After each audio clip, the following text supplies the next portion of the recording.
This. Why, hello, everybody. Oh, shoot. Where is my comments section? What? Well, I hope this is working, guys. Are we live? Are we working? My whole comment section disappeared. I hope this is working, guys. Are we? Oh my gosh. Everything you guys had typed in there is gone. I mean, I can see it over on YouTube, but on the Streamyard, it is gone. That's really upsetting. Well, hello. Hello, John Doe. You're the first comment I see popping up. Yeah, the whole thing disappeared from, T Unlock Fun was here first. T Unlock Fun was here. Hello, T Unlock Fun. P Dubs. Hi, P Dubs. Then G Keyman. Hello, hello. Let's see. Elijah Carney. Hi, Elijah. Eddie B is here. All right, hang on. Let me put on some jams in the background. Where is my settings? Yeah, we are a little bit late today. We are running late and running behind today. All right, let's see. What do we like? Ooh, that's loud. All right, hang on. I think we're having some trouble. What? Is there trouble? Oh, okay. Well, oh yeah, can I? Can I? Oh, thank you. All right, now I got a little tablet to use for my chat. Thank you, Ryan. Thank you. All right, so now I can see the chat right in front of me instead of having to look over on YouTube for it. Thank you, thank you. Oh yeah, this is way better. Holy cow. Oh, I could have used my phone. I could use my phone if you want this back, Ryan. Yeah, that was my bad. All right, let's see. Where did I leave off, guys? Well, hi everybody. What you all up to? What's everybody doing? What's everybody got going on today? What's happening today? I can't believe all the comments left as soon as I hit go live. Everything disappeared on the Streamyard. That is so messed up. How does the audio sound, people?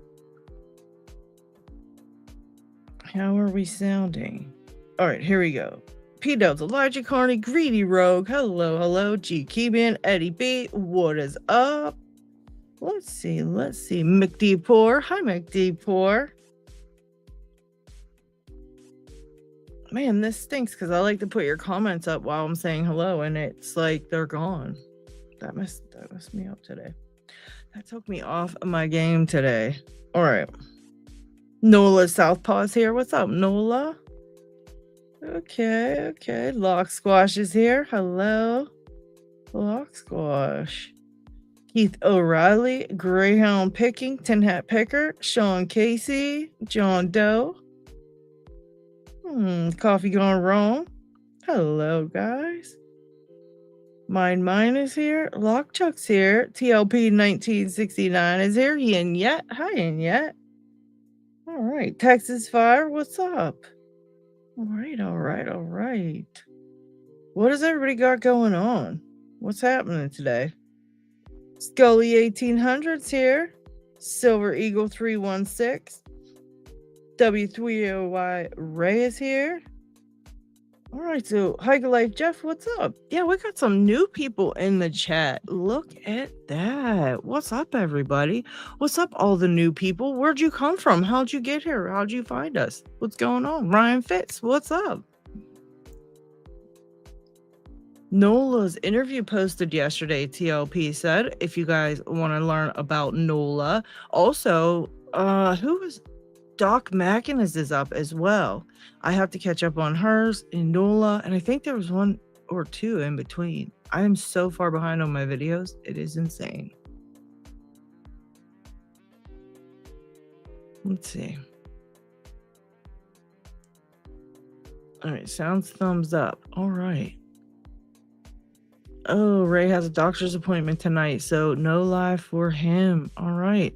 Yeah, he was going to come on and we were going to talk about barrel spools, but he is not going to be here. I think P Dubs is going to be joining us. All right. Audio is good. Audio is good. All right. Okay. Pretending to work while listening to your heavenly voice, Lady Locks. All right. Yeah, I had an incident with my microphone. Well, I dropped it and the wire broke. And so I've been thinking like, oh no, because once the wire broke, I couldn't hold the mic up to my face when I was talking for my videos because it plugs into my phone. And where's the cord? I want to show you guys the cord for it. It's ridiculous. Oh no, I don't have it here, but it's literally like it's the cord for the mic because it's like a setup to just add it to your phone and have it sitting right there and I guess be sitting right in front of it. And yeah, it's not very good for kind of picking up your mic and talking into the mic. And so yeah, it broke, and that got me thinking like, my mic could break, everything and all that, and I just get nervous because once you don't have it, you don't have it. So yeah, I was kind of upset. Anyways, I got another mic and I wanted to test it out. So it was like trying to get it together to get it for this setup today was annoying as hell because Ryan wasn't here and he's my audio person and he usually sets everything up for me. So it was not good because I couldn't, I had to set it up all by myself. I did it all by myself, guys. All right. O.D. Vanderveer got Lockpicking alert in my YouTube suggestions. Started watching some of his, and you and several others were suggested. Now I have some picks and locks, and I'm starting to learn. That's freaking awesome. Yes, that's awesome. We have a very good community here. 3.5 millimeter headphone jack. Oh no, it's a it's like type, what is it? Lightning to mini USB. And the extension was mini USB to mini USB, but it broke. And the extension's what I was using. And even the extension was really, really short. It was really, really short. And yeah, it was really annoying.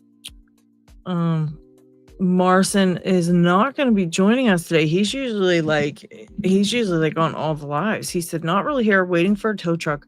Car was vandalized 2 days in a row again. This makes the 4th and 5th time. That's right. Marcin remember that, guys? Marcin was telling us about the couple times his car got broken into and stuff.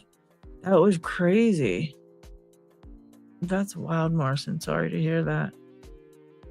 That sucks. Damn, Marcin, that sucks, man. Yeah, it does. It does. I'm going to hook up my phone so that we can so that I can show the locks I want to show.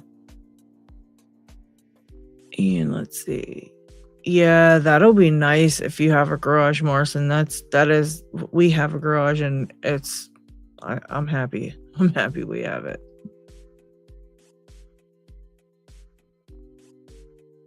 Oh yeah, okay, let me get the link to the Discord server for all the new people out there.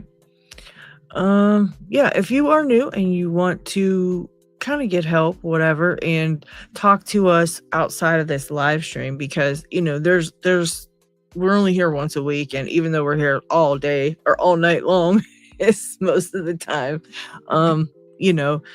sometimes you need help when it's very inconvenient or late at night or whatever, and you need extra help. And yeah, I got a link to our Discord server that you can use, and there's always somebody there that you can talk to on the Discord server. So let me grab that very quickly, and I'll put it in the chat for anybody that's new and wants to join the Discord server.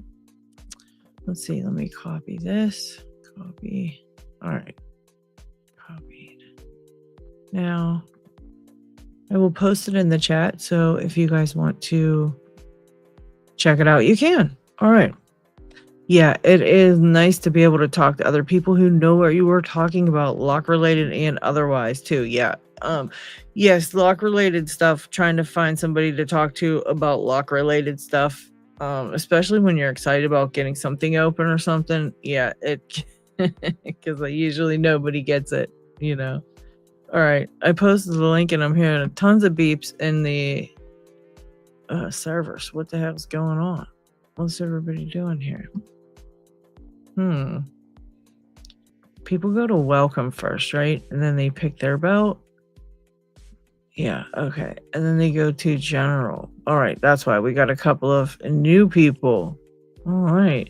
TOP 1969 just landed into the server. Hiker Life Jeff and who else? I think that's it. Hiker Life Jeff, TLP. All right. Yeah, we had quite a few. I wonder how many people are on our server now. I don't even know. I'm not real sure. I don't know how to find out. Oh, wow. 97 offline and 12 online. So that's a lot. We got a lot. Okay. Let's see. Do you guys hear that? All that beeping? That is the Discord. I had to figure out.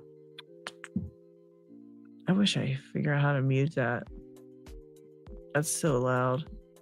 Oh well, we're just gonna have to live with it because that's annoying. Sorry guys. P Dubs is on her way as well. Okay, Bob D popped in. All right, Bob D. I think that was the last one that did. Okay. Oh yeah, and everybody's just saying hi to everybody and everything like that. Okay. All right. Yeah, I'm gonna probably just hook up my phone and check it, and get my hand set up because I want to pick barrel spools. We can talk about barrel spools today because there's a couple people that have trouble with barrel spools. They're very tough to pick. They are no joke. And I found a nice way to pick them that, isn't really out there. Nobody really talks about it. Nobody really picks them like that. So it's super easy. It makes it very easy to pick them. And yeah, I'm going to share it with you guys today.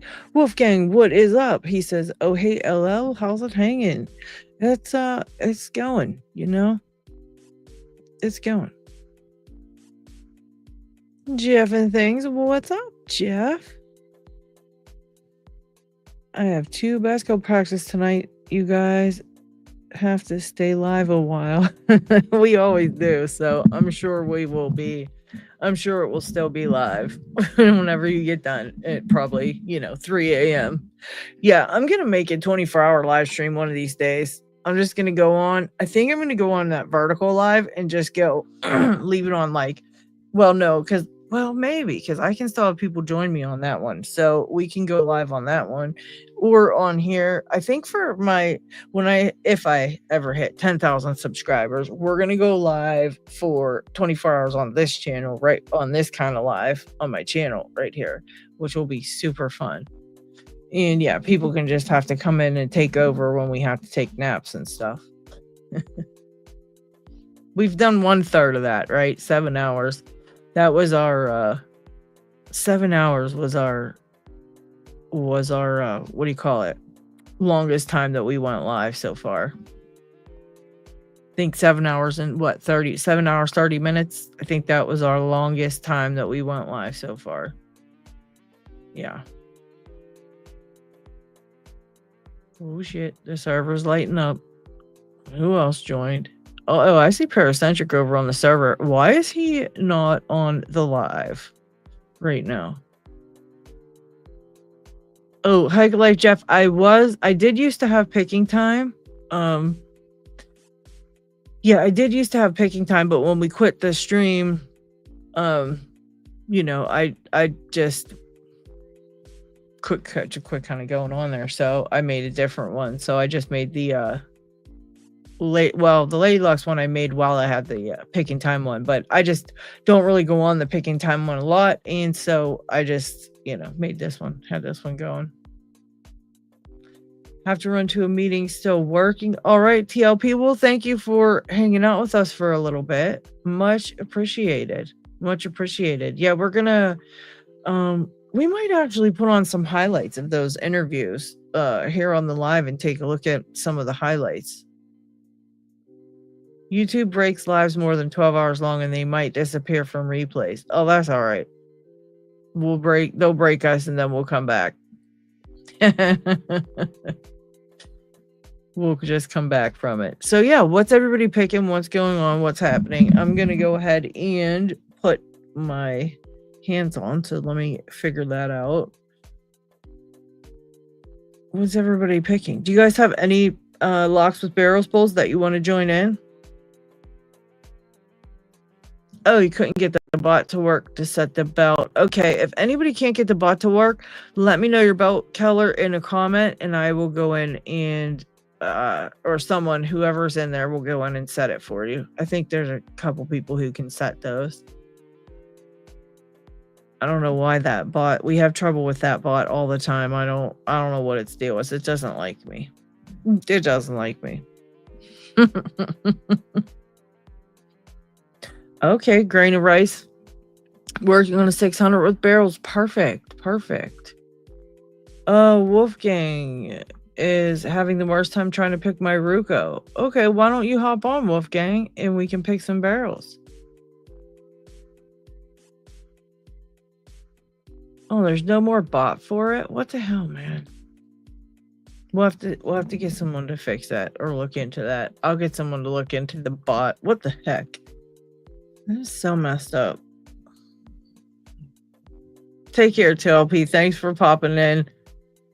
I'm gonna put a link up to the couple interviews with Doc Mackin on that. I'm gonna put the links in the either description or the chat for people to check out if they haven't gone over yet and checked it out. So we definitely want to we definitely want to see what's going on with them guys. So we know they had an interview, so now we're gonna be nebby.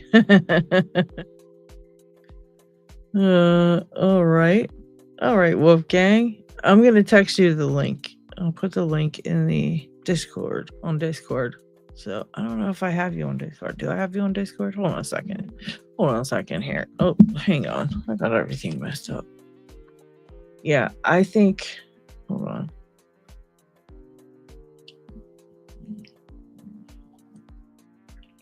I know I have Wolfgang on Discord. Hold on. Oh, I think my camera bucked off. Hold on. My camera went off. That's okay. You guys will live. I'm trying to find Wolfgang so we can put him on with us. Hang on a second, people. Wolfgang, didn't we? I know we talked on Discord. So that's the whole thing. I know we did already talk on Discord. I know we did. Let's see. I'm trying to find Wolfgang real quick and then I'll put the camera on. I don't know why it popped off. Oops. I can't find Wolfgang. What the heck? What the heck, Wolfgang? What's your name on Discord? Why can't I find you?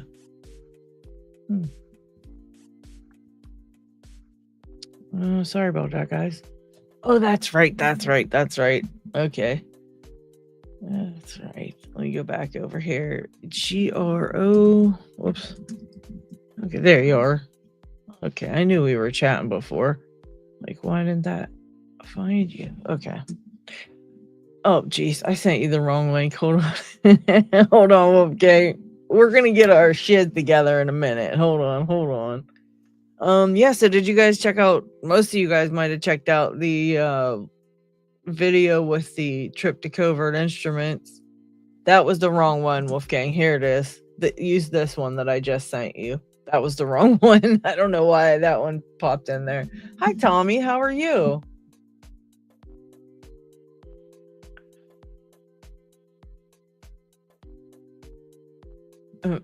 Nola is home and back to trolling.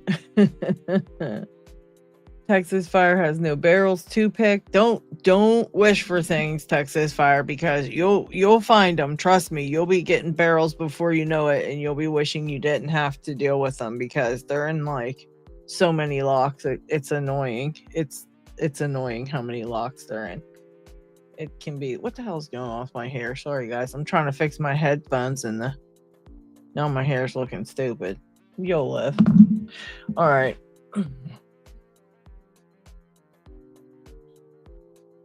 Look at Ray's last live for him. Why? What happened to his last live, Yet? I think I was at his last live. I watched it for a while.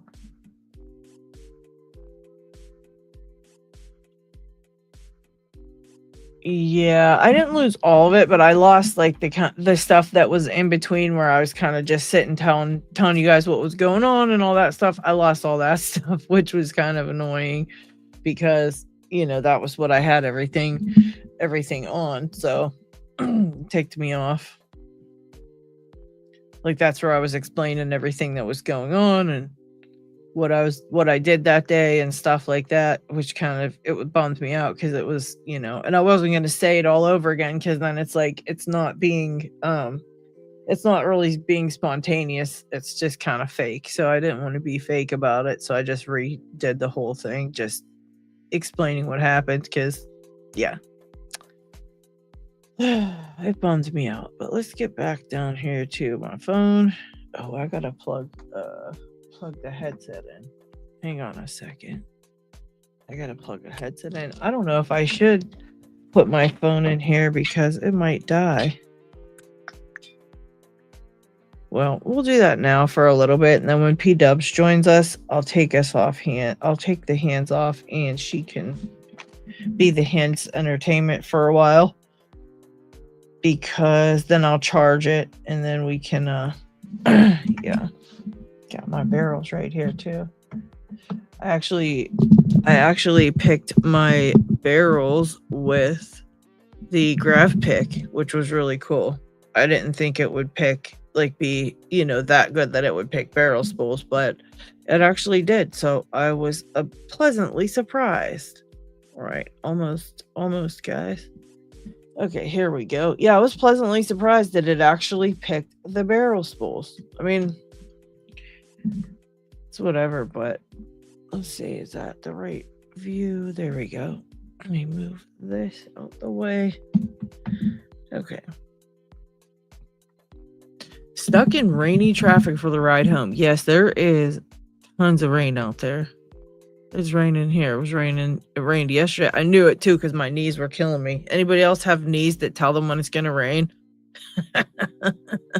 My knees tell me when it's gonna rain every single time. Lockpicking Poet is here. Vector Potential is here. What is up? Who else is here? Burnby 1 is here. What's up? Haven't picked anything with barrels yet. Heard they are tough. The thing about them is they are really tough. However, I kind of looked at them like fractions. I hated fractions all through high school. I don't know how I got by because I never really learned them right. And I kind of squeezed by anyways. And then once I went to take college classes, then fractions came up. And I knew I had to figure them out because, I was taking my major was chemistry. So I was taking calculus and physics and all this stuff. And come on, chemistry, you need fractions. You have to know how to, deal with fractions. And so I sat there one day and was like, you know what? I'm going to have to suck it up and learn these friggin' fractions, because if I don't, I'm going to fail everything after this, because everything's fractions. You just have to know them. It's so basic. It's like addition and subtraction, and you have to know fractions. So I sat down and I spent like an entire weekend just like going through on Google and Googling how to do fractions. And I started from like high school fractions and made myself learn fractions until I was so good at them, because, it was just something I was really, really terrible with. And, I knew I would need them. And then when we got to barrel spools and picking, I was like, I sat down and I tried to do that method of, kind of stages. You know how they call them, like, this is the stages. You get them to this stage and then you move them to the next stage, and then finally you get them picked. And I really, really tried the stages. I mean, I tried everything I could to do the stages. I really did, guys, and it was horrible. The stages was horrible. And so when it came to learning them, I didn't realize this, but someone had sent me an ASA 600 with barrels before I even got a green belt. Someone sent me a bunch of locks, and in those locks was an ASA 600 with barrels. Well, I didn't know it was barrel spools, and I just thought, I was like, oh, look, I have an ASA. I said, it's an ASA SCD because it says SCD on the front. And I'm like, that must be the name, because every other lock has like names right there. So I was like, oh, that's the name of it, you know? And so I sat down and I worked on it, and I kept getting really upset because I'm like, these pins are not, like, I'm not able to push up these pins. They're getting stuck. And at this point, I didn't know that there was anything such as a barrel pin. I don't even think I knew about spool pins yet. Or no, I did. I knew about spool pins, but I didn't know anything about like barrels or gins or any of that kind of stuff with all those other pins. And I didn't know what was in this lock. And I just assumed it must be regular pins, but they're getting stuck, you know, because it wasn't acting like a spool pin. So I'm like, it's a regular pin, but it's just getting stuck. And because they were getting stuck, I tried like kind of prying them up out of there with like going towards the side and making like this scooping motion. And every time I did it, they would pop out of being stuck. And I was like, oh, okay. And so that is how I picked that lock. And believe it or not, I picked that freaking ASA 600 with barrel spools before I even got my green belt. That was a brown, at that time, I think it was brown belt lock. And I had picked it, but I made my own way of picking it because I had no idea what was even in it, you know, so I made up my own way of picking it. And then, so when I was trying to learn the barrel spools, then as a more experienced picker, and I realized they were barrel spools, I thought to myself, well, that lock was a barrel spool lock that you learned before you even knew there was such thing as barrels. You figured it out and you could pick it. So what did you do when you were faced with it but had no idea what was in it? Because, you know, I'm thinking like, you did it before. Why can't you do it now? And the reason was because I was trying to do them stupid stages. And I wasn't just doing what I wanted to do to get them to be picked, you know? And so I just sat down with it and I just totally ignored all the things about stages. And I thought back to how did I do this the first time? And eventually I figured it out. And, you know, I was able to kind of recreate what I did when I first picked them with no without knowing what they were. And it ended up being a friggin' fantastic method to open barrel pins. I can open barrels like on tons of different locks and never have any issues. And, you know, I mean, occasionally get an issue because that's just how locks are. But, you know, for the most part, they do not bother me one bit anymore, when they were the worst pin in the world to me before. But like I said, I knew they were going to be in every single lock. Like, you know, from brown belt, it's like barrels are everywhere and you can't get away from them. And so, you know, it was a mess. So, yeah. What's up, Sandman? When Apex. Soon. Very soon, my friend. Your scooping technique has helped me. Thank you, Grain of Rice. Thank you. Yes. But when I made a video about how to do it, and I keep telling people, this is how you do it, and it's so easy, and all you have to do is this, and like, trust me, it'll work. And a lot of people were just like, no, I'm not going to try it. I'm going to do the stages. I'm like, have fun.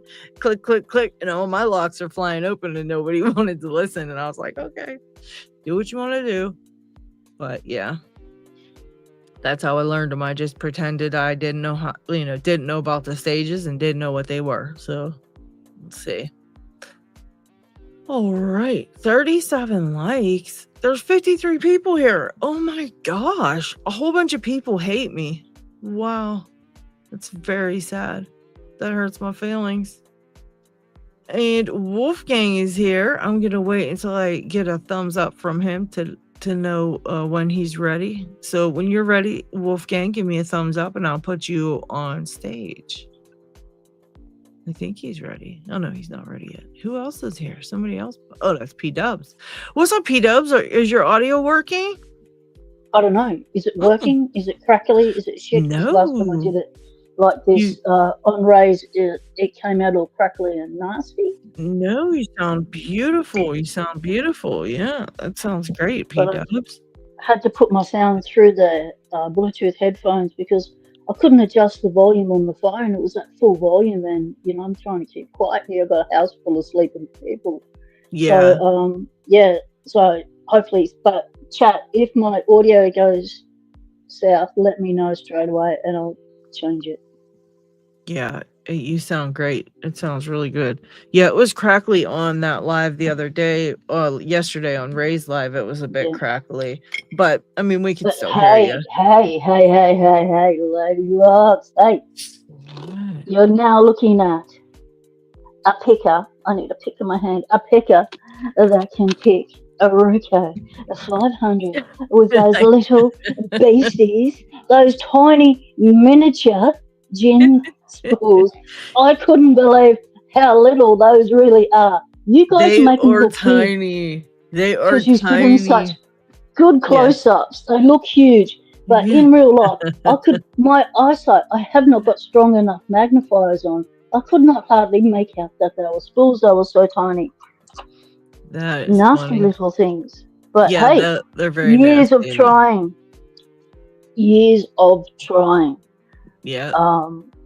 So You know, yeah, I'm gonna if keep. you would have, I think if you would have known how tiny they were, you may have been able to pick them easier because I did the kind of the same thing. I was picking them like kind of too much, too high. You know, I was lifting them too high, and then once I figured out that they don't have to go because they're super teeny tiny, you know, that they don't have to go up that high. That once I figured that out, it was like, oops, you know, you kind Yeah, of back off a lot and you can get it picked. I think Wolfgang's ready. Wolfgang, if you are ready, give me a thumbs up. There he is. Hello.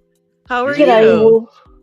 Thank you for The having part me. that I got stuck on was the massive counter rotation, as I spoke of yesterday. I was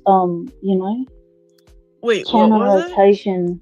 Oh, counter rotation. Oh, like the float I'm a picking part. cautious. Yes, I'm a cautious counter rotator, There and we this thing dropped into such a deep bowl set, and you had to come back so far, and I was Yeah. like, no, that's not right. Something's wrong. I'm gonna, but no, it was right. So, Yeah. Wolf, perhaps that's an area that needs work on as well. You were there, Yeah. Wolf. Wolf was there Yeah. for it.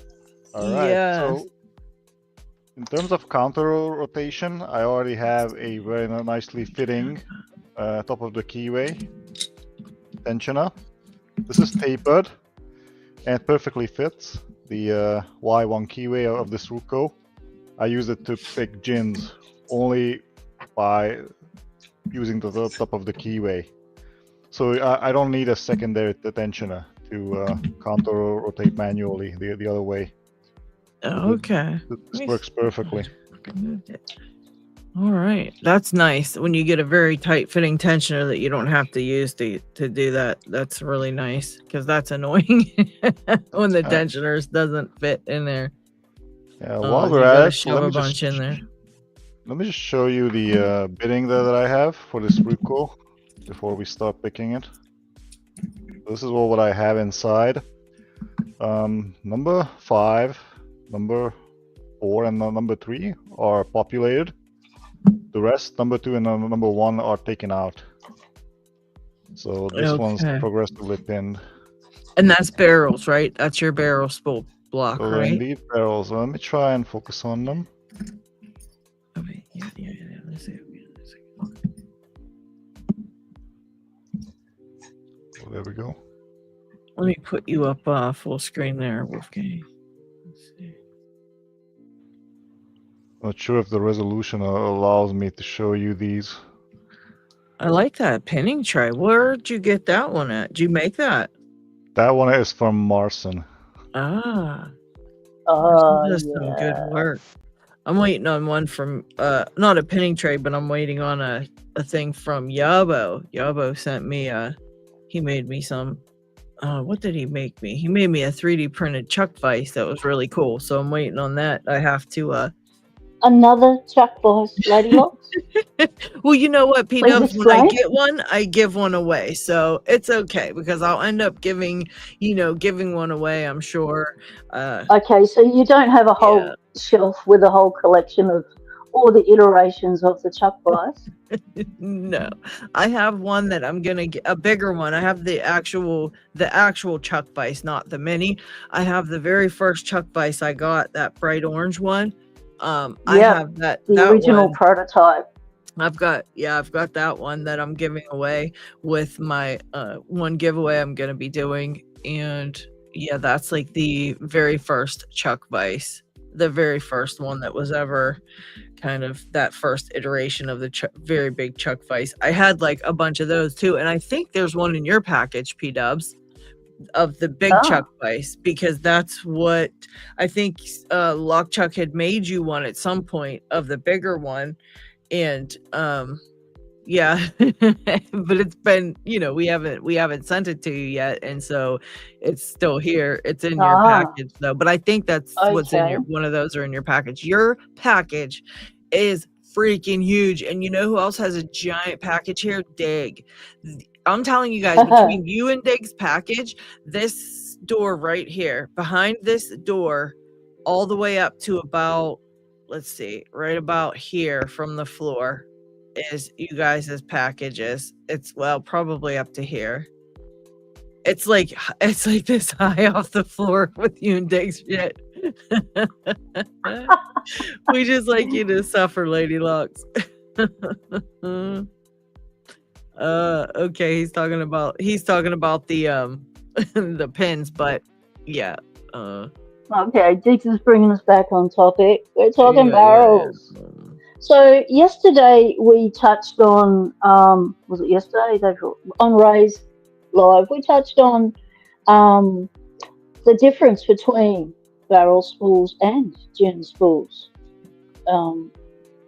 Because when you look at them, they've both got tiny little lips and a bit of a spool section. And does someone want to speak to the difference between barrels and gins? And can you actually tell what you've got in a lock? Well, yeah, barrels are literally shaped like a giant barrel, and gins are shaped like an upside down gin bottle, pretty much. And well, I guess they're right side up if you're looking in some locks. If you're picking UK style, they're right side up, I suppose. But yeah, they're shaped like a bottle of gin. And when they have that really thin part in the middle between the lip of the spool and the bottom of the gin, which is pretty like a fat part of a spool, it makes it really hard to pick those. That little thin part of the spool gets stuck in the counter milling and can't move out of it. It gets stuck in there. And so to move it, you actually have to counter rotate your lock manually far enough that you can open that opening just enough to pop that gin up out of there, but not too much, because if you move it too much, then all the pins will fall. So you can't open that opening too much. So that's basically what float picking is manually counter rotating your lock so you don't drop all the pins and you can still pick the gin spools. So it can be very difficult.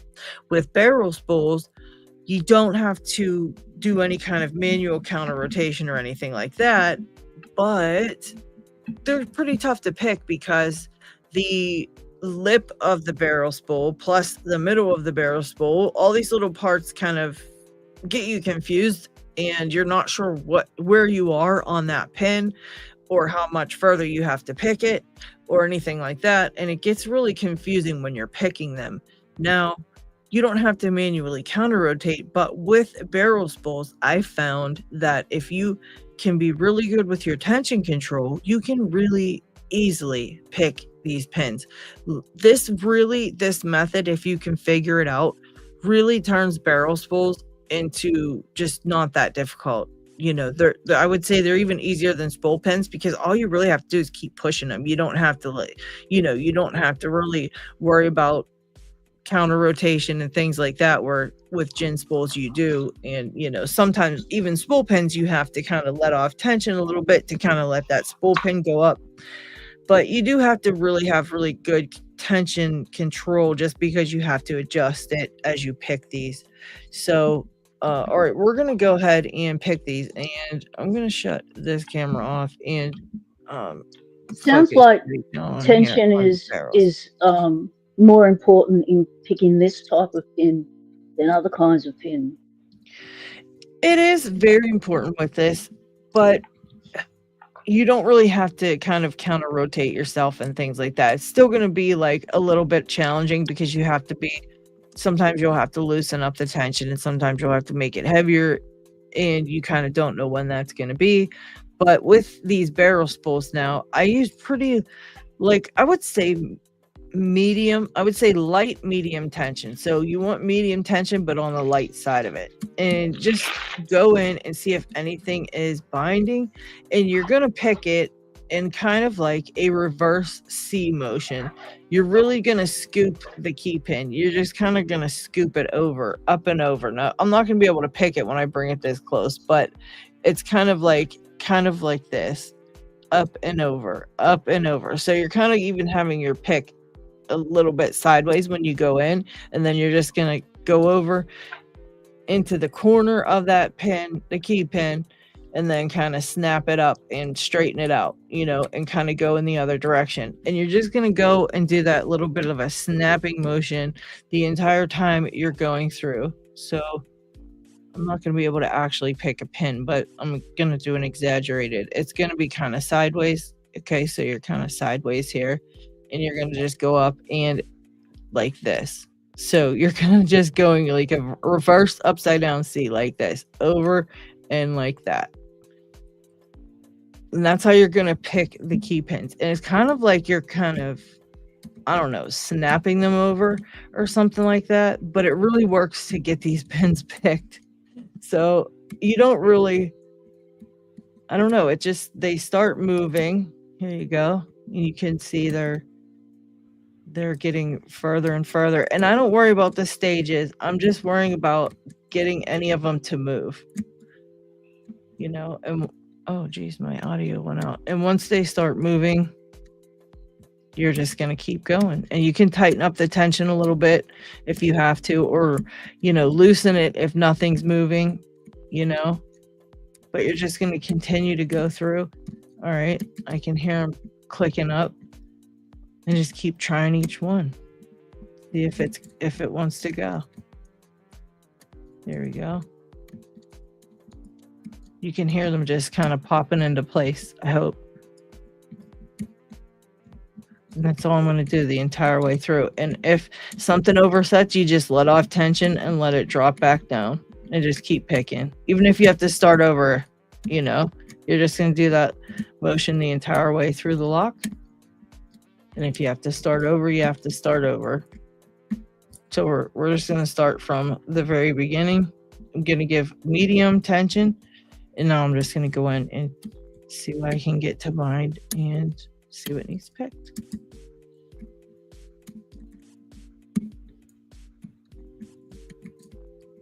And also, sometimes after you get them, once you get them moving, you can tighten up on the tension a little bit.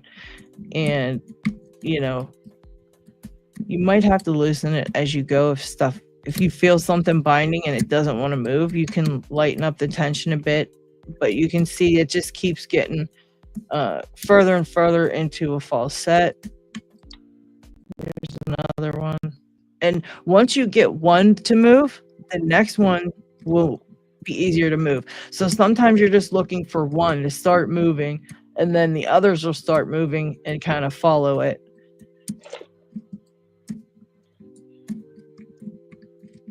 All right, now we got pretty much everything that I can feel. Feels fine. And let's see. Now I feel like nothing wants to move, so I'm just going to now, oh, there you go. Just test a couple of them, and there it was. It was just one kind of stuck. So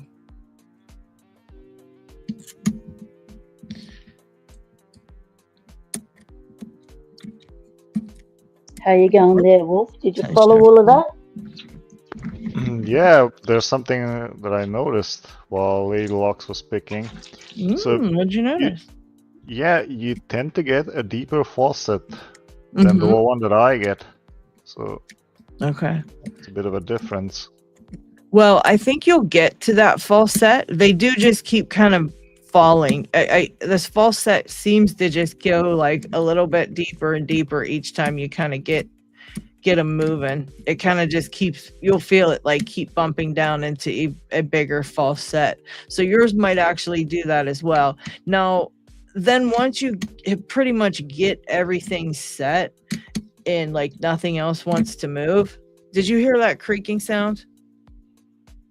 Oh yeah. Just then, that was I just picked it again. That was actually the tail end of picking that, and that was I put my pick straight up and down, and I test each pin. Like once everything, you start getting them to pop up, right? They all start popping up and moving.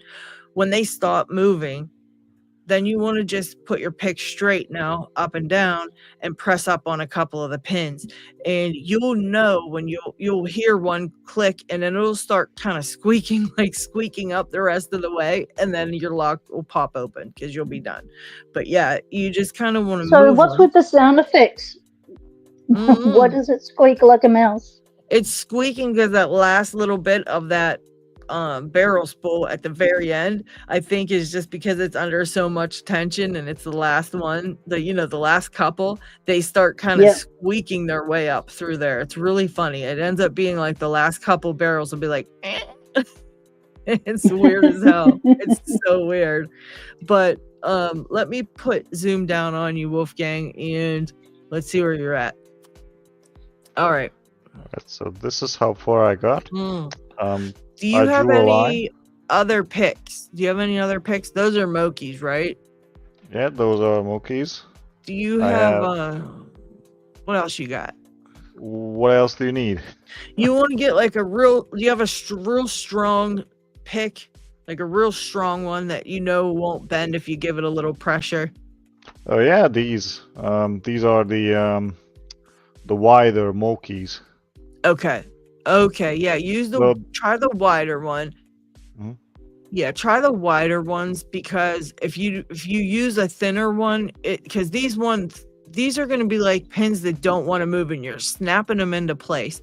When you use this method, you're kind of going in. Now angle your pick the whole way, angle it a little bit more to come in on them. So angle it, go in like that, and then once you go up into the corner, and then push it the other direction. Like you go up in and then snap it the other way. Right. Your reverse C. In this case, I can use the middle of the keyway with a short hook like this to get in, or I could use the deep hook from the bottom. Yeah, use the short one. Options. Yeah, use the short one for now, and go in the middle and go in sideways at those pins. Like you're going kind of like a dimple pick, like you're going sideways at them, and and then go in and kind of snap them, like push them and then push it over real quick and kind of snap through it. Yeah, you don't need real heavy tension, just kind of medium-ish tension. And did you get any to set? You should get one to set right away, because one will be binding right away. So whatever one you can get to move, see if you can get it to move. Just one click. I think for this experiment we might have to restart, because I think I pushed all of them. Okay. And now nothing moves, but I don't think they overset.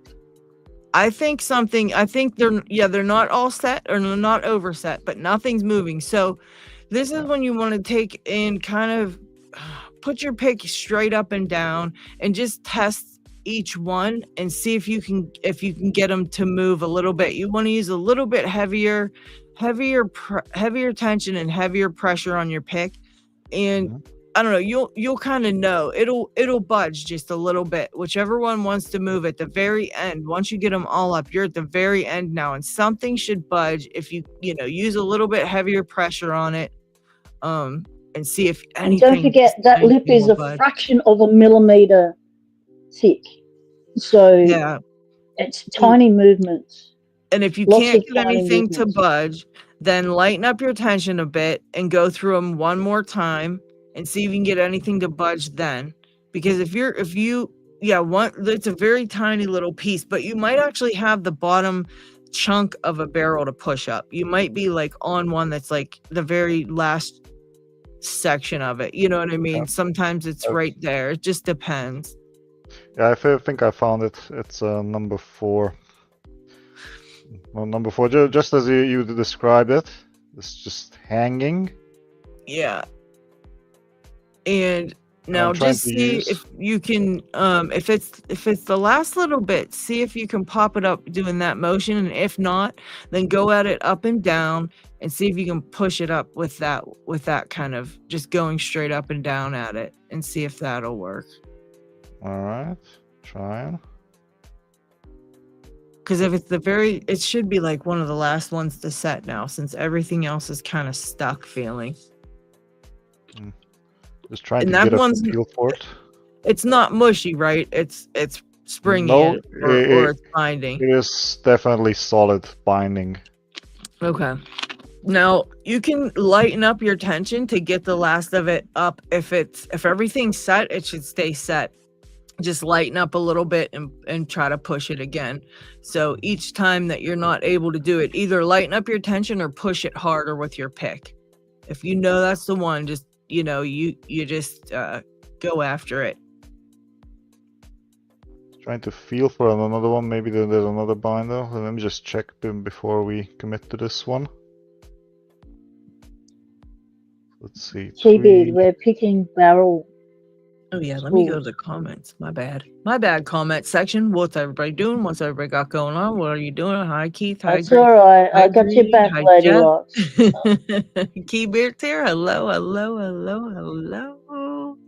Grain of rice. Lady Locks. Scooping at the start, but at the end, I'm picking stages. I'm trying it right now. Well, at the end, you're not really picking stages. You're just picking straight up. Like once everything's pretty much no longer moving, you probably have one or two that just has to be pushed the rest of the way. And I usually find that going at them straight up and down will kind of pinpoint me in the right direction, and I'll feel one start to move. It'll just start to move. And once it starts to move, you just keep pushing it until it finally gets into it clicks and finally clicks. And then you might have others after that, because usually once you get stuck, like when you get stuck where there's nothing moving, if you can get one to move, the others will move right after it. You just have to get one to move. And it doesn't matter what stage it's in. It usually just kind of goes in stages all by itself, to be honest, once you start picking it. So you'll start picking it and they'll all kind of click in, and then it'll feel like nothing wants to go, and then you feel around, and then something will click, and then the rest will click in. So it kind of like it's follow the leader. Once you get one to move, they all go, and then they'll kind of stop again, and you got to kind of feel around again and figure out which one's holding you up. And then once you figure that out and get that one set, then the rest will follow. It'll follow suit. So then at the very end, where you're kind of got everything up and they all feel kind of set, you're just going to go in and just give them all a really solid push straight up and down. And if you overset, who cares? Just drop it back down and continue on. You might have to reset a couple or whatever, but I really don't find that process of getting them to that stage, like at the very end, I don't find that to be difficult. So if they all drop, it's totally fine. You just start over. The hardest part is the end, where Wolfgang's at right now. Yeah, so I managed to pick that one pin that we talked about. Now I'm checking for 3. I'm just doing the jiggle test on 3. This feels set, so it's very springy now. Let's see, number 4 again. Feels springy. It feels set, number 4. Okay. I think the last one is number 5. That's the one that needs to be picked. Let me try and go from the bottom of the keyway with a deep hook. See what it feels like from there.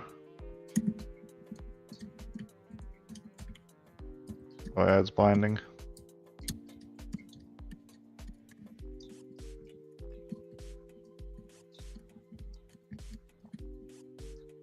Another thing is when you're picking these, if you start to pick one and you're like, oh, that was wrong, because you can tell it's like not right, you know immediately when you picked one that it's not right. If you pick it in tiny increments like that, you can actually recover from pushing that a tiny bit. You just kind of let up tension before it goes up the whole way and oversets too much. You can just let off tension and it'll drop back down, and you can continue without really having to restart the whole lock. They do tend to just go ahead and fall, and then you can get back on track. But if it is one that is binding at the very end, letting off tension is okay, and picking it harder is okay. If you know that's the one that needs picked, give it a hard push. Like if you know that's the one, give it a push. And like I said, if it oversets, it's fine. Just let it fall and start from wherever it lets you start from if everything else falls. But usually that little motion gets them all to snap up very quickly.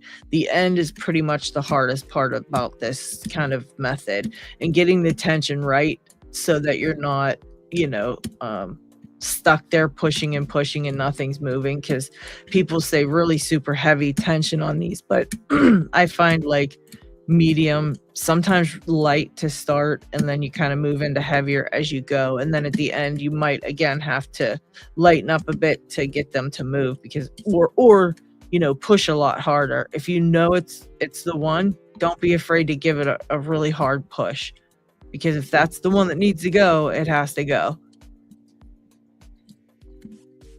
And again, if you give it a hard push and it's wrong, you'll know immediately. These tell you immediately when they're overset and something's wrong inside. They'll definitely let you know. Yeah, definitely. So when you overset them, just like any other security pin, it will cause all the other ones to go mush on you.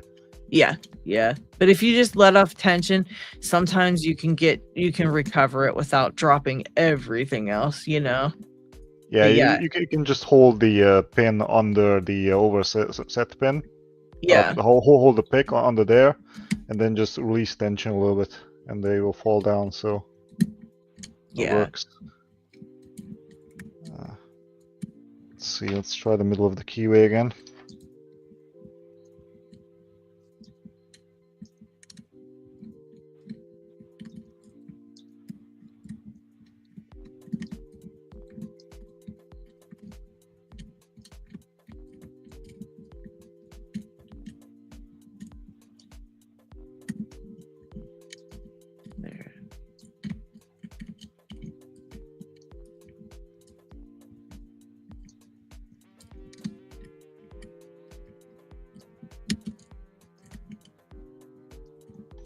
I think I'm going to do a video that's like ASMR, but it's just clicking pins and picking locks.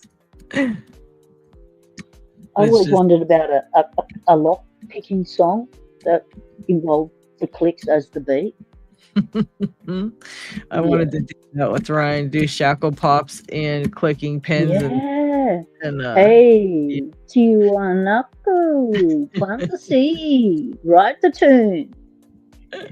You've been around Locksport long enough now to know what the sounds are that we all like. And I can just see the video clip, all the shiny ones are the stars,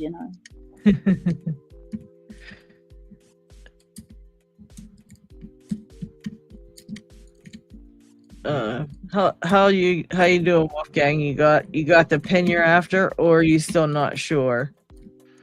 I'm trying to look for a binder now, because it feels like all of them are now in the. Oh yeah, there we go. Is it number 3? Let me check. There's one binder left. All right. Already got like 2 little clicks out of it. Yeah, that's another thing I was gonna say. If you got one, and it sometimes if it's towards the end, you'll get a couple of clicks out of some of them. Or they'll move. You'll just like push it up, and it's like click, squeak, squeak, click, and then it'll set. But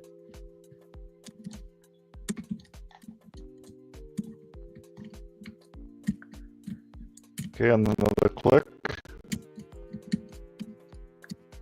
Let's see if it's set. Trying to reach under there.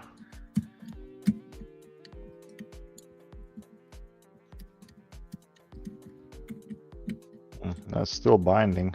Yep, as I mean, sometimes you'll get a few clicks out of it. It's probably the last one that's gonna get picked. It's probably that one's holding you up. As soon as you get it the rest of the way, it might pop open for you. Then we'll start at the beginning, just clicking them up and see if we can get you to get them. Yeah, I think it feels set now.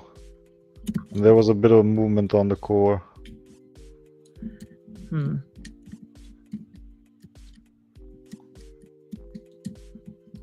Grainer Rice says, Lady Locks, I'm finding at the end of the pick that the jiggle test is very subtle, but I'm getting there. Good on you, mate. Nice. Keep at it. Yeah. Good job. So you two might pop it at the same time. That'd be good. A double pop.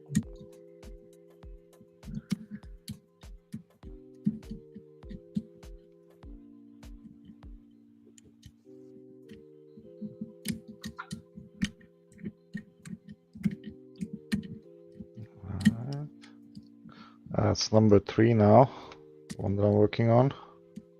Right.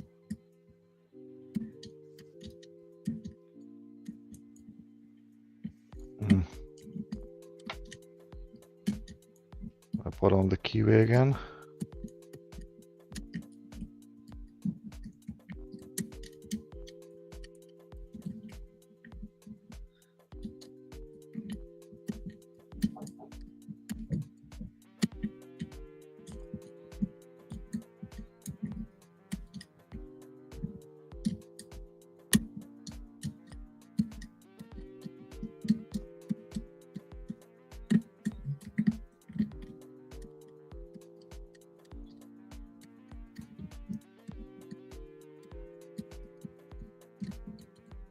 I'm gonna check Discord in a second.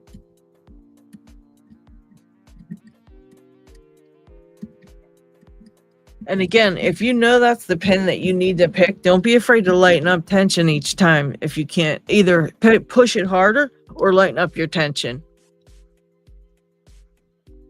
Oh, I think I picked number 3 now. Let's see. Yeah, I think I think you were kind of on the middle stages, and you could have still snapped a bunch of them up into place. But I thought you were more towards the end. But you've gotten a lot of clicks out of a few of them now, so I'm thinking we could have started a little bit further. But we'll get through this, get it open, and then we'll try again. We'll try to snap them all up. They definitely feel different to other security pins that I picked before. Yeah, barrels are very difficult and different, and you know,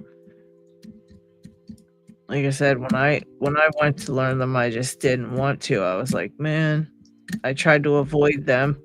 Mainly, I just tried to avoid them because I didn't like them, and I didn't realize, you know, guess what? They're in so much stuff. You ain't avoiding anything. You're not avoiding anything because you're gonna end up having to pick them, and they can just be really, really hard to pick. There we go. More clicks. Very interesting.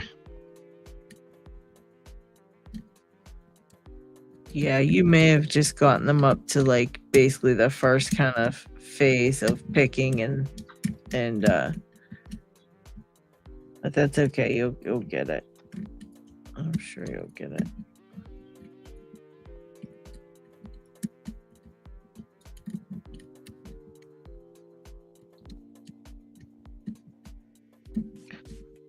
All right, let's try the middle of the keyway again. See if it's The softened Lady up. Locks. Yeah. We're running the hashtag. John Doe's doing a sneaky. Okay. What hashtag we And got? only enter if you can cope with a painful surprise. If you can what? cope with a painful surprise. So, that sounds like a lock with a lot of nasties in it to me, and it's coming from John Doe. So you know it's going to be a lock with a lot of nasties in it. So if you don't want a nasty lock, don't answer the giveaway.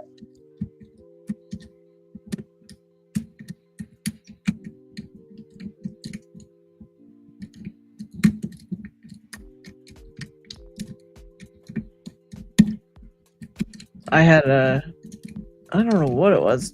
HJ sent me a few of these ASA 700s with no key, and I popped one in the vise the other day, and I didn't have to float pick it or anything. It was kind of a weird pick though, and I wanted to see what was inside of it, and I thought, well, the best place to check in, pop it open, and we can all take a look is on the live stream. But guess what? I can't get the freaking clamp off, so I don't know what to do. Oh, The all right. clamp. God. Not the C-clamp. Mm-hmm. Oh. David's here. Hello, hello. Dots Lots has called in. We've got quite a few people listening in the background because they're at work or they're in the car. So welcome to all you listeners. We appreciate you listening in. We try and give you something to listen to as well as the clicking and the picking. Knowing that you are a listening lot of Locksporters out there who can't get to the screen at the moment. Yeah. We've got Unhinged is here. Welcome, Unhinged. Dots Locks. Hello, hello. D-Mac is here. What's up, D-Mac? And David Romano. Hi, David. Ryan Fitz is here. Hello, Vector Potential. I don't know if I said hello to you or not, but hello. And I think that was everybody. I think I'm caught up. Snake, what's up? Snake slithered on into my live stream. What up, Snake? All right, there we go. All right, now I'm caught up. Yes, I think Wolfgang, you ought to either lighten up on the tension or pick heavier and try that little kind of reverse C method and see if you can get any of these to move, because I have a feeling they were kind of just at the first stage of picking pretty much when you went in there, and now you're having to pick them all pretty much in that stages, even though that's not what you're aiming to do. It's what's going on. I think you're kind of at the second stage, if you will, in getting to the end stage. Yeah. The funny part is, so I saw how Ray picks his SS 600, I think, and he gets a faucet pretty quickly, while I am still picking the core was like straight up like this. There's like no there's no faucet, which is weird. Yeah, I think you're just getting things to move along still. I think you'll get the false set eventually. It really doesn't get like it's not like a big false set either. It's just kind of subtle, and because it's really not moving that much that it's going to give you the giant false set like you're doing spools or anything. But yeah, it is a bit of a false set though. You get a little bit of one. Snake slithered on into the live stream. What are you up to, Snake? What have you been picking? What's going on with you? How's Mossy Picks? What's going on with Mossy Picks? Yeah, when's Mossy Picks coming on the lives? Yeah, we're not going to let her off the hook. So don't think she's going to slither away on that one. Yeah. I don't think she's going to slither away there.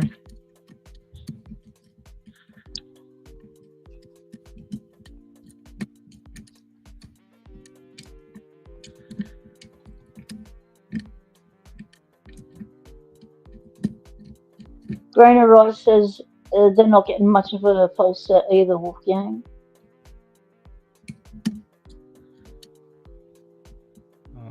I'm trying a deeper hook. in the middle of the keyway. See if that one moves up the barrel a little bit.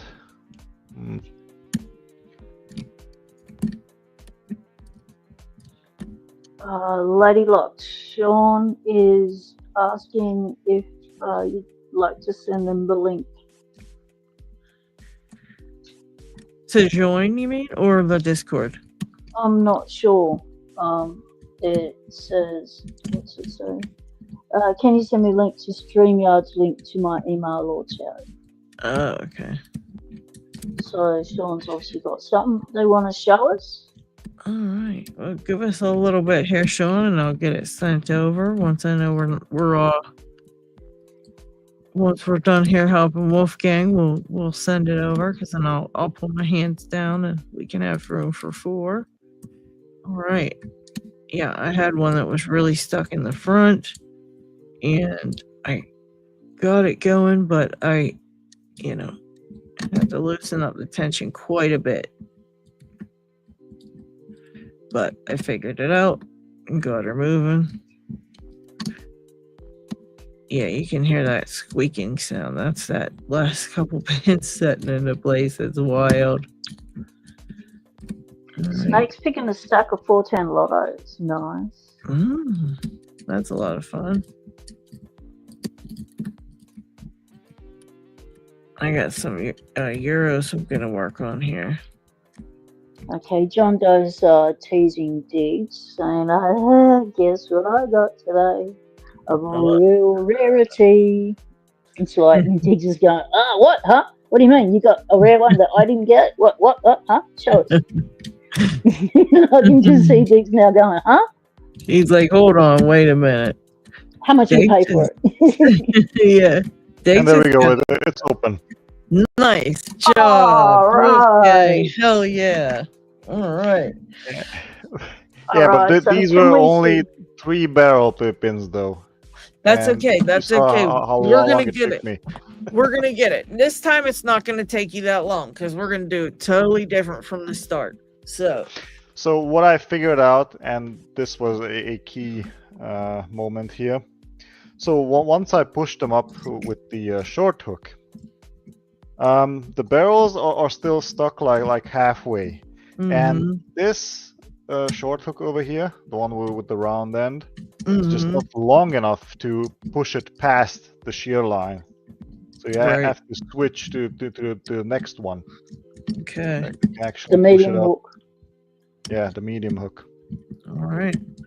Because I tried to go through from the bottom using a deep hook, but the problem is these are a little bit too wide. So instead of this, I would probably recommend, and I'll probably try this the next time, use a narrow hook that can go past that warding and push up the pin all the way up. But yeah, it's open. Good. All right. So that means number 5 up to number 3 were picked. Number 1 and number 2 needs to be installed. Should I install it right now, or should we try and pick it on once more with 3 pins? We're gonna pick it a few times with the 3 pins, and then we'll get it. We'll have you put the rest in. So we're start on over, and this time just give it a little bit of like medium light tension. You just want to give it enough to see if anything's binding, basically, just to get something to bind. And use that little kind of reverse C motion there, and see if you can't find whichever one's binding, and pop it up, and then the next one should kind of pop up. It should be easy to find and pop up itself. You dig 20 times. All right. So medium tension, going from the middle of the keyway with one of these short hooks. Let's see what happens. Yeah, you're just gonna go over and over, back and forth, over and over and over, and just if you have heavy tension, you have to push heavy with your pick. If you have lighter tension, you don't have to push as hard with your pick. Basically, when you're doing this, you're going to be adjusting your tension and your picking, as you go. If something's stuck, you have to lighten up the tension and push a little softer, or you just you know, if it's heavier tension, push it harder. But usually when they're stuck like that, you just have to get past it by using that motion and kind of popping them up. You're kind of going to push it and then pop it up, like just push it up, push them all up really hard. Like, you know, I'm gonna put this one in and we'll do this one while you're doing it. Right as I got in, I got 1 click out of 3, and then as I went back from 5 to 4, and then 3, I got another click. Okay. So on the same one or a different one? On the same one, so on number 3. Okay. All right. Yeah. So just keep kind of going. Whoops, my tensioner's in the way. Just keep going back and forth, and you know, use that little reversed C motion though, and kind of pop them up. That was exactly the movement that I tried when I got the second click. Okay. Yeah, see if you can't get all the clicks with it, with doing that, until you're pretty much like thinking it's probably you're on the last one. Lady Locks, would you be able to move over to the right and up a bit? Your name is covering the lock. We can't see what you're doing. Cool.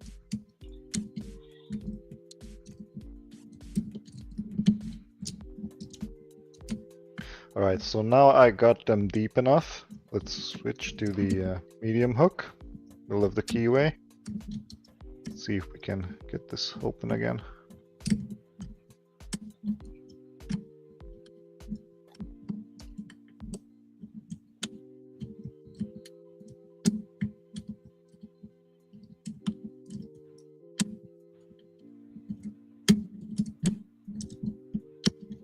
Oops. Martin said the tow truck's just left. Now he's gonna go eat. Hopes to see us all next week. Oh, mate. Sorry to hear that happen, buddy. That sucks a lot. That really does. Twice. That's so bad. Like, what do they want, dude? Like, I don't get it. What is it they're after? You know, he don't have any valuables sitting in his car, like, you know? Yeah, but... Oh, overset. And, you know, they ignore the disability stickers and stuff, so they'll just break into a disabled person's car anyway and wreck their whole way of being mobile. Of course they do. Can't just... This world sucks sometimes. They were after his lock collection.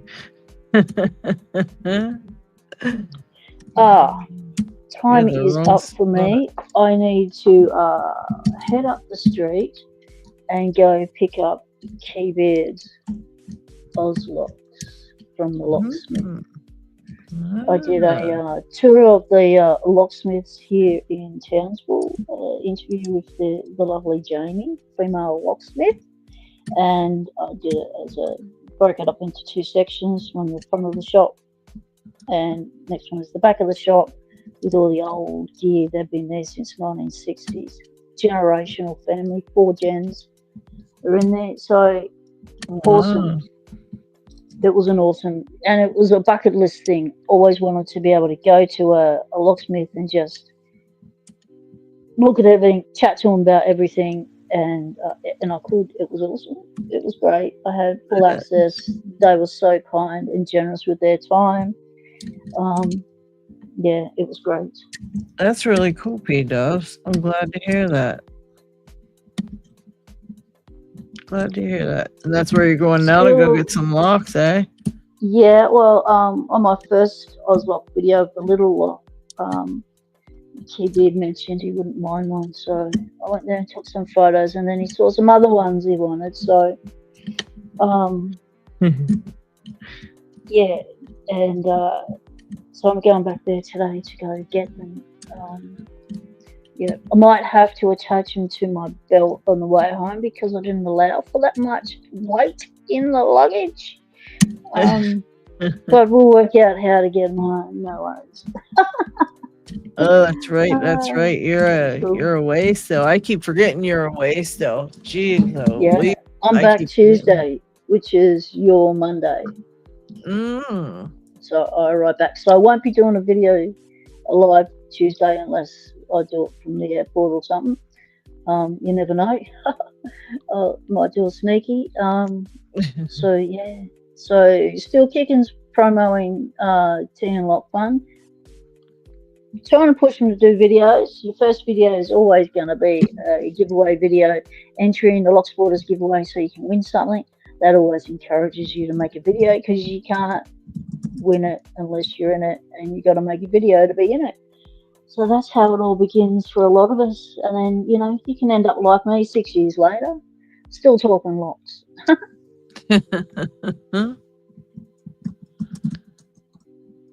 Right, so I will catch you all later.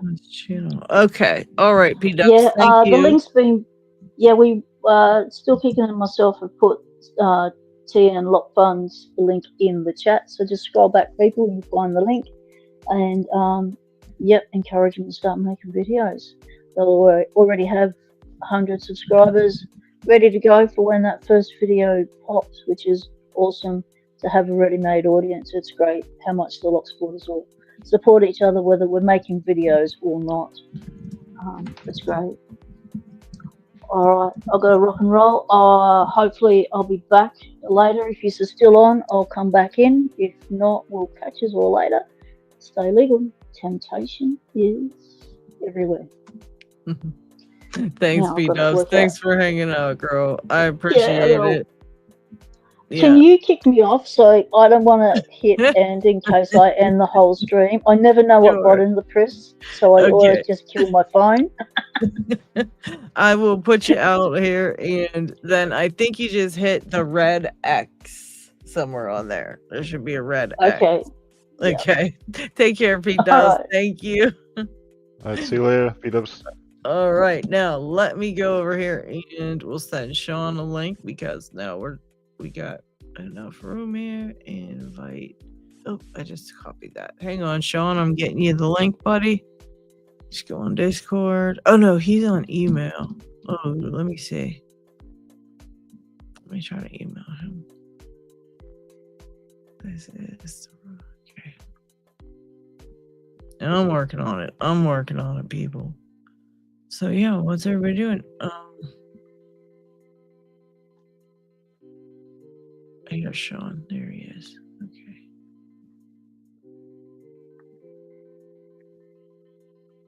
There we go. All right, Sean, I sent you the link. And where are you at inside that one there? Oh, real quick, thank you, Not Too Dead, for the super sticker. Let me give you some hearts for that. Smooches. Thank you, thank you. Very cool of you. Love those super stickers. They help me out a lot. I appreciate it. All right, let's see. We got a draw for John Doe. Are you ready to draw John Doe? Let's see. By the way, I'm 199 subscribers. So after my move, I'll be doing a subscriber appreciation giveaway. Wow. Congratulations, Marston. That's awesome. That is very, very cool. Oh, Tommy tried to be the 200th and he was 199. All right, Ryan Wilson made it 200, Marston. Congratulations. Woohoo. All right, where are we at? Yes, Sean, I sent you the link. And we're trying to get Tea and Lock Fun. Okay. We're trying to get Tea and Lock Fun some subscribers. Okay. Oh, shoot. Grain of rice. Lady Locks, I got it. I kept oversetting pin 3 while I was working on pin 4. I'm using a medium Moki gem hook. Only 4 pins in mine, though. Hey, doesn't matter. As long as you are working on it, trying to get better, whatever, that's awesome. So what lock are you working on, Grain of rice?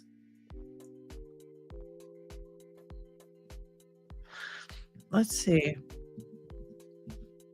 All right, John Doe, I think he said yeah that he was ready to draw. So I'm going to go to the giveaway tool and work on that.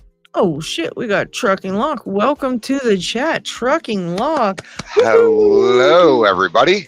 I need a friggin' get some cheers and stuff when people come on, like, and make noises, like a noise maker. I gotta order a one of them things.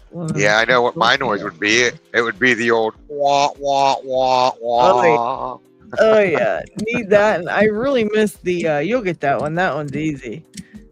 Button, the one we had for Picksmith. There's Right, Picksmith's yeah. voice. That was great. That was great. So what are you up to, Trucker? Me and Just Wolfgang are driving. picking barrel spools and cursing life right now because they're terribly difficult. Yeah, I'm you trying can keep to. barrels. Yeah, indeed. Yeah, Wolfgang's super close right now, and he's trying to get them barrels picked. So, yeah, try keep using that motion and let off some tension, or give it more tension, and a little heavier nudges.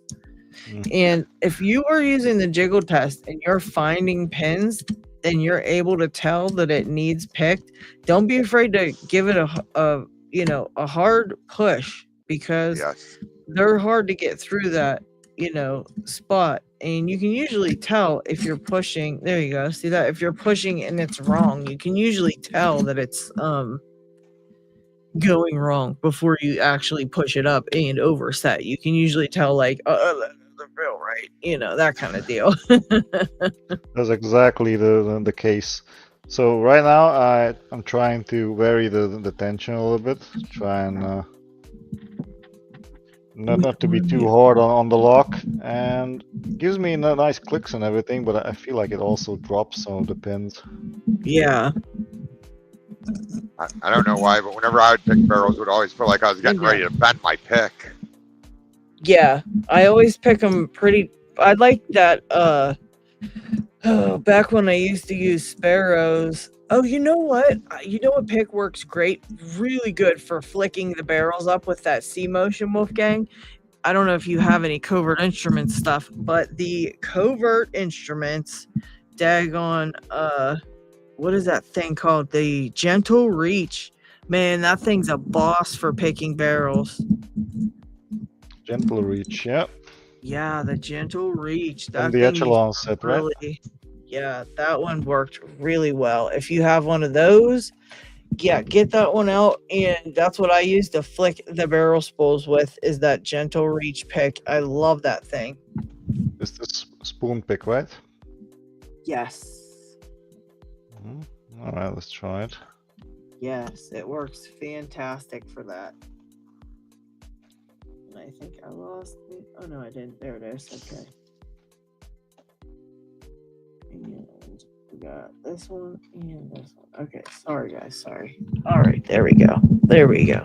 Yeah, the gentle reach works great for flicking up barrel spools.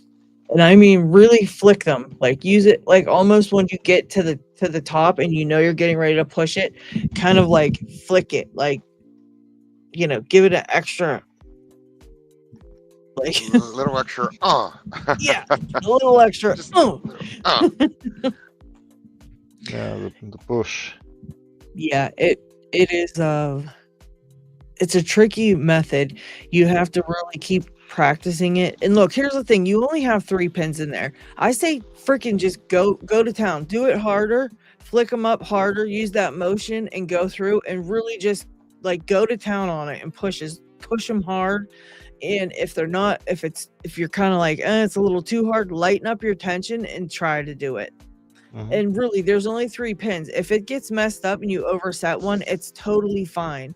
So don't be afraid to overset. Give it a hard push and get them moving. And, just each one, just go back and forth and give that flicking motion on each one. And the thing is, you don't really even have to test them, because if they don't want to be picked and it's not their time to get picked, they won't move. If they do want to be picked and it's their time to get picked, they will move. All which right. lock is that? That's the Ruko 500 with sleeved Ah, core. Yeah, that one might be a bit different with how it feels and things like that because it is the Ruko version, you know. So you might have to kind of give or take with your tension and things like that. Like things might be a bit different than, you know, when you're picking the ESA with the barrel spools. So you might have to kind of make adjustments with whatever it is you're doing on yours, whichever thing works best, you know. Okay, Sean is here. I'm gonna wait and make sure to get the thumbs up when he's ready. If you're ready, and Sean, give me thumbs up. All right, we'll put Sean in. All right, welcome, Sean. How are you? Doing all right. All right, we can hear you too. Awesome. Thought I'd show off some of the cool things you sent me. Yeah, what I send you? I can't even remember now. It's been a while. Oh yeah, that's right. I sent you those padlocks. That's right. Those are compliments of G Keyman. He sent me a bunch of really cool padlocks for somebody that is newer that needed some locks. And yeah, Sean was the lucky recipient of a whole bunch of G Keyman padlocks. That's cool. Hey, what else you got there? Oh, that's right, the minis. Cell brass padlock. So we're made in China, marked Chalet. Need one of those. Deadbolt cylinders. One's a nice set, the other is Defiant. Sorry if my camera's shaky. This is a very redneck setup. That's okay. We have crazy setups sometimes ourselves. You're fine. Little mini picking tray. I'm guessing this is a vice clamp here. Yes. Yeah. I wasn't sure what kind of setup you had or if you even had a vice yet, but yeah, those work to hold those little kick cylinders sometimes if you've got a weird vice setup, and that's compliments of Eastlands over at 44 Delta. Get all your 3D printed products, everything you need for Locksport at 44delta.com. Always got to put a plug in for 44 Delta. Sorry. Whole bunch of stickers too. Nice. So we need some more trucking lock stickers and poker chips, by the way, trucker. I know. They've been on my list to do for a while, but unfortunately, you know, like I'm blaming this on Joe Biden. Oh yeah, it's Biden's fault. I ain't got no stickers. That's probably his fault. Yeah. All right. So I got my Cooper Instruments picks here. Oh, cool. I also have these clones of them I made. Oh, wow. Very good job. Today. Very nice. They're pretty much exact copy. Wow. And you made those yourself, right? Yep. Yeah, that was a great job. Great job. Came out quite well. For some reason, grain of rice. Congratulations over in the chat. What's that? The last couple days, it just seems like I'm not getting any feedback. Like, I picked this little brass Excel lock, but I have no idea how I did it. It felt like everything was springing. Here's the thing. When you're starting out, everything's an accident. It's almost like everything's accidental. And you just do it, and you're like, I don't even know how I did this. And then all of a sudden, you do it enough that you kind of start figuring out that, you know, it's no longer an accident and it was on purpose, and that, you know, you kind of get the hang of things basically. But yeah, it is tough at first, for sure. What is the hashtag real quick, guys? Somebody re-put the hashtag in. I'm trying to draw for John Doe and I don't remember the hashtag and I can't find anybody. It's too far up the chat for me to look because I'm lazy. What's up? Eddie B's trying to tell us something. Roll the dice. Yeah, I need the hashtags. Let me give me the hashtags. Victimize me. Oh, victimize me. Okay. Gotcha. Eddie knows how to get my attention in the chat. Wait a minute, that's from John Doe? Yes. Victimize me? Oh God, good Lord. Yeah, I want to get in on this one too, so I'm putting myself in there too. Cause start collecting comments and let me put myself in there very quickly. Oh look, everybody else is getting in too now. Shit. VICTIMIZEME. Dang it. Okay. All right. Hashtag victimize me to win something crazy from John Doe. We got John Doe craziness coming your way. All right. We got to roll the dice. So everybody hurry up and type that in if you want to get in, because John Doe wants the dice rolled now. And everybody else, you know the drill. You know what you are if you haven't entered. About to be shit out of luck, people. About to be shit out of luck. 3. Eddie started the countdown. 2, 1. Oh, let me put it up, Eddie. Hang on a moment. Okay, here we go. Now let me share this with you guys so you can all see who wins, and I don't have to keep it a big old secret. Here we go. All right. 3, 2, 1. Let's see who won. Eddie B. Eddie, congratulations. Oh, congratulations, Eddie B. He rigged the shit out of this. You guys saw that, right? You saw that. That was totally I saw rigged. it. Totally sus. Totally sus, Eddie. Nice try. I guess you got what you wanted. Nice try, Eddie B. He said rigged. Okay, Eddie. Now you have to go buy me a Powerball ticket. Yeah. John Doe, sorry about taking that long. I could not remember the hashtag. All right. Congratulations, Eddie B. Congrats. Also, I really want to give a big old shout out to where is it? Oh my gosh, now I can't find it. Where is it? Oh no, it wasn't Greyhound picking. Hold on.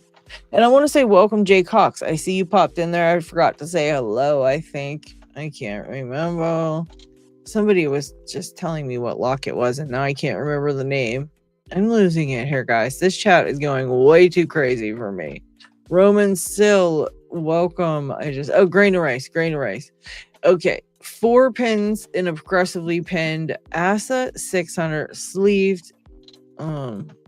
But they're getting it too with progressive pinning, and hopefully picking up on and is able to use that little flicking method, and I hope it's helping.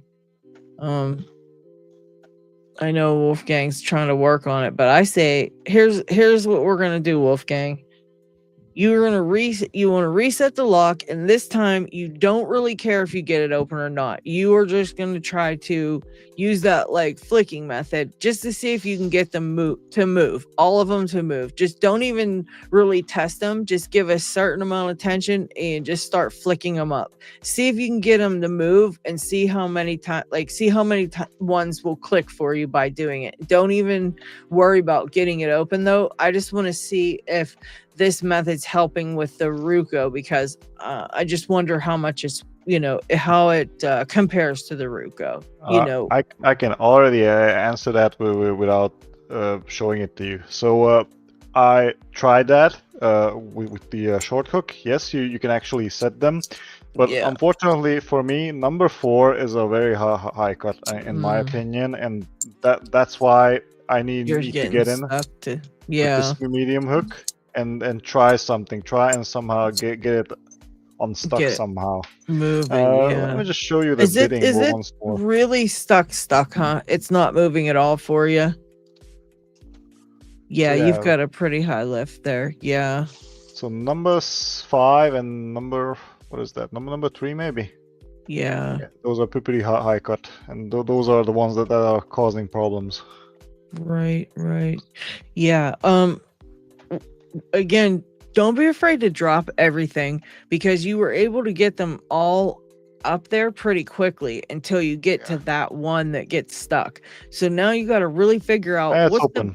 Yeah, there you go. You got to figure out like the best way to unstick that last one. So now you can get to that one pretty quickly, right? You flicked them all up pretty quick, got to that one, and kind of was at a standstill for a minute.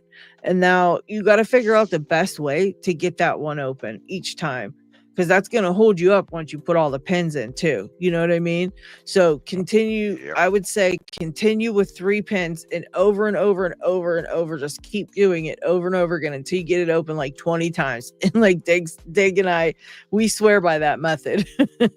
Yep. All right. Well, I'll keep practicing. Thank you very much for all the tips and tricks here and the suggestions. I'll have to take off now, but thank you very much for having me. Well, yeah, thank you, Wolfgang. I appreciate you coming on. I really, really appreciate it. I had a fun time. And I wish a great rest of the day to everyone. Thank you. You guys. Thank you. See you later. Have a good one. Lots of fun there. Yeah, so, and with that method, the progressive pinning, I just did. It's so funny. I just made a video. I recorded a video, which I might have to re-record because I messed up a little bit, but I recorded a video about some Locksport myths. I'm going to give you guys a pre Locksport myth video, but I put in there about progressive pinning because a lot of people say it's cheating. A lot of people hate progressive pinning and they're like, it's so cheating, you know? It is not cheating. Yeah, see, my thoughts on it is, my opinion, it's not cheating, but we're all on our own journeys. Everybody's on their own journey. You're only competing with yourself, and you only have to live with yourself when you're dealing with what it is that helps you learn. If you think that it's cheating, then it's 100% cheating. If you think it's cool, then it's 100% cool. You know what I mean? I say don't even let that, don't even let that become something that you worry about. If it's right, if that's how you want to do it, go for it. Myself, I think you learn a lot faster. I think when you break things down like that, you can learn it a whole lot faster because, you're taking everything apart and doing it in a smaller sense. It's like little tiny increments, and you're able to see what the hell you did wrong or what's holding you up. Like Wolfgang, he has 3 pins in there. And he's able to get to that 3rd pin all the time, and then he gets stuck at it, Well, guess what? Right. Now he knows that, first of all, he's got tons of practice picking barrel spools because he keeps having to do it over and over again. And also, he knows what is wrong because it's that 3rd pin. Now he figured it out, right? So now he knows that 3rd pin's a bit of a troublesome pin, and he can work on figuring out a way to get past it.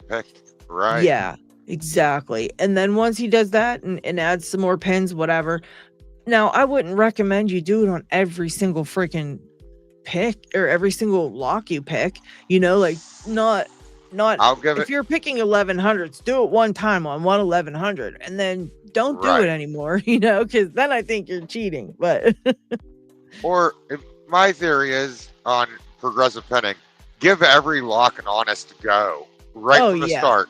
And then if you don't get it and you're having a lot of trouble, then it's okay to progressive pin it, and rather you really want to take your time and, like I did with the Gold Z, right? Yeah. I mean, I spent so much time progressive pinning it, learning it, because it was exponentially harder each time you added a pin stack. So it was like you had to relearn the entire lock again, and it was like I don't, if it wasn't for prog pinning the Gold Z or the 700, I don't think I would have ever got them. Yeah, you with some, especially with those crazy black belt locks, because they are meant to be they're literally the hardest locks. That's why they're ranked at black belt. And you never picked that before. I never picked a gin spool until I picked my Assa 700. Okay, so what was I supposed to do with that? With 7 pins, and there's so tight tolerances in those locks. Yes, they are. What are you gonna do there? You have to figure it out. And so, you're like, all right, I guess I could have spent 2 years trying to figure it out, but even then you're not guaranteed to be able to figure it out because you don't, even then you don't know if you'll be able to get it. You're just trying and hoping, but it doesn't necessarily mean you're going to get it, So exactly. And that's, yes, I agree with you. I agree. Especially when you're moving into new locks, like rather it's a new type of lock or different security features. That is, let's face it, we're not all the dependent quarters. We're not all Georgia Jims or Doc Hog Masters. I know that's right. Those guys are crazy. They're crazy. They're so good at that stuff. And now, as you learn too, like as you go through, I might not say right now, I could have not have picked it of Master Lotto 410. I might have went my whole journey and never picked one. Now I can go back and pick one and I don't need to progressively pin it. Not one bit. You know what I mean? I don't need to because I've already developed this certain skills that allow you to go ahead and be able to pick some certain locks, So, I think it's a great tool for learning. It, like Trucker said, if you give it a really good go first and, try it a couple times because you don't know if it's going to be something you're able to learn. Usually I can tell if I'm able to learn a lock and just pick it, without having to progressively pin it. I can usually tell within the first, few minutes of trying to pick it. If it's simply insane, then no, I'm definitely not going to be able to do it. Like side pins, I was not able to pick side pins just in a full lock.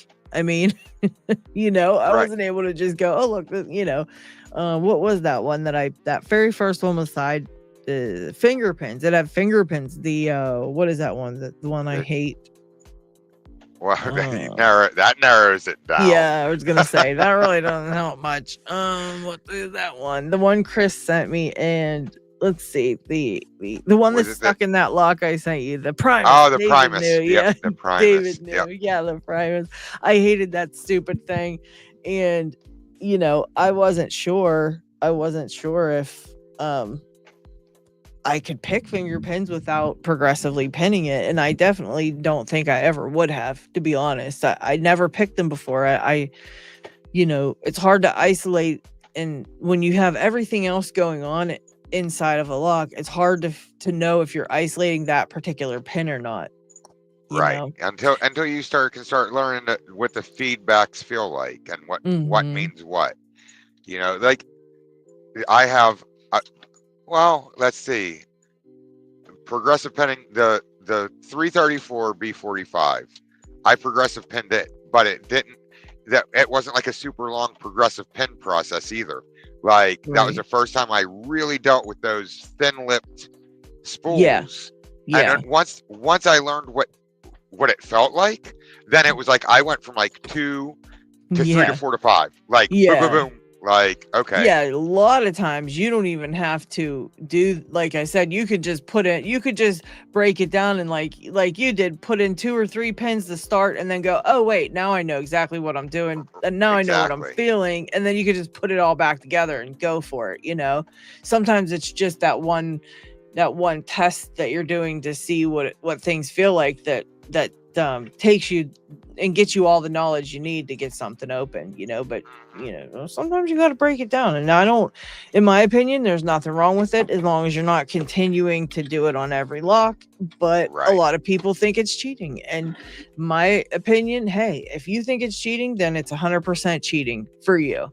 And you don't have to do it, and if the next person thinks, hey, no, this really helps, then they can do it, and because this is such an individual sport. So really everybody progresses at their own rates. They find doing things enjoyable that others may not. And, it's like, okay, I'll be the first one to admit, still to this day, I do not care to rake a lock. Now, if it's pardon my French, but the shit hits the fan scenario, you better believe the triple peak is one of the first picks I'm going to try to get in somewhere to get what I need because it's effective. But like cease to do. is amazing with raking. Like, he would just annihilate me if we went head to head for raking, because it's an art. Do I like raking? Not really, but that's me. That's, you know, no one says I have to rake or I don't have to rake or this or that. So exactly, do what suits you. That's always been my mantra. Just do what suits you. Yeah, and don't worry about what everyone else is doing, and like the fact that you can't do it and they could, because, you know, again, we're all on our own little individual journeys, and just because that person can do something doesn't mean that you can. And, you know, we all feel different things in our hands. Like, everybody has different hands too. Like, you might like a certain kind of pick that I don't like. That's another thing. Like, you know, when people ask for pick recommendations, I know the places I like and the places that I think people should get picks from, and, you know, the ones that I recommend. But at the end of the day, man, you might get a hold of them and you might not be able to feel anything. You might be like, oh wait, wow, this, you know, this doesn't feel good. I can't feel anything, whatever. Right. And still to this day, it's like, if I'm struggling with a lock, like let's say somebody sends me a CL that's made out of a Schleg, then my go-tos are going to be the Mokies or the Jimmy Longs at first. But then if I'm not really feeling anything, or I'm confused with what I'm feeling, I'll grab another pick, because they will all feel something a little bit differently. You know, it's like I don't really use Sparrow's picks. But the Sparrow's Attila for a Schleg keyway, hell yeah. For me, it works great. It's a great profile, and it will tell me things that other picks may not. So yeah, that's another thing. Just and even different profiles. Like, I'll forget there's other profiles. You're right. I'll be like standard hook all day, and then I'm wondering why I can't get shit open. It's like, well, you probably need a longer hook, and, you know, or, you know, I like the gentle reach, and I forget about it all the time. That is such a good profile. I don't have coverts, but I have other reaches like that, and oh my god. Yeah. I really, really like it, especially for barrel spools, That pick will open barrels all day long. It's the perfect, you know, it's the perfect pick for that. But I forget that I own one, and I own 6 of them, you know.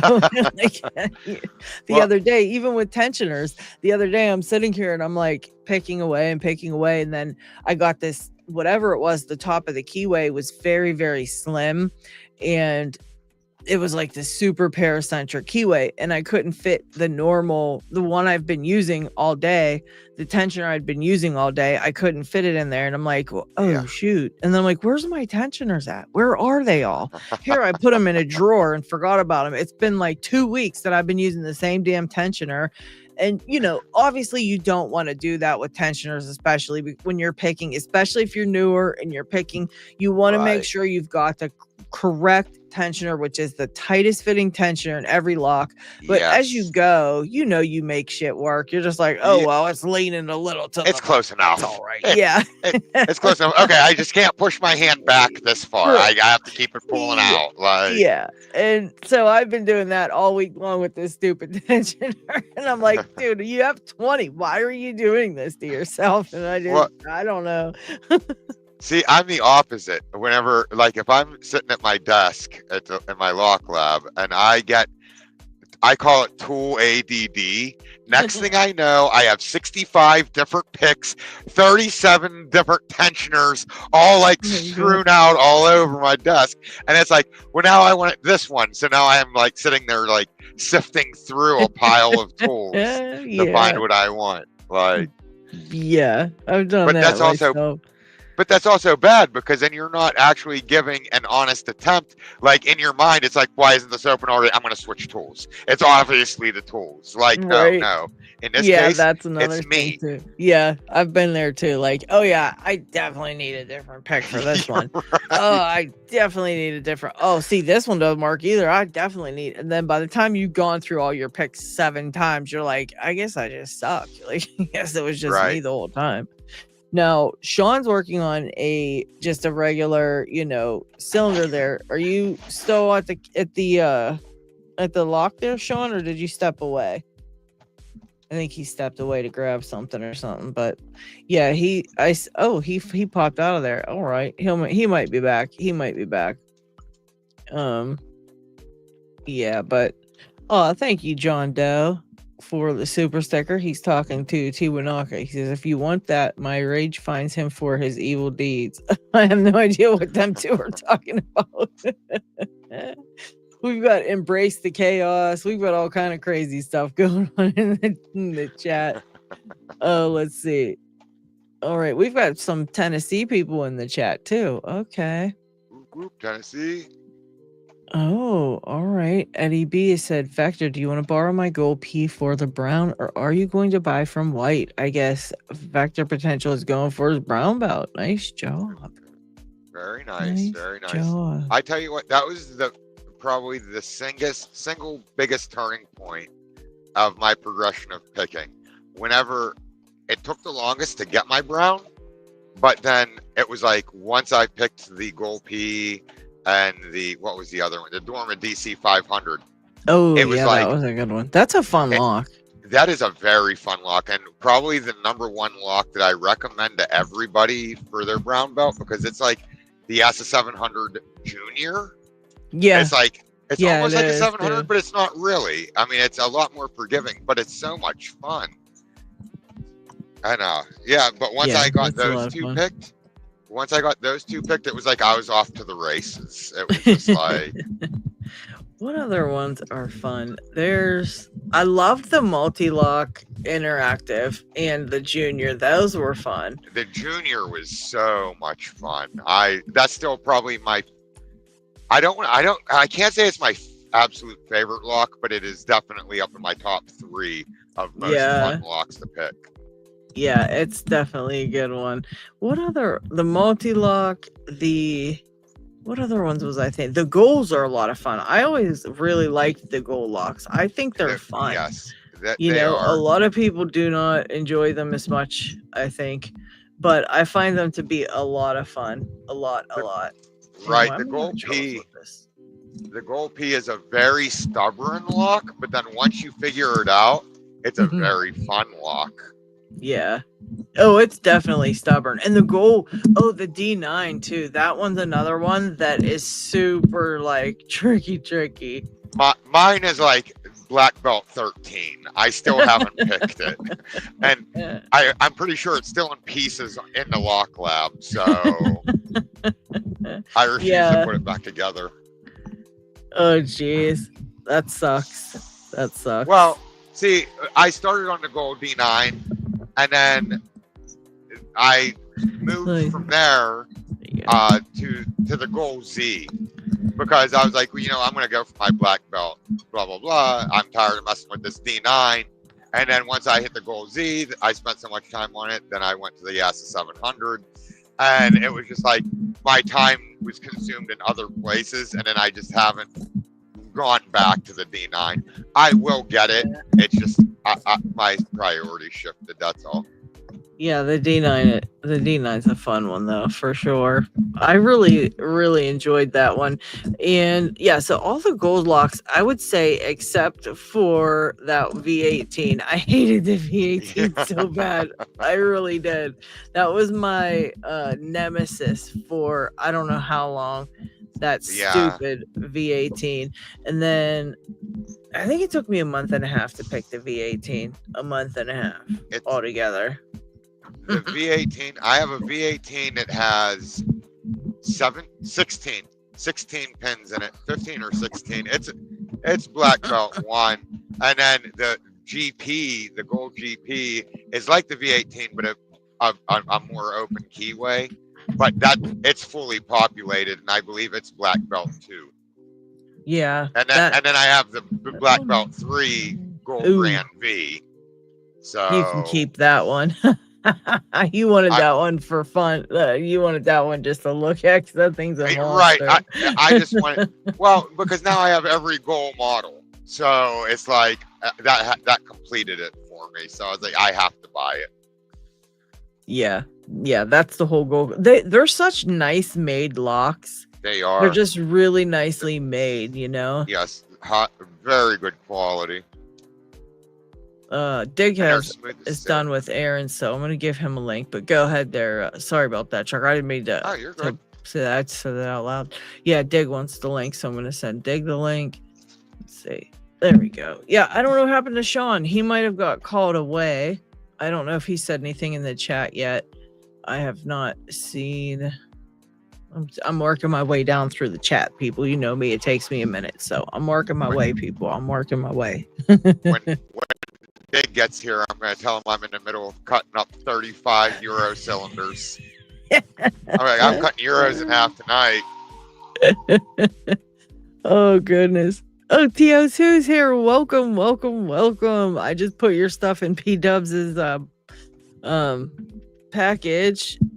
Stuff I've got for you, TO2. Swear you'll get it someday. We've just been playing hit and miss there with P-Dubs' package. She doesn't want me to send it because she's not home right now, so it's like, and she keeps getting called away. She must have done, gosh, what was it? For the last few months, she's had to do so many times she went and was dog sitting for people, or pet sitting basically for everybody. Wow. And then her mom got sick. Well, remember her cousin her niece got sick, and then her mom sick, yeah. Now her mom's sick. She has not, it's been a rough year for her where she can't even be at home and relax, and she's always got to be called away. I feel bad for her. Yeah. The GGs are, well, they are fun, but very challenging. Very challenging type of fun. I can't speak on GGs because the only GGs I've ever picked were made by Harry Bow. So, yeah. I've never picked a P extra. They're not fun. They're tough. Well, I mean, they are fun, but they're pretty tough. They're pretty tough locks. Let's see. What's the difference between the junior versus the interactive multi-locks? Tommy asked. Now, this was a while ago. I apologize. We're running behind in the chat. If you have any questions, too, please put them in the chat, especially our new people. Please don't be afraid to ask any questions that you have, Locksport related questions. There are no stupid Locksport questions. Believe me, you need to know this information. And if you don't know something, please feel free to ask it. So Tommy would like to know the difference between the junior versus the interactive. From my understanding, the interactive has the interactive element that does not sit in the pin row. And then I don't know if the interactive has 5 or 6 pin stacks, but the junior only has 5. So. Okay, I wasn't sure how many the junior had. So the junior has 5. Yeah, I'm not sure. I can't remember, but the interactive might have 7. It might actually have 7. Yeah, and I know there's different layer or different levels of the multi-lock, and I'm not sure. I'm not really well versed in multi-locks. Me neither. I know John Doe sent me those couple. He sent me a couple, and the one is so much fun because it's just you don't think you're getting anywhere. It's just you're oh my god, is anything even setting? And then all of a sudden it's just boom, boom, and it opens right up. And it's that's funny. Holy crap, I love it. That's actually nice though. I love the interactive, or any of the multi-locks really were a lot of fun in my opinion. I thought every single one of them was just a lot of fun. Another really fun pick if people are looking for it, and it's not high level, it's a very universal fun pick, is because it's so much different than anything else in its categories. The Master Lock 911. Oh, the 911. I still think, because it's got the dead shackle.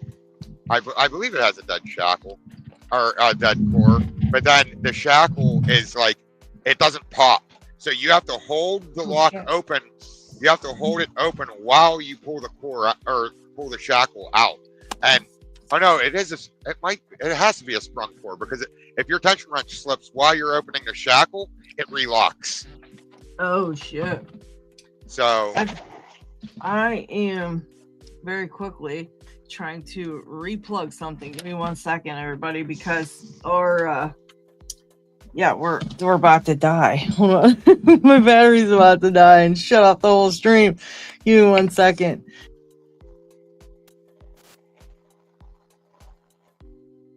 Trucker, I'm gonna change my mic out real quick.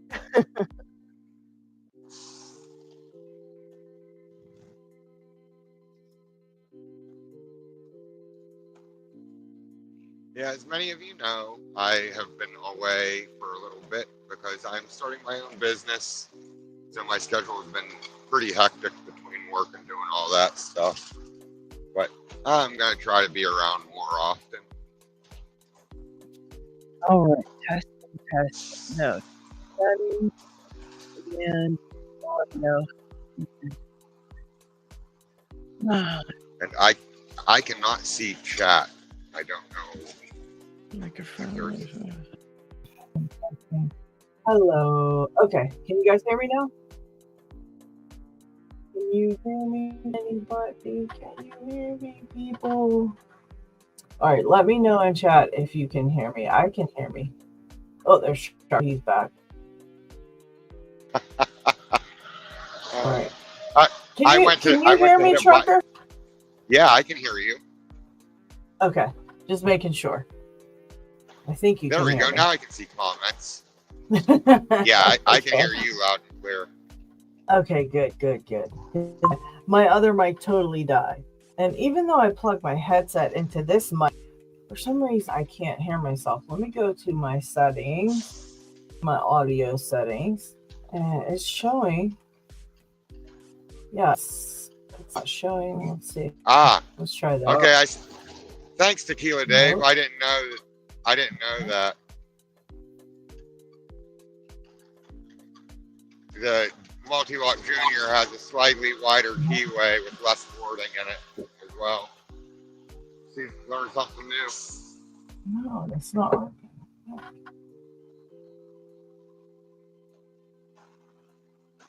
What in the world is going on? Hang on, guys.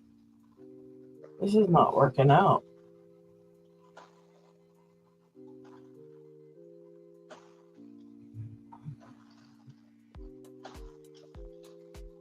And is not registering my headphones.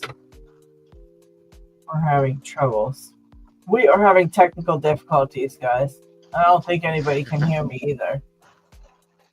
See, I can hear you loud and clear, but I don't know if that's because I'm not able to get this to work into my headset to hear the stream. Oh, there it is. I think I found it. Jeez, oh man. All right, let's see. Sandman says, this is the lockpicking. I'm borrowing Sandman's account. I seem to have forgotten when I was going to release the Apex set. Can you remind me real quick? Thanks in advance, LPL. Nice try, Sandman. We know it's you. We know it's you. Yes, this is not coming through into... G Keyman says he can hear you. Yeah, for some reason I can hear everybody else but myself, so we're just gonna work with that, I guess. I don't know what the hell the deal is. David Romano, I never learned to read.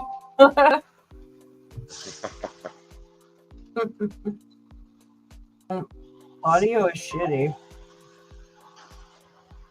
I guess the microphone picking me up is not working. Let me go out and come back in. I think it'll stay on as long as Trucker's in here. I think. Hopefully. We'll find out. Wait, 2 seconds. I'm going to try that. I don't think that's going to work, though. Hold on. Let me try this way. Hold on. I might have Brian help me with this. Oh, that's why. Hold on. Audio. I'm working on it, John, people. Hold on a second. See you later, John Doe. Have a good night. That's why.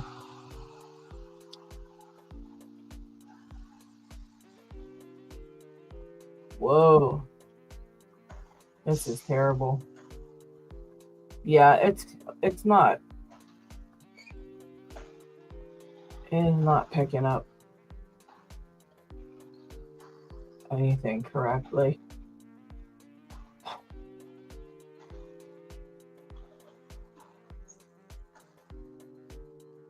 Why is it doing that? All right, let me go out and back in. Give me 1 second. Hopefully I.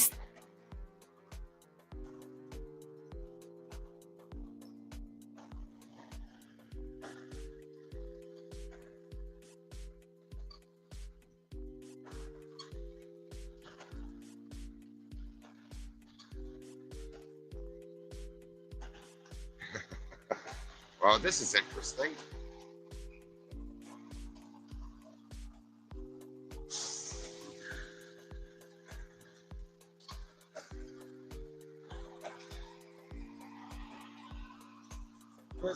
How's everybody doing tonight?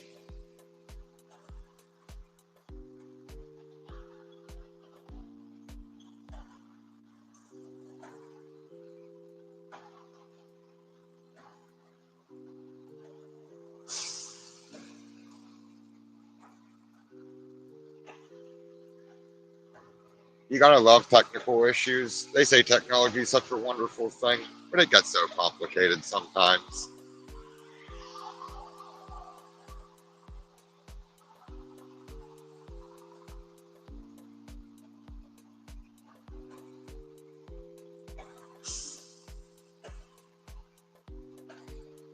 Yeah, yeah, G-Key, man.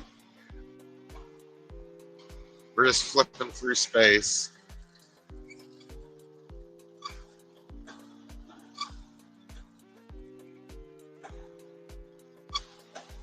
Make CB Ray is great again. I will agree with that. I can get on with that. Hey, Picksmith.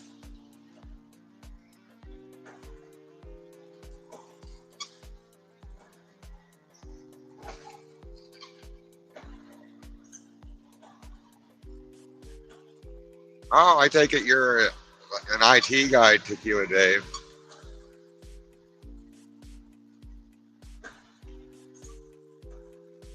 Yeah, I'm leading the show right now just because Lady Lux is having some technical issues with her audio, and she came up or decided she was going to try to leave and come back, and I think it's taking a little longer than anticipated. So if anybody out there wants to fund hers journey to the ice wall, I will gladly do your questions.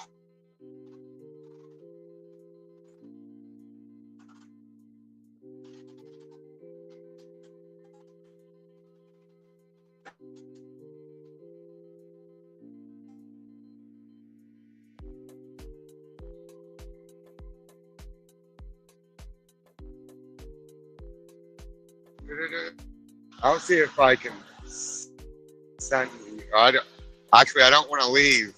I was going to see if I could send you a link, but I can't bring you on anyways. That would have to be Lady Lux. Now the Illuminati hasn't got to me. The only reason why I want flat earthers to fund my journey to the ice wall is because of the old saying, "A fool and their money is soon parted."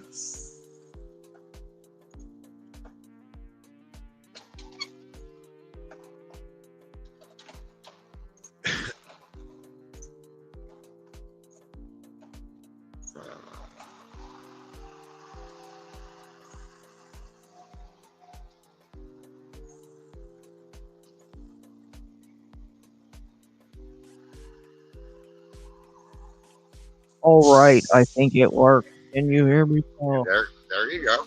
I can hear you. Man, that was ridiculous. You cannot switch anything on when you're streaming. You can't switch nothing. Well, I wanted to test out my new mic, and so I tried to I plugged it in to test it, and when I plugged it in, I had to use the USB-C, like the C thing, and the only where there's a C plug on my whole laptop is the charger, so it plugs into the charging port. So it's drawing my friggin' laptop to dead. It literally killed my laptop in just this little bit of time, just to be on the Streamyard, which is crazy. So, did you get rid of the Shore, or do you still have it?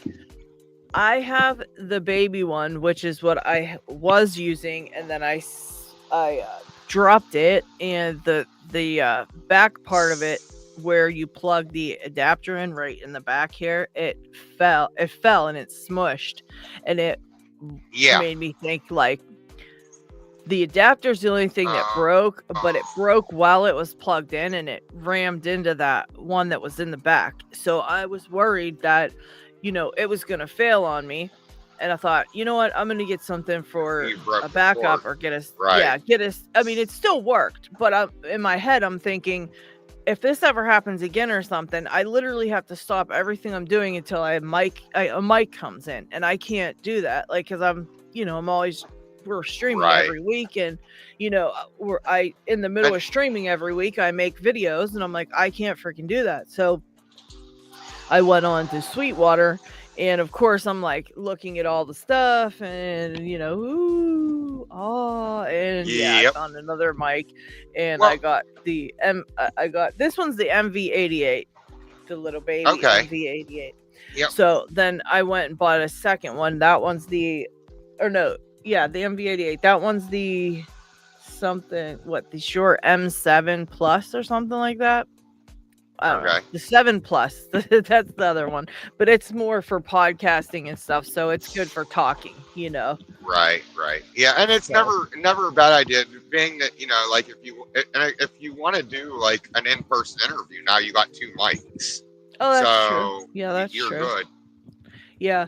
I just was really thinking I can use the little one, the 88. I can use that one for my phone, and when I go places and things, because it's small. And I thought, that's perfect. It's smaller.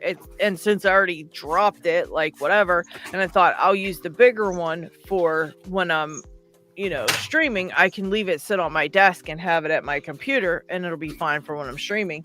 However, I cannot plug it in through the C plug in my computer, because it just kills it. So I have to get an adapter, which I did get an adapter, but I don't know if I got the right one. I don't know. We'll see. And that's the other, you know, like my microphone that I have at home. I have the Sennheiser. I can't remember which model it is, but it plugs right into the USB-C of my phone whenever I do my recording, because I use my phone camera on my phone. So it works out real nice, because as soon as I plug it in, the audio goes through the microphone rather than my built-in speaker.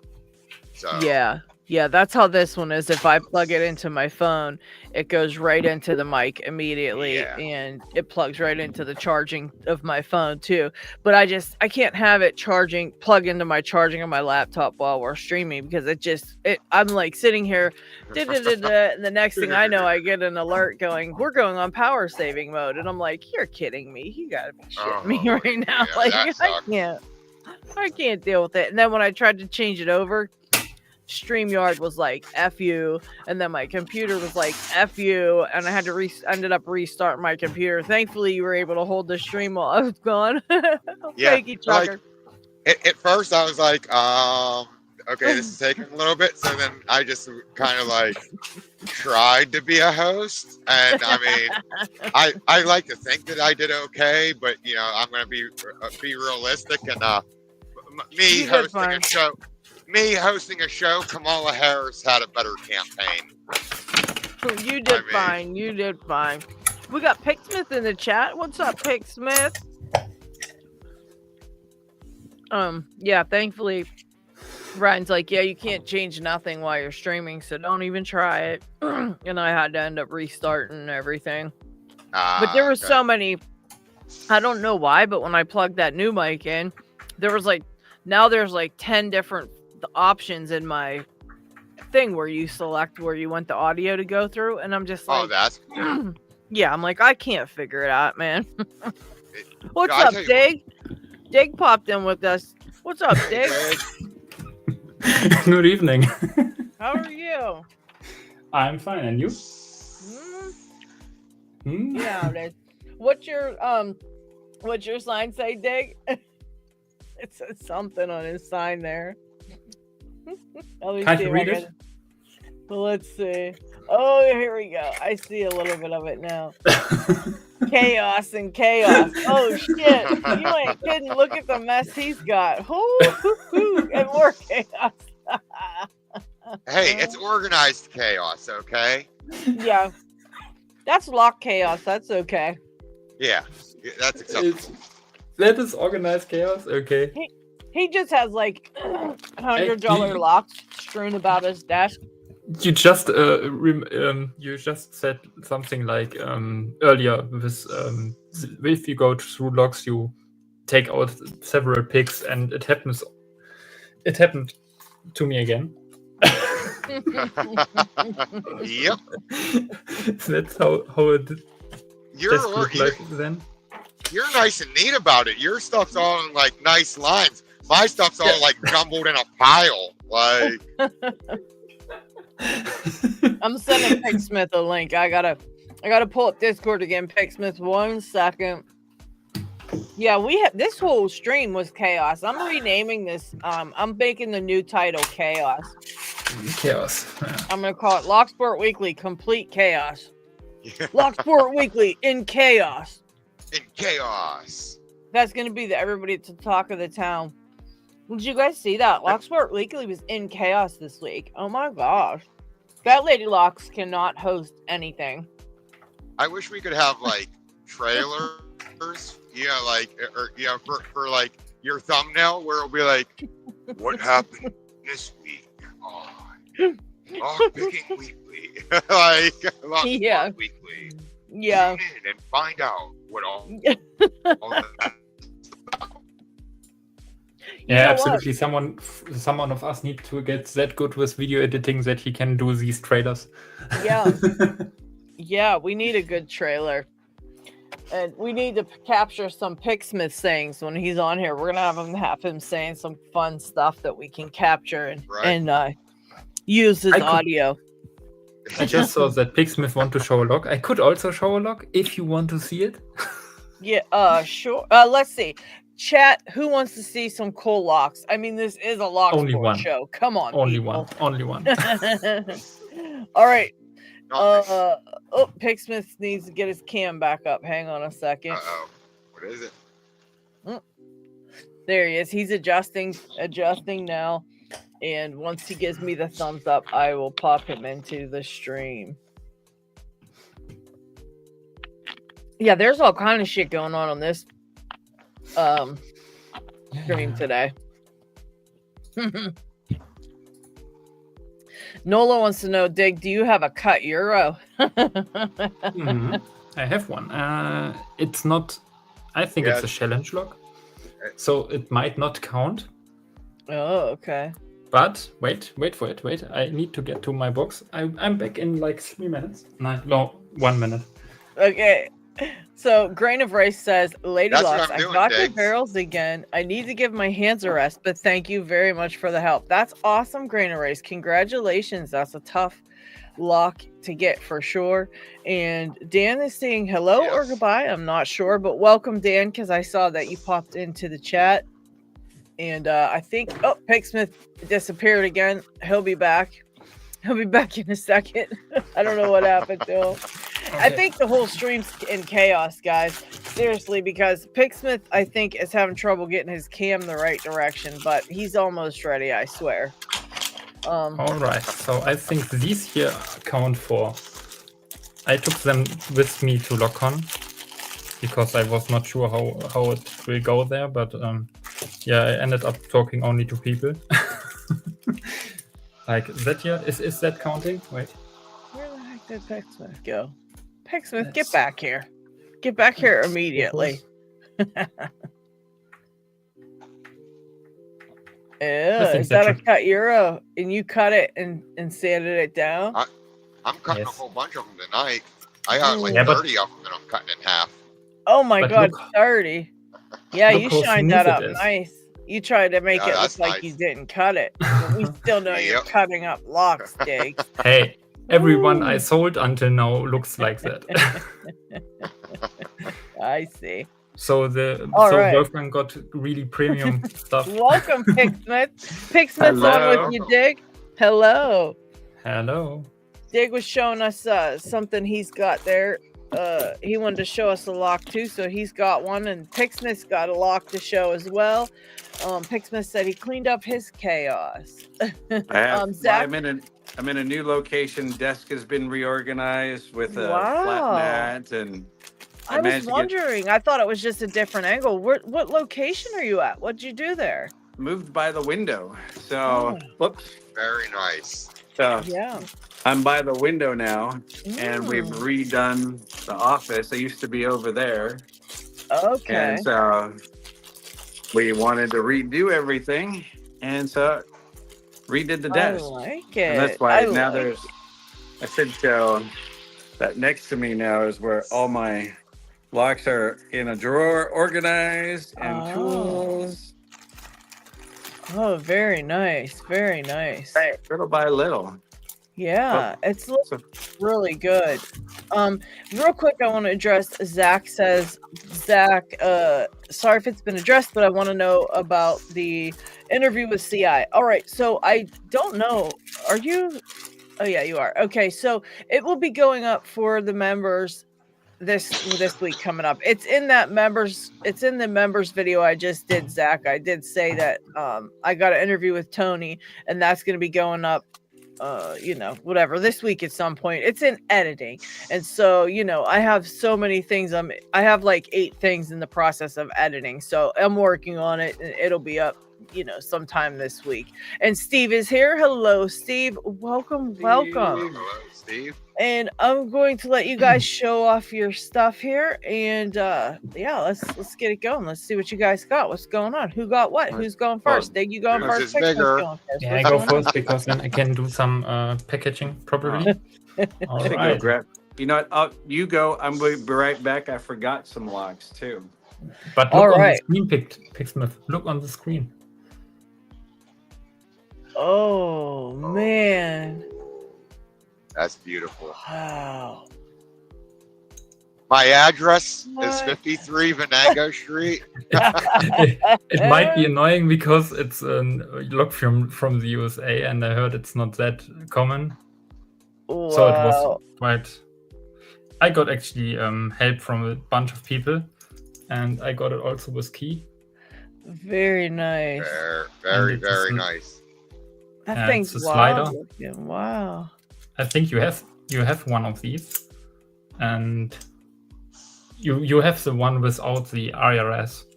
I have the one without the slider too. Mine only has. Yeah.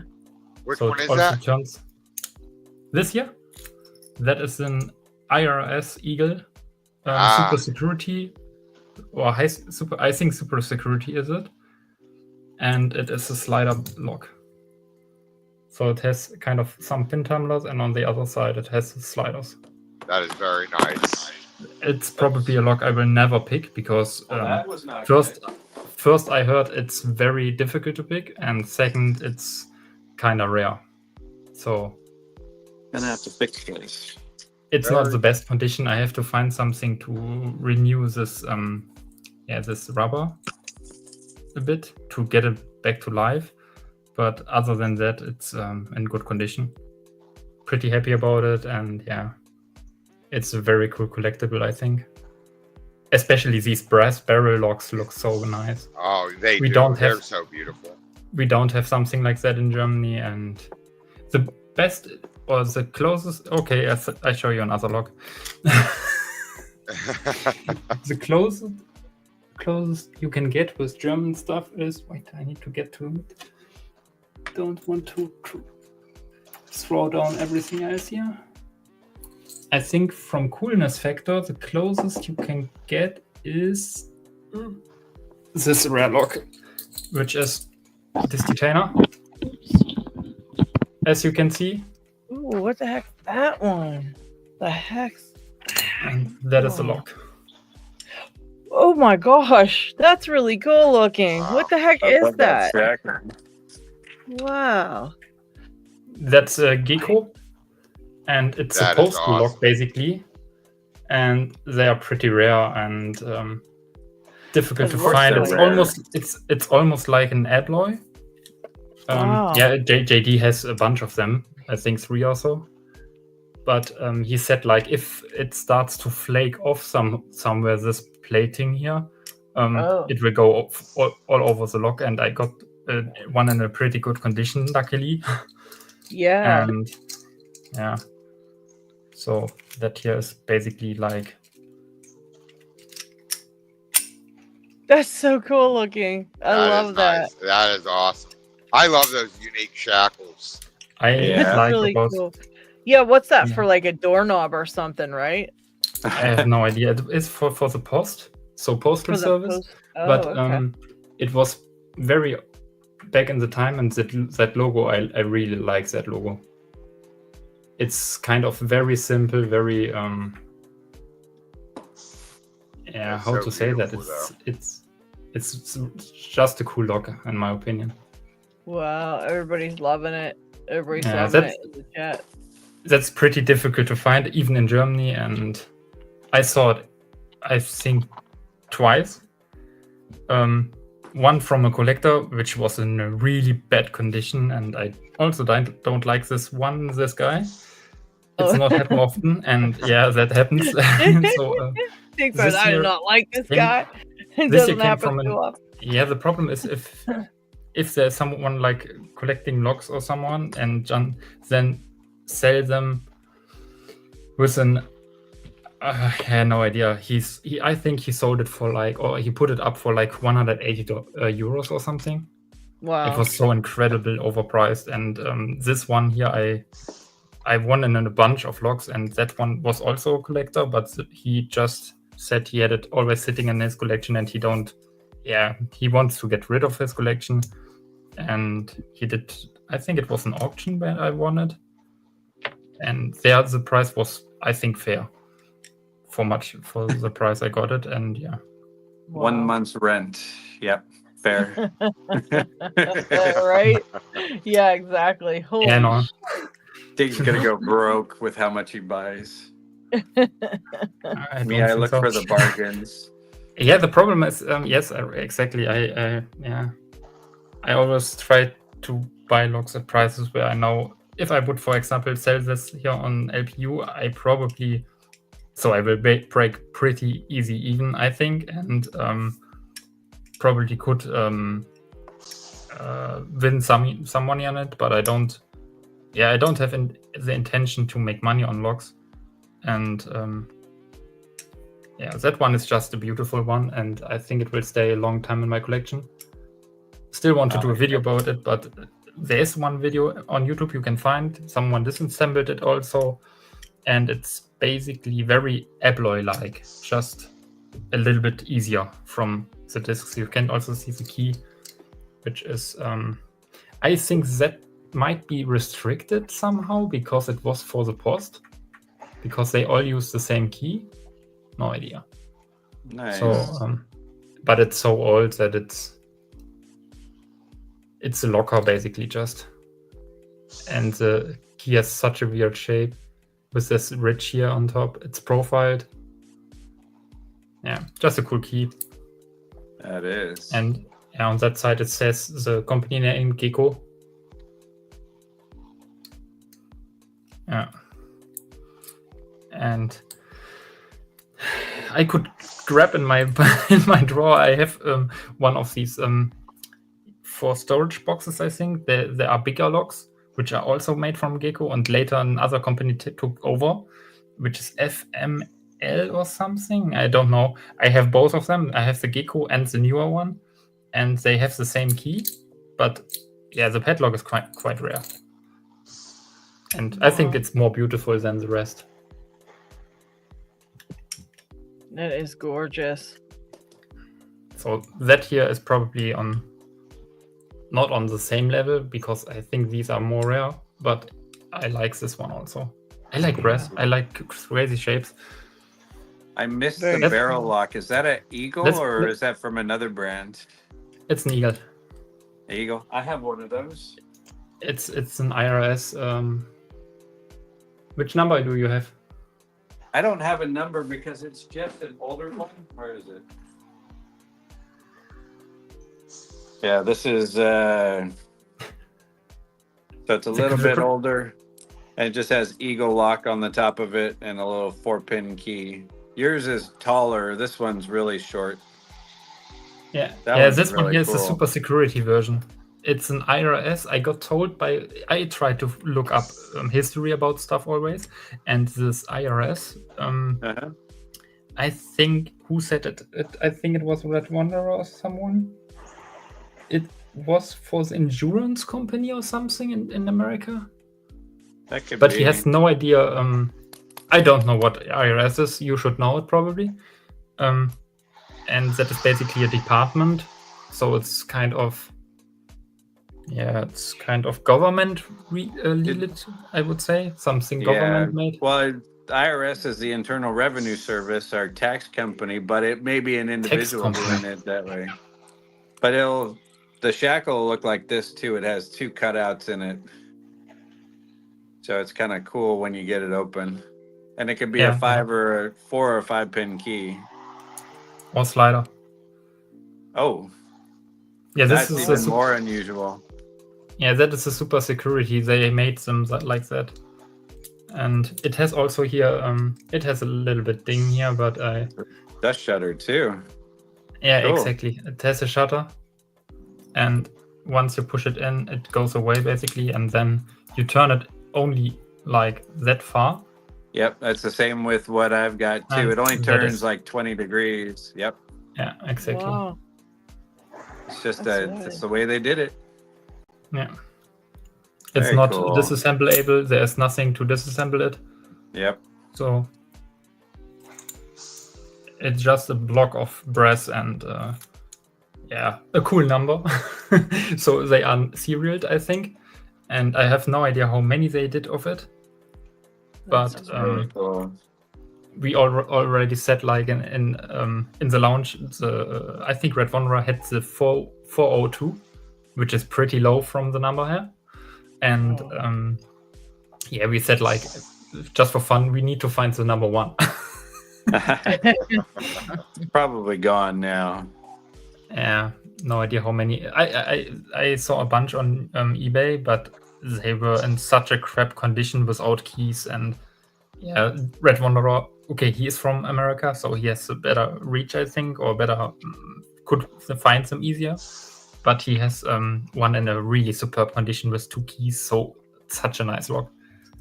He showed it after I got mine, and I was like, oh yeah, sure, you have an even better one. But I'm pretty happy to get at least. I don't know how many of these are in Germany actually, so probably like 2 or 3. No idea. But yeah, you have to find them in America. In America, they are more common than here. Here they are like non-existent. And you always manage to find the non-existent locks and pay like $3 for them too. You're right. The craziest thing. I don't want to tell the story because it will be so annoying for you guys. One of us is having a problem.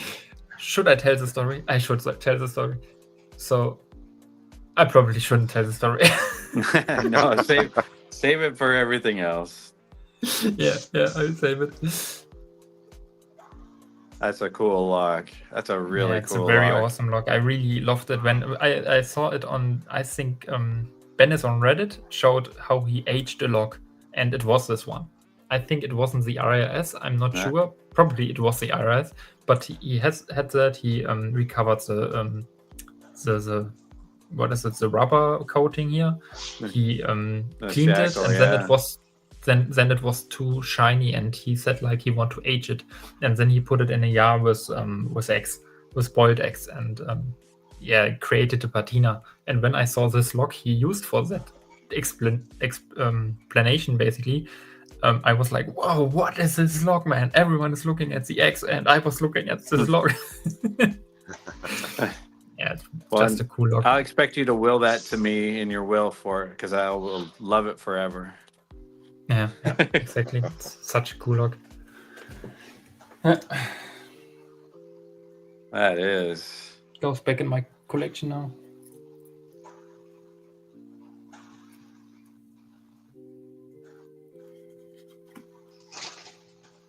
And I think it's I think I don't going to pick it because it's if you damage it, it would be so unreplaceable. You can't repair it. You can basically do nothing. Yeah. If it breaks. I wonder if that's So me or who's having the trouble. I'm getting jumpy audio. I hope it's not me because I'm just putting my stuff away and cleaning off fingerprints.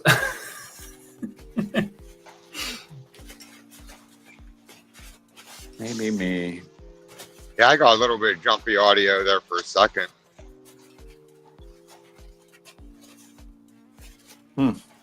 Must be me because everybody's doing it. I can't hear anybody. Uh-oh, can't hear us. Shit, I had a question for you, Picksmith. Dang it. I can hear you, but it's just digital stop and start. Let me turn the music off real quick. Sometimes that has a hard time.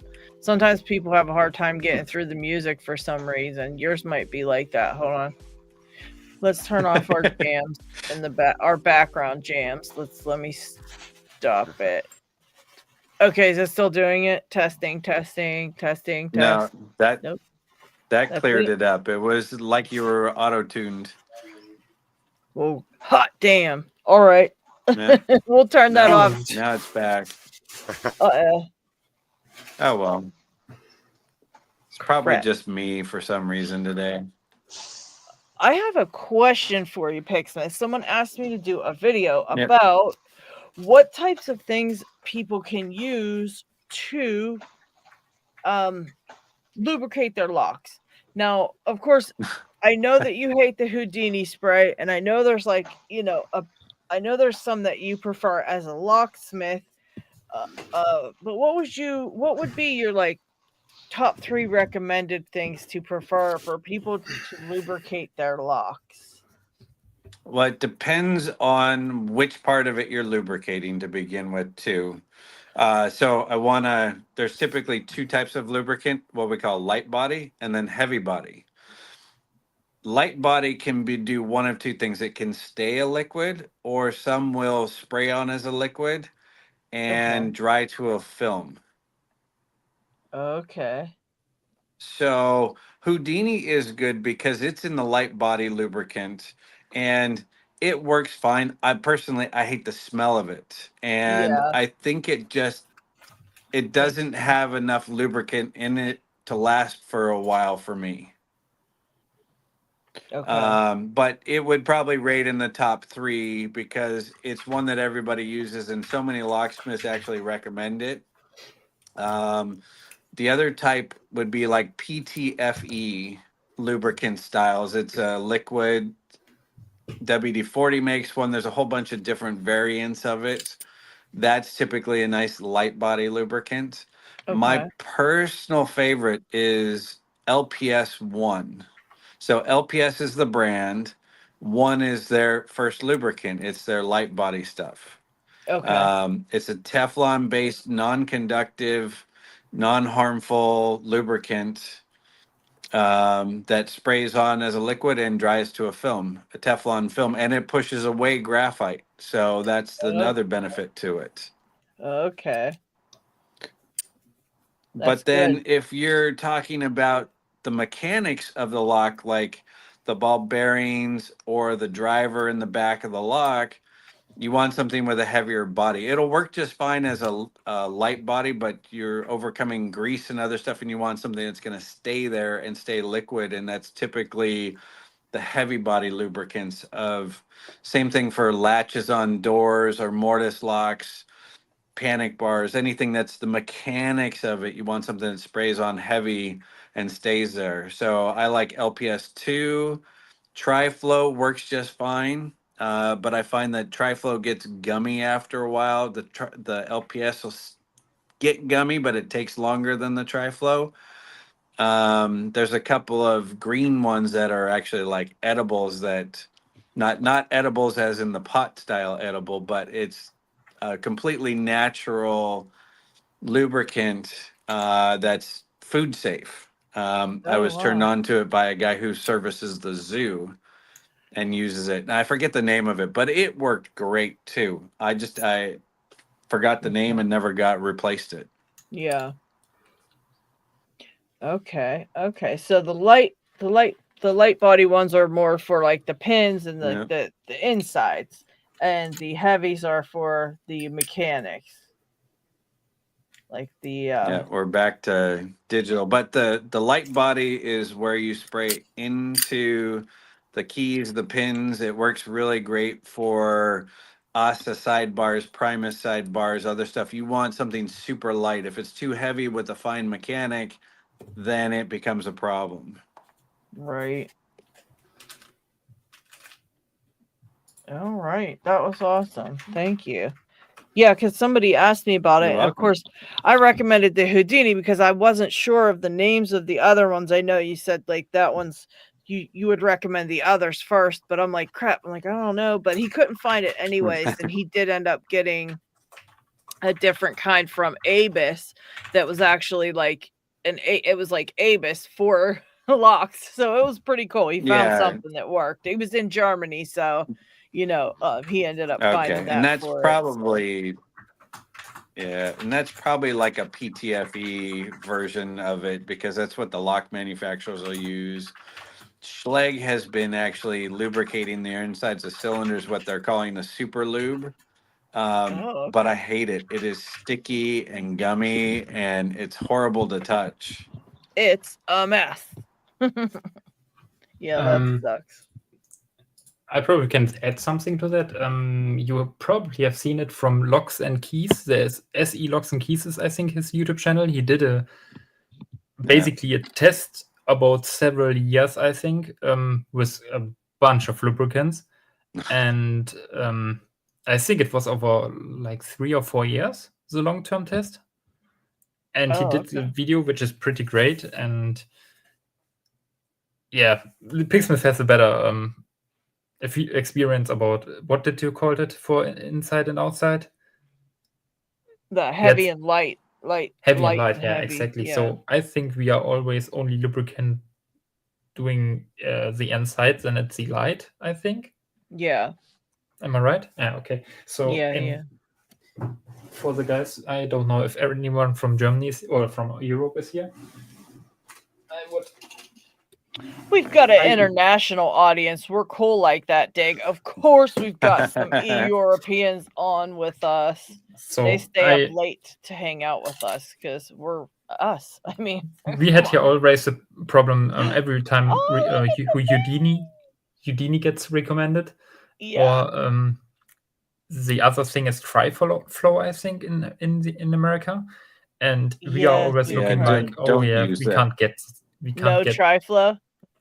No Tri-Flow, not in a lock cylinder. It's too heavy, and it becomes gummy after a point. It works great when you first spray it in. Let me write that down. But then if you let it sit, it gets gummy. It's a heavy body lubricant. You don't want to use it. Okay, now what about the WD-40? I know that's not recommended, and I know it gets because it does get gummy. Is that a heavy also? Is that why? It works as great as a cleaner. Yeah, exactly. It's a cleaner. WD-40, it's not a lubricant. Yeah, it's the reason why it's called WD-40, and it's also the name of the company, but the WD-40 actual lubricant is water displacement, and it was their 40th try on figuring something out. It was the 40th formulation. And it's actually, it works fine quickly. If you need a quick thing and all you have is WD-40 and you need your lock to work, spray it in there. But the problem with WD-40 is it's light body. It disappears within like 3 months, especially out here in the coast. It can disappear in a month and dry up, but it doesn't displace graphite. It mixes with graphite and becomes like a gummy solution. Oh, okay. Okay. Nope, I'm only going to have a couple more minutes here. I got to go do a job. Oh, boy. But yeah, so he or the thing is, someone on, I don't know if he was actually from Europe, but someone was playing around with Dome locks, and he said like Dome has such a good lubricant in their locks, and they played around with it and they tried to find out information about it, and somewhere there was kind of a patent called, and this patent, when you do kind of a backward search, brings you to this company, which is in Germany, or which is in Europe really good available, which is Entaflon. And they made kind of this thin super, no idea what lubricant, and it is a thing which they patented, is this mic pole technology, and they swear on that stuff, and I bought it. I think it's 20 euro or something, or 25, no idea. It wasn't that expensive and I don't have to import it for Europe. It's really good. And yeah, you don't need really much for it. You do just one spray and your lock works like super. And it's also, I think, I think it's what does it? It secures for corrosion or something, or prevents it. Oh my God, made in Belgium, so it's, I think from Europe you should get that stuff, because the other stuff you always has to import, and it's a struggle. Wow.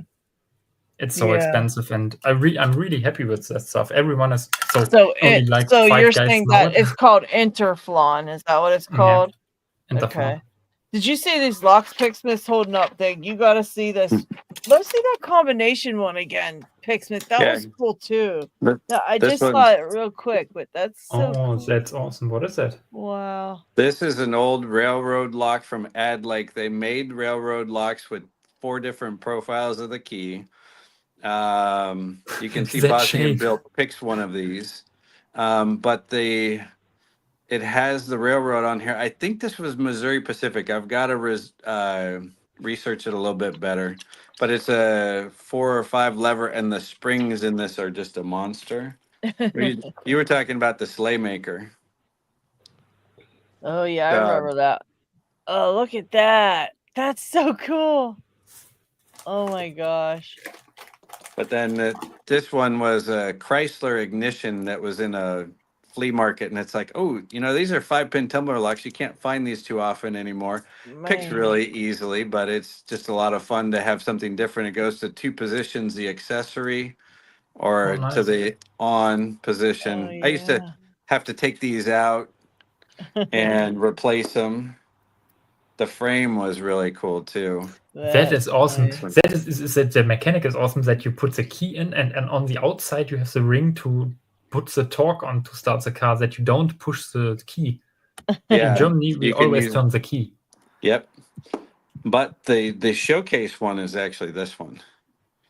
This is it. Yale in town. Oh, wow. Wafer lock, but oh, wow. Yale Junior. Oh. Awesome. What? So this one was a good find. That's a disc tumbler? Yeah, it's just a little wafer lock. Okay. But what makes it a little more rare is it's a Yale Junior. What is a Yale Junior? I don't know. It was in the early 1900s, they made a run of locks, and they were calling them Yale Junior. It was just a different way for them to name the company, because they were being done by Linus Yale's son, who was called Junior at the time. I think that's what it was, but it still says Yale in town, which was in the late 1800s, early 1900s. But Ladylocks, what you doing with your mic? We have a question in chat. I want to answer that, or you, Ladylocks, go for it. Oh, you can answer it if you want, Dick. I have no idea. We can talk about practice it. log. On practice logs, you have normally on bottom. I don't have one right now, but the cover of the Bible is normally like pressed in. Most of the time, you can, if it is a Euro log, at least. Normally, you can remove it, and then you can get at the springs and everything. But on the other side, you shouldn't be. You don't have the need normally to assemble a practice log, I think. Yeah. Or do you? It should come together. Yeah, I've they never should seen come a together. practice lock that hasn't come together. Yeah. Yeah, they'd always come unless it fell apart. Because Yeah, they're unless so it cheap. fall it apart, fall right. apart. It's put together yourself lock. Oh, that's kind of wild. Oh yeah, learn how it goes together. We call that locksmith form. Yeah, then it's just I'm basically gonna get you a link. I'll put in the chat. Nime, I'll put that in the chat for you to go check out. It's how to reassemble a lock. It might some of the parts might look a bit different, but I'm sure you can, pretty much put the video to use with put the video to use with what you've got going on. So let me get the link for you while these guys are checking out these locks here. Name. Is Don't yours do that to a me. padlock or a Euro cylinder? What kind of cylinder is the plastic lock? That we do need to know. Is it Euro format, which is typically we see them in a Euro format look because they're bigger and it holds everything and it's able to look at it pretty closely. But hey, Dig, here's one that you don't have. Oh, Chris. Yeah, I know. I didn't bought it yet. But Christopher I'm kind is of going happy to that I go didn't. play with So some the thing CNO is, tools. I can't decide ever. And my problem was I didn't wanted to force him to do different versions when he put his out. So I really wasn't unsure if I want the easy keyway, which he proceeded, or if he said also like, yeah, I can do the crazy keyway.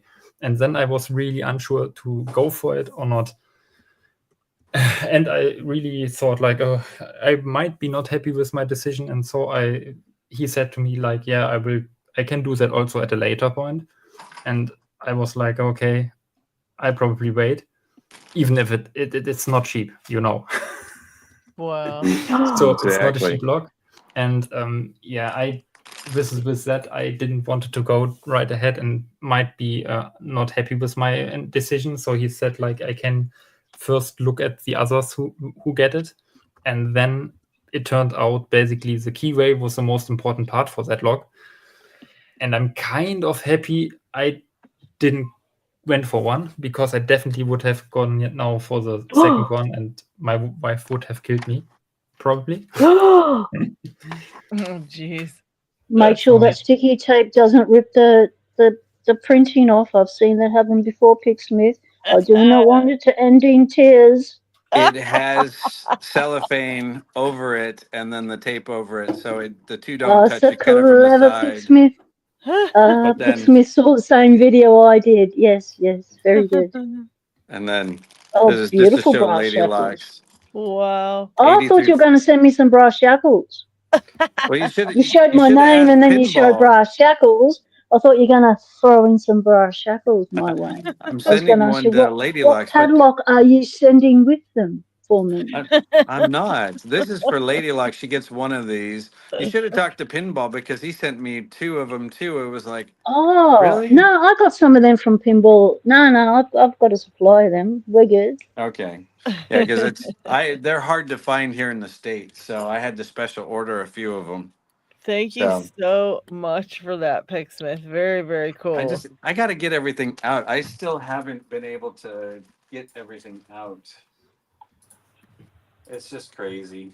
Yeah, you need some time off of work and get stuff together. And I do, but I need to get moving here because I got to go run and do a job before the memorial I got to go to tonight. Oh boy! All right, Picksmith. Well, I really appreciate you hopping in, and as usual, anytime you get some free time and want to do a live stream, have some drinks and pick some locks. I'm cool with that. That's the dangerous combination, is the drinking. But that makes it the most fun. Yeah, we always have too much fun on those. So exactly. Okay. We could just do a secret one like I did the one morning. Just pop in and do it and see who pops in. Yep, and then I delete it when it's done and nobody knows we did. Too fun. What? Too fun. Yeah, that's the thing, Dig. Sneaky. Yeah, you gotta be there. That's right. Okay. Well, Thanks, everybody have a good evening. And we'll see you next time. Okay. Okay. Take care. See you, mate. Bye. Is Keybeard still in the chat? Keybeard, are you still around, mate? Sneaky live streams, fun. Yes, Mickey Spray's live streams.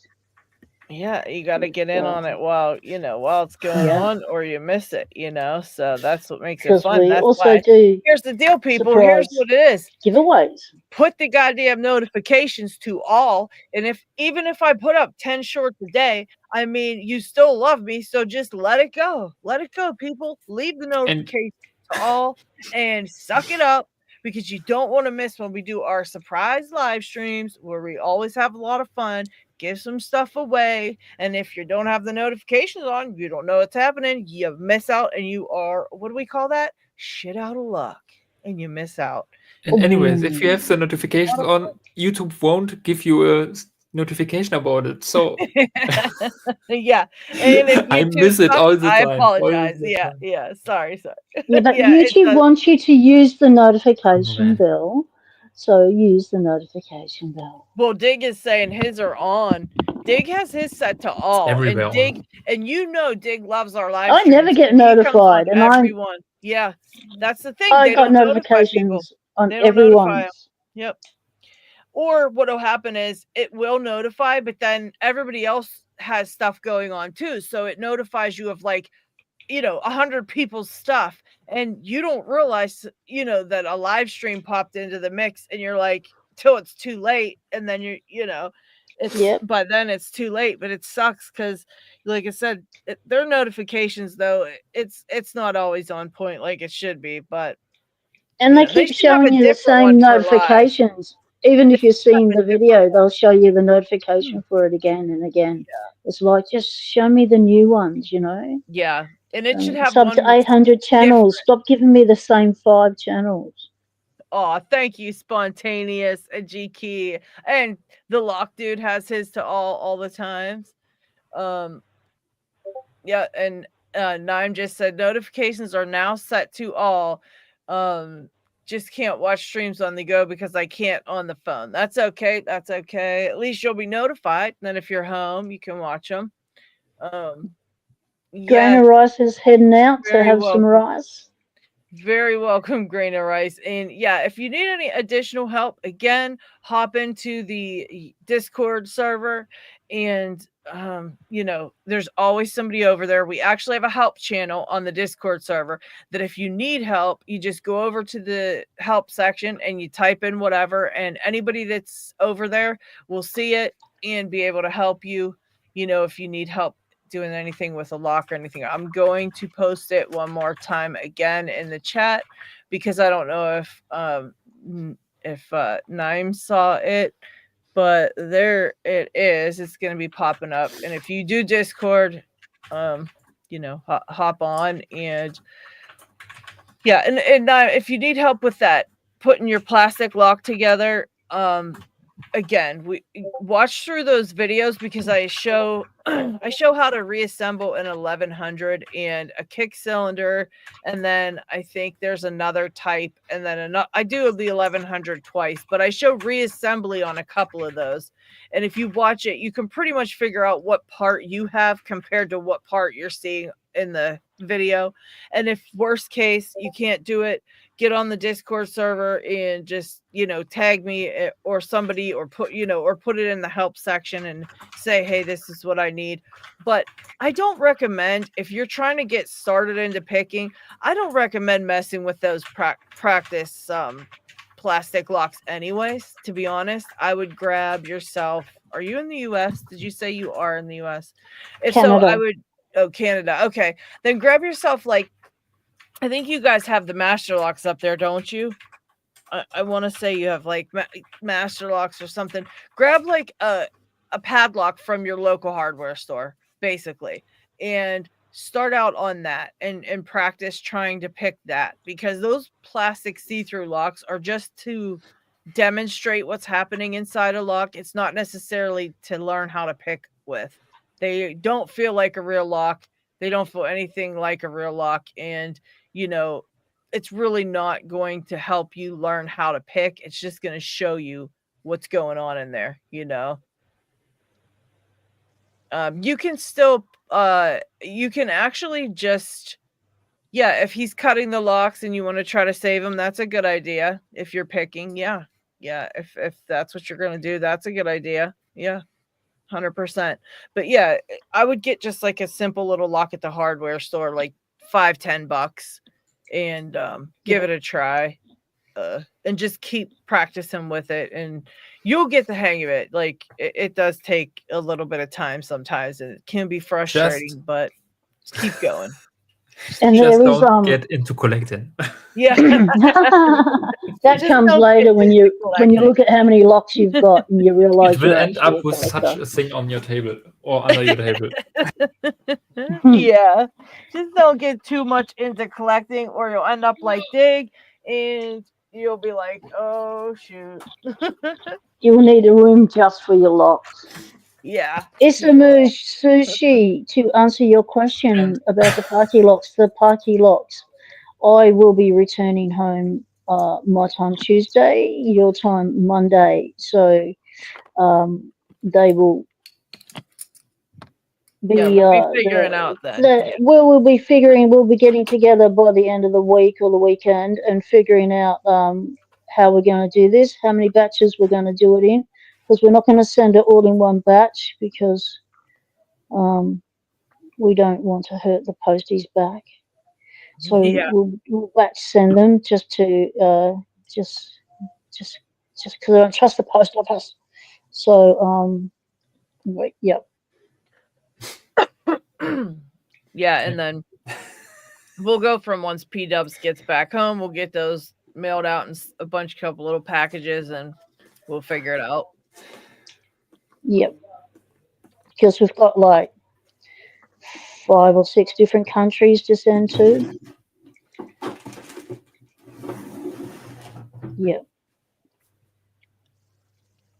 Yep. Yeah, Tequila Dave said again, and you can still practice with padlocks that have been cut. So if you got a couple of cut padlocks over there, Naim, you can practice with them. You don't. They're actually good to practice with. Mm-hmm. Yes. I just found in one of my clothes. I don't know where I got that actually. I never bought these.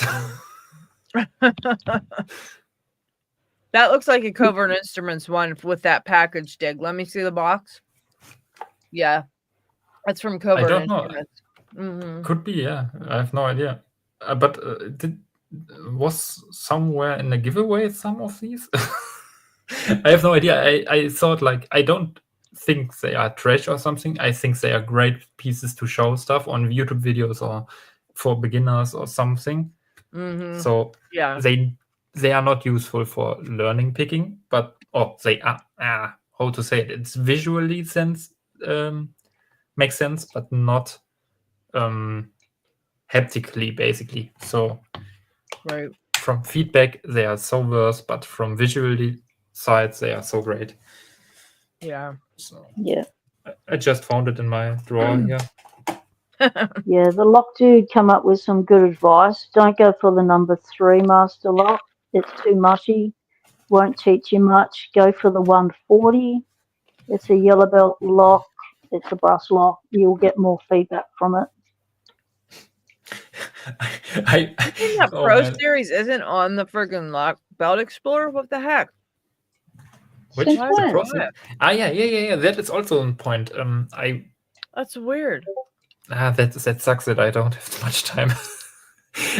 There are so many locks, I think, either from Germany or from America, which are kind of lower belted locks, which aren't in the Belt Explorer just because no idea why.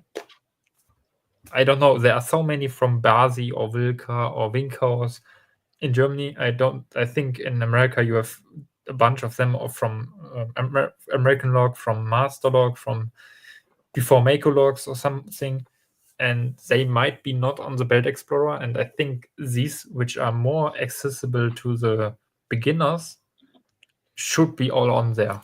It will be a bunch of work for the black belts, I think, and especially for the, Nix and MG Secure and so on. But I think long term it makes sense to try to get them on. And yeah, I saying that, but I know that my part of it, contributing to it, is came way too short, and I try to do that soon once I have settled some stuff. And yeah, I gotta hopefully sell some we get a bunch of logs in there. I have a bunch I should sell, but I don't know if I will. Yeah, Zach, David told us a Pro Series green. I think they didn't list it by number because, like David said, there's more than that one Pro Series, so it's just listed under Pro Series in there. But David answered for us, and it is green. Yeah, that's a fun little lock too. Is there no pinning picture on this? What's that, Dick? Pinning picture, a little bit deeper when you scroll down. Oh, you want me to look at something else? No, pinning. Pins. There ain't none. That's it. Yeah, okay. Yeah. So it's not guttable? Why is there a fingerprint here? What's that mean? That's weird. Should we click it? I'm scared. Never mind. Do it. What happens with the fingerprint? Do it. I don't know. Let's see. Oh, copy to clipboard. Oops. Okay. Dig says, do it. Do it. You're a down influence, Dig. Yeah, okay. That's the only reason I did it, too. Eddie! I got peer pressure. Oh, no, Eddie B. Oh, mate. What the heck's the 911? Let me look that one up. I don't think I know what that one is. What the heck? Wait, what do you say it was? Master. Isn't that the emergency call sign or something? 911. Let's see it. Oh, that's a nice little lock. Let's look at this one. Look at this, guys. Show it. Oh, that's a nice little lock. Look at that. Ah, see, that's the Pro Series. Wow. Look at them pins in there. Unbalanced pin stacks, which I'm going to be making a video about pin stacks, balanced versus unbalanced. That's going to be a video. Is it an important factor of a lock? It is too, when it comes to longevity. And cone picking. Yeah, cone picking, yes. Yes. And different springs, like what? Yeah, different springs. Like a bump spring or something in the back there. What's that different spring? I don't know. It's weird, huh? Yeah. That's it for that one, too. It just shows that. Very weird. That's the front. Oh, no. That's the back. Tequila Dave says, remember, to most people, a padlock without a key or without a shackle or with a shackle cut is just a paperweight. Don't pay over the odds as some seem to do. Yeah, don't get ripped off. It's a dead weight. Pay scrap metal value weight. The best way to save money on locks is just be patient. If you how you do it, Diggs? Diggs, holy shit! Oh, hold the phone! Holy shit! Hang on there! Oh, we have the Locksport revelation. Diggs has finally told us his secret, mate. Patient. Yeah, it's like that. So oh, Lady Lock. Find some. I'm blown away. I'm dying. I'm blown away. Me too. Holy shit. Bloody believable. Throw your pick down. Jeez. All the locks that Dig has bought this week, he was been waiting for since last year. But he got them all for $1 though.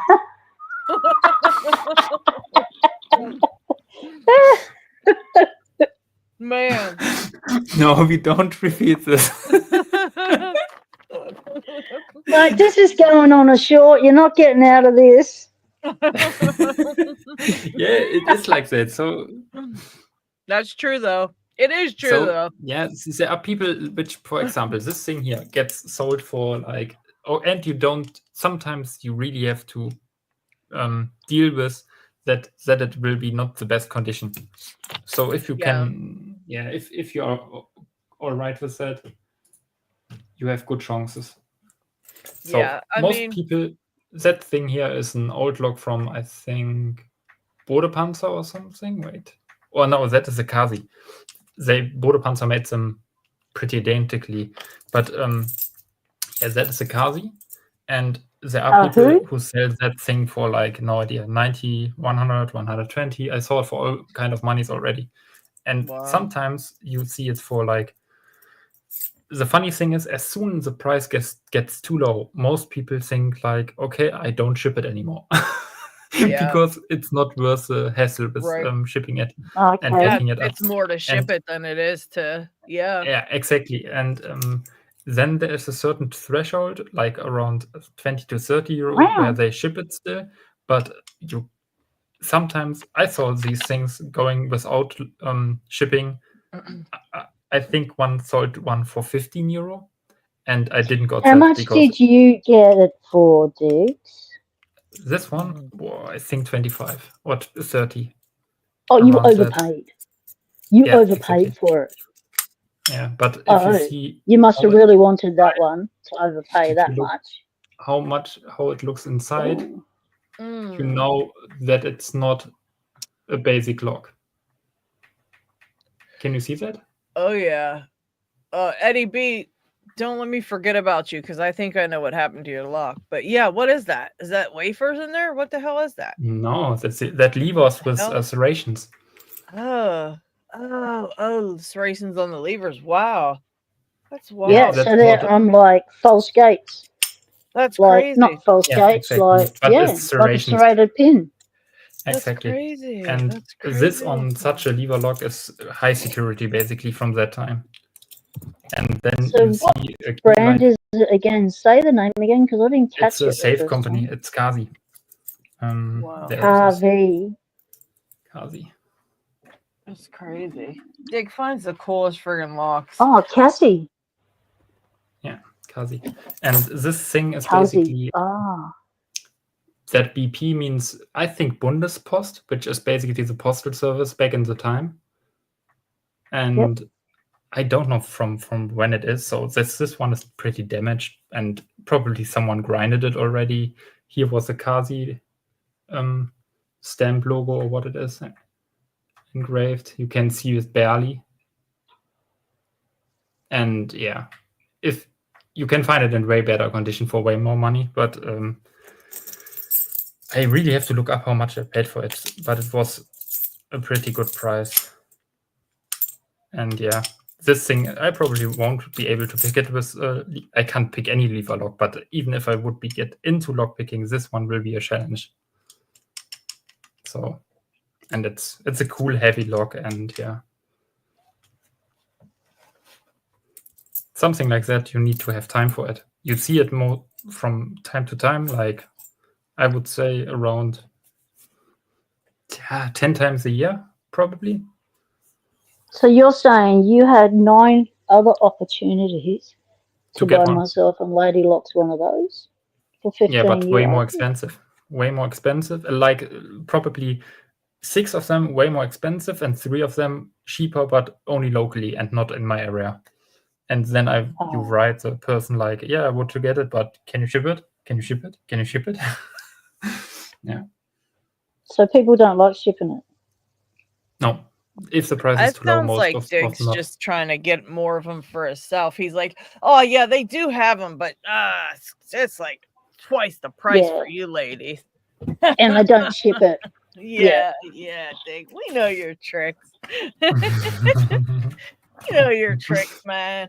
We're up to your old tricks. We know all about what you got. Ooh, you're just tricking us. Yeah. We know there's more to it than just patience. This year, for example, also. If he luck like Dig, he has like the best luck of any human being I've ever met in my life. That is an unusual looking. That sure is looking. That here was on auction, I think, and no one went for it because the key was ultra rusted. So that is the key. It's an original key. It used it looks like really used. And wait, let's get me the Wow, crazy bidding on it. Look at that. Wow. Yeah. That looks like it's got two So the first thing, bolts. if That's you go got two into, bolts. yeah, if you look into it, the sides are symmetrically, so you have a mirrored side basically. So it might mean you can use the key in that way or in that way, and I think it's true for that thing. Yeah. So both ways work. That means probably there's still just one set of levers. I'm not sure about levers, so I'm very I never went into levers yet, but I see only a set of levers on that side. The other side is empty, and you can pay a bunch of money for these. But if you have time and you try to look the market and you find it at some point, you can get it cheaper. If you have patience. I really love it, and I don't care that it's a little bit rusted. So yeah, that's really cool, dude. And it's the lock works and it's got a key. That's all you need. The condition doesn't matter. It works so smoothly. Like, it's so nice. It's a really cool lock. How old do you reckon that lock is, Dix? Again? How old do you reckon it is? Wait. Because I haven't seen a 2570 lever disc lock from Avis before on anyone's channel. Even those that specialised in lever locks, I've never seen a disc lever lock. Okay, so at this point it gets crazy for you all. So, so when I was at Avis, they have this advertisement table. Yeah. So this one is a lock with this keyway, and the black one is an even rare one because it was an anniversary version. So you can find it as a black one. I think Melanie has it as in black. A bunch of people have it in black. I didn't manage to find one yet for a good price because they are so expensive most of the time, or they are used as hell, and then the black is completely weird off. And yeah, so I want one in a good condition if I want to get one. And yeah, this one was around. So at the moment, all you've got is a picture of one. I think around 1960. I have to look it up. I don't know exactly when they were made. Yeah, I think so. Probably older. Wait, I look it up quick. I think there has someone. What number is it on Cooksa? No worries, Lock Dude. Work comes before Locksport. We understand that, but it's always good when you can wiggle in a little bit of Locksport on the side while you're working.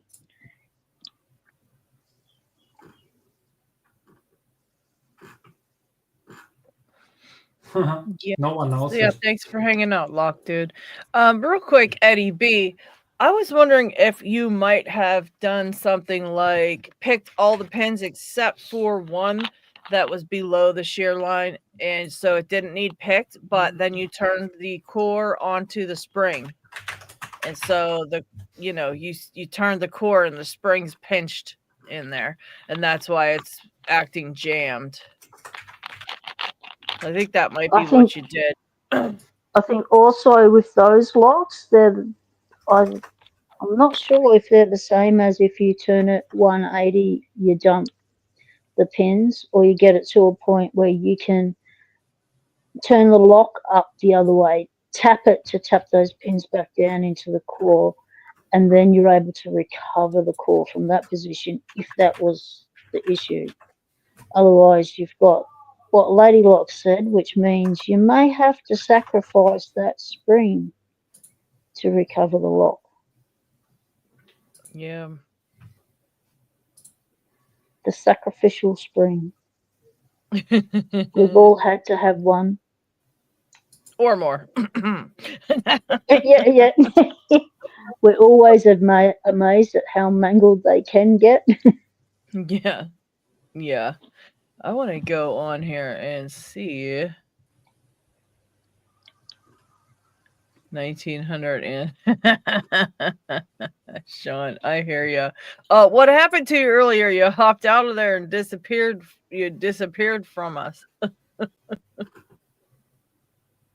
Yeah, David said you can do that 180 mistake and over rotate with that 911.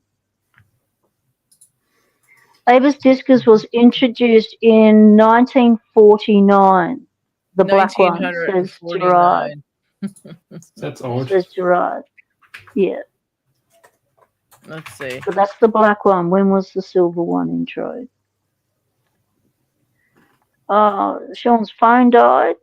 We understand that. Gotcha, we had those issues. I think Been there, no one done knows, that. actually. Hashtag I'm not SOL, meaning I'm not shit out of luck. If you want a sticker pack with some Eastland 3D printed something or other thrown into the mix. So hashtag I'm not SOL, because you're not. But anybody who doesn't enter the hashtag will certainly be. So make sure you type that into the chat if you want the sticker pack.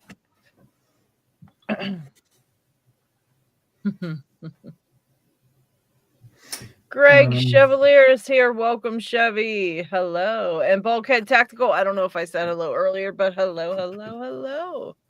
How did they know we were doing a giveaway? We were down to like 33 people, and then all of a sudden, boom, went up to 37. Zoe the Cat's here too. Hello, Zoe the Cat. And hello, Tequila Dave. I don't know if I said hello to you earlier or not, but hello. I've been peeping you in the comments, Tequila Dave. I just didn't know if I said hi.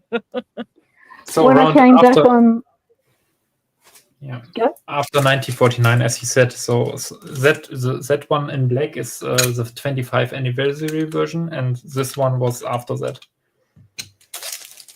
Okay, so how long after? So 49. So we're talking. I think around 95 to 96 they made them, maybe.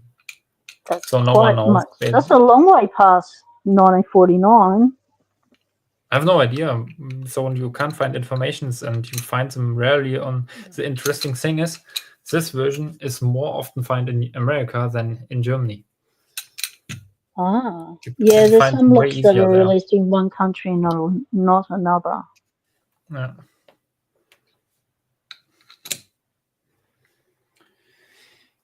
But it's a very nice lock. Really cool. Did K-Beard say he was back? He's listening. Is K-Beard around? Can I have confirmation that K-Beard's around? He'd be listening in the background if he was. I am not sure if he is here. K-Beard, are you around? Because I have some awesome things also nice. to show, but I'm not going to show it unless K-Beard gives the okay. Greedy Rogue says, hashtag put me on the rigged list, please. It's getting colder and colder in my room. It must be getting to be, I don't know what outside, but holy crap. I'm getting so cold in here. Man. I think it's because Ryan closed the door and now none of the heat from the house is coming in. Oh my gosh. Woo. He's trying to freeze you off the stream. I'll have to put on a hoodie. Actually, I'm going to go put on a hoodie. You guys continue on without me for a minute. Put on your dragon hoodie. Somehow it's such a shame that you can find of so many logs not the history anymore. Yeah, I know. There's so many companies that have wiped their history, especially when they've been taken over by another one. You'll often find all the history's gone. Basically, this one. I don't have again my stupid focus button here. So this one. Oh, that's nice. That is, I think it's wafers on top on the button. So you have to pick on top and bottom. And that looks like a watered lock. Show us the key. No, I'll get it close up. Pretty sure it's a wafer. It's a high security lock from the DDR. Oh yeah, I see it. Yep, I can see the nibs. Show us the key. Wait.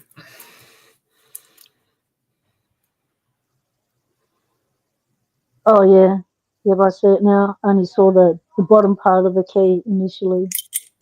Cool. I hope Lady Lock still have one. I sent a bunch over. But you sent Lady Lock's one of those? Yeah, sure. Basically a whole box of them. Gerard wants to know, is that a DDR lock? Yeah, it is. Yep. It's a DDR. Then later I found one of these here on eBay. Wait. And this basically replaces this one in my vitrine soon. So at some point, if I have a bigger drawer or something where I can showcase them, this one gets replaced by this one. Because that oh, that's nice. Look at the is that enamel or is that hammer paint? Hammer paint. Yeah, exactly. Yep. On some point it wears off already, but the front it has this logo which is completely stamped in. Nice. And I have never seen one with logo, and the key is basically the same as the other one, which is completely unbranded, but it has this kind of logo on it. That is one of these locks. I have no idea. I tried to find information about it, and yeah, so I can't find anything about it. But because of the stamped stuff and so on, and it has the logo at least compared to this one, because the thing is, these here have also always these triangles here, or this net triangles. Yeah.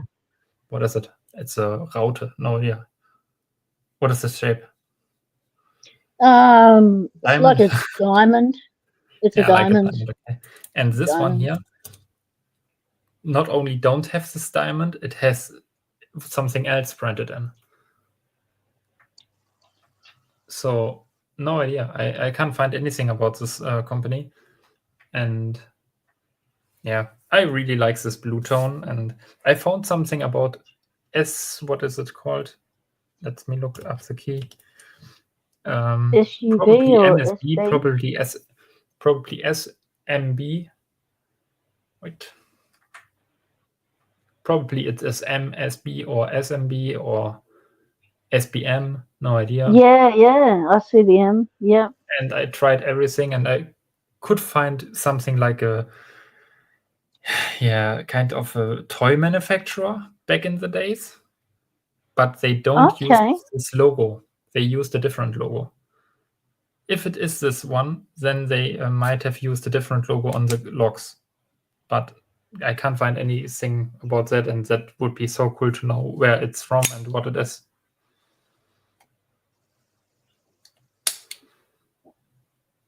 Yeah, quite a cool lock. The mechanic is exactly the same as the one here, like that one you can find. Like this one in blue, I found only one of them ever, and this one here I found like no idea. You see them always. You see them like popping up like every month, like 5 or 6 of them. Some people want really much money for it, and some people are like, oh yeah, I have the trash log, like €2, take it. And I think this one here came with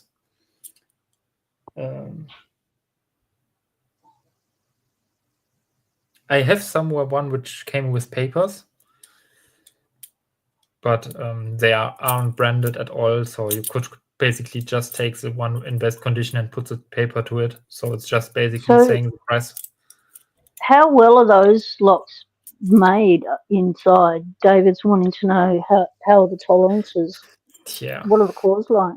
I think this one is probably you can't disassemble them. So I have somewhere one which I try to pry open without damage, and then somehow I don't know what happened, but I remember that I tried it and didn't got it open. And then I picked up the package for Lady Locks, and the lock I have it still here somewhere because it was anyways damaged, so I didn't send it to her. But I tried to open it, but yeah, So is that a Soviet or a German lock? David wants to know. Yeah, more Soviet, I would say, but it was made in the DDR, so it's German. Oh, so DDR, it means Germany. Yeah. East Germany. But it's a Soviet lock. And I think this is the most high security version of that time. You find always also like other locks you find at that time were these here. Oh yeah, and the one with the keyway at the side. That was an unusual design. Yeah. So they say these are trash. I have a bunch more, but I don't know where.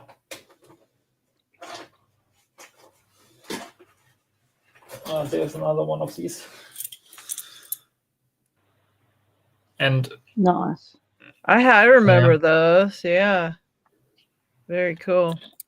That are cool ones, yes. Right. And also not easy to pick. What's everybody doing? What's going on here? You have yours still, right? Locks. Yep, I still got mine. Yep. Pick it. So did you say they're easy to pick, Diggs? Yeah, No. they're pretty good at picking. Yeah, for They're us, not easy. If you are into it already, then they are kind of easy. But if you start out, they might take you some time. They don't have something like serrations or any security feature, but making this, you pick up the top side and then the bottom and then the top and then the bottom, which is binding. Basically, it's always different. Yeah, they're pretty fun though. Yeah, and then the shaker, cool. if it pops, it's like a smash. Yeah, it has a big heavy jackal pop for sure. Yeah, definitely. It's fun. And I think I don't know how good it is made internally, but I would say it's a really high quality lock from that time for how it was made. Such lock history. It's great seeing all these old locks from countries you just never see stuff from. Yeah. I want to see if Stu said he would have joined, but he's stuck at work. Okay. I want to see let's see if anybody decided to shout anybody out this week. Otherwise, I'm shouting myself out. Go ahead, Lady Locks. All right. Yeah. If you're not yet subscribed, get your ass subscribed to my channel. It's friggin' awesome, and you will love it. All right. I could also show that lock here. Copy link. All right, I got a link for us to shout outs from shout outs today. Paste. Enter. All right, hang on a second here. No thanks. And okay. Make this big. All right, people. We've got a shout out today. Diggs got that. That lock is what he got me for my birthday. Isn't that so nice of him? He's so good to me. That Dig is so good to me. Didn't I showed that thing last week? I can't remember. But I got unfortunately no key for it. I have to make one. Yeah, I don't need. You don't have to make me a key, Dig. I'm cool with it like that. I'm fine. It looks really like only 2 plates and sheet and so very light, but it's so heavy. Yeah. Let's see. That's a pretty freaking cool lock. All right, people, we're about to see a shout out. Are you ready? Yes. Are you ready? This is Yabo. Let's go to his channel. He wanted a shout out. All right. I like his thing up here. Pretty cool. 243 subscribers and 51 videos. There it is. He's got some shorts and he's got some picking. Very cool. I will leave a link in the chat right now. If you are not yet over on Yabo's channel, go check it out. Also, what was I gonna say? Oh yeah, you can go check out my other channel. I have a second channel. Let's put that in here. Let's see. You could go check out my second channel. I have to make another video, huh? Oh, there it is. Oh, you could go check out my second channel. I've only got a couple videos up, but you know, It is what it is. I got the oh, you didn't see the second screen. Okay, here it is. Let's see. There you go. There's my second channel. And I've only got a couple of videos up. But they got some good views for only having 69 subscribers over there. So that's pretty cool. But that's just for my whatever else. I don't talk about Locksport. It's just whatever else over there. So go check it out and subscribe. And that was it. That was it for the shout outs. Only Yabo asked for a shout out, and that was it. Okay, I've got another one for you. All right. Oh, wait. So, Isamu Sushi said, oh, Bando Picks. Isamu Sushi recommended Bando Picks, but go ahead, P-Dubs. I'm going to copy this and. Okay, so I'm just going to put it in the chat. This is.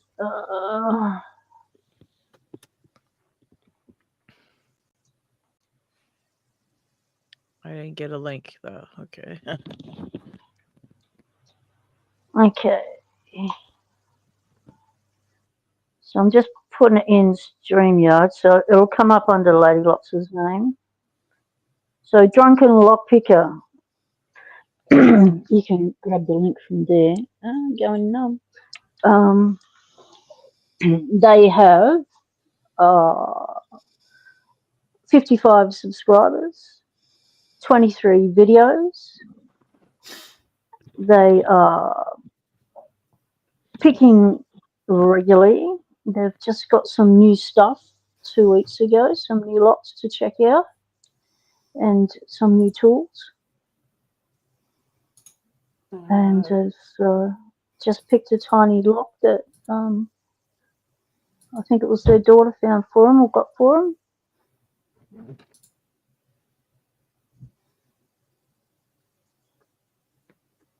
And their about page says, I'm still a baby lockpicker, but I love Locksport. We'll be posting videos of my journey through my trials. I am not even. I'm getting real sick of this. What the heck's going on? What's going on? My YouTube on my other channel here isn't letting me. It's not letting me do anything. I'm trying to get Greg Chevalier's handle from the chat, and I'm literally like, can't even do it. I can't even get to it because I'm not allowed to scroll on this one for some reason. It's not letting me scroll my chat. Oh my God! Oh, okay. YouTube sometimes. Greg, can you tell me your handle? I can't see it in the StreamYard, and I can't look at it in YouTube because it's literally stuck. I'll get it. Computer's broken. It's not working at all. I don't know what's happening to it. Okay, I've got his link here. Restart this one too. Let's restart altogether. It's ridiculous. Okay.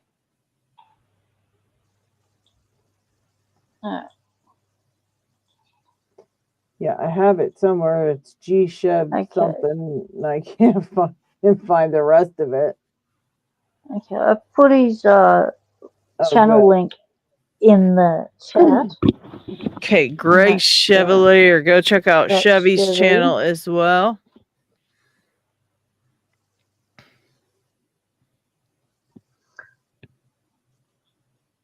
All right. All right, so I'll just grab where we're going. Okay, so all right, I'll just grab Ryan's link and put that out for you. YouTube, you unsubscribed me from Ryan. You naughty YouTube, you. I can't take it, man. Oh, mate. They want you to build community, but then they keep kicking you out of your community. It's ridiculous. Yeah, exactly.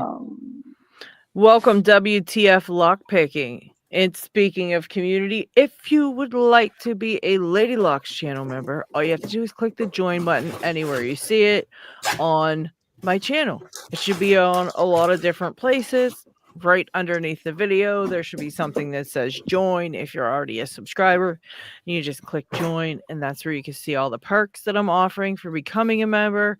I've got lots of members only videos back there now, and you know, you get our little emojis when we are in live stream and anywhere on my channel. And there's other perks as well. Go check it out, and please become a member, because those memberships. There's dragons. Yeah. Dragons. There's lots of dragons to choose from. You love your dragons. You're going to want to get these dragons. But not only do you get dragons to use in the chat that Lady Locks has made up especially, you also get a pick a chip, a Lady Locks pick a chip for reaching milestones within the membership. Yeah. Hey.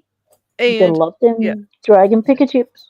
And it definitely helps me with postage and paying for the Streamyard, since it's now $50. And I don't we used to have a Patreon, and everybody joined the Patreon in order to pay for the Streamyard on the on picking time, but I don't have the Patreon over here, and so any little bit helps. And the memberships helps a lot. Oh, Tiwanaka gifted 5 memberships. Very cool, James. Who were the lucky recipients? Okay. Knoxlock James. And Elliot Forget. Elliot Forget, I think is how you say that. Awesome. James Randolph, you sneaky little lurker in the background there. You've just been busted. He might not be lurking. Sometimes YouTube gives them to complete random people. I don't know. Oh, it doesn't matter. Give James a hard time anyway. Next picks. Tuck, are you a Locksporter, mate? Do you know anything about locks? Do you want to learn about locks? I'm glad Knox Locks was gifted a membership. Well done, YouTube. You finally picked a Locksporter. Yes. Well, there's 3 Locksporters in that. There's 3 out of 5 are Locksporters that I know of. So, I mean, it's better than the miss and never picked any Locksporters when first started doing this. Yes. Join the Lady Lock community and become a channel member. Trying to build community, and we got our own little thing going on over here. So join up, people. Join up, for sure. Hey, we've got Dark Arts Lockpicking saying, "G'day, everyone." Oh. What's up, Delp Terminator? I have that video in editing too, P-dubs. Delp turned up to one of my secret lives. He was at the secret live I did, and he turned up and he hung out with me for the live, and we were talking about all the things that will whack you over in Australia. Delp was telling us about all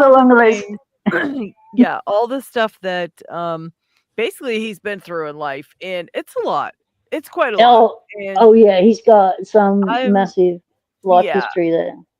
And I said, I'm gonna do a video where I make Delp sitting there telling us each thing, and then as he's telling us, he keeps getting different robotic parts until there's nothing but a Delp head on a robot body. Yep. And at the end, he's going to be the Delp Terminator. So that is in the editing. In the production phase. Yes, it is in the production phase, and that's going to be a really funny video. So I hope to get that done soon too as well. But yeah, it was a good one. Downside to being a lunatic. Exactly. Yes. So that was a fun one. Yeah, Delp said that was a fun live. Somebody said that was a fun live. Yes, it was pretty fun live, I gotta say. It was just a random one. I think it was 3 in the morning or something, like, or 4 in the morning or something. I don't know. It was like a really crazy time. But I happened to be awake and not able to sleep, and I was like, you know what? I'm going live. Hell with it. And sometimes when I'm not available, Delps is available to fly the Aussie flag. One of us is always one of our insomnia is always keeping us up. In sometimes too, yeah. CO2's cool, yep. As well, yeah. He pops in. And Chevy's starting to get used to the early starts. Yeah.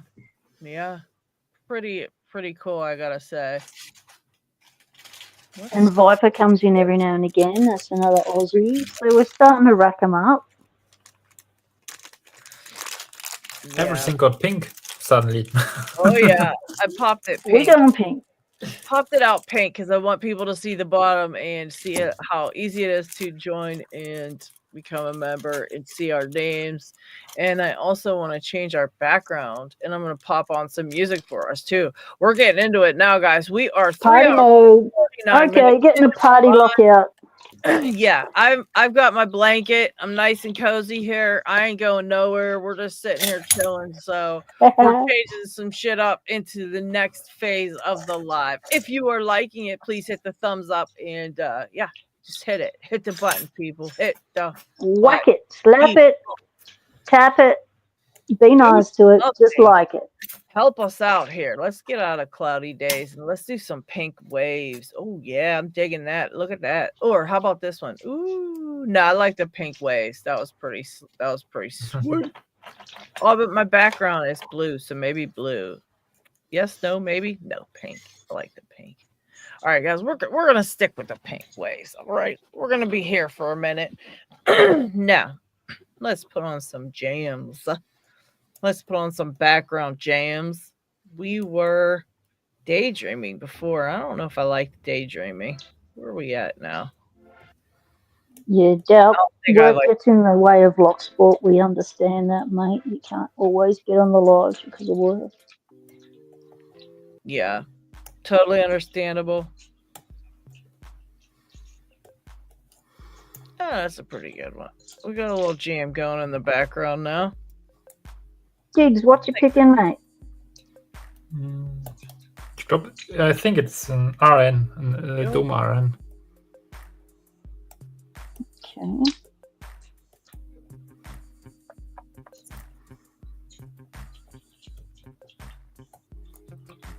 Yeah, we got like Streamyard doesn't give us too much of a what do you call it to listen to.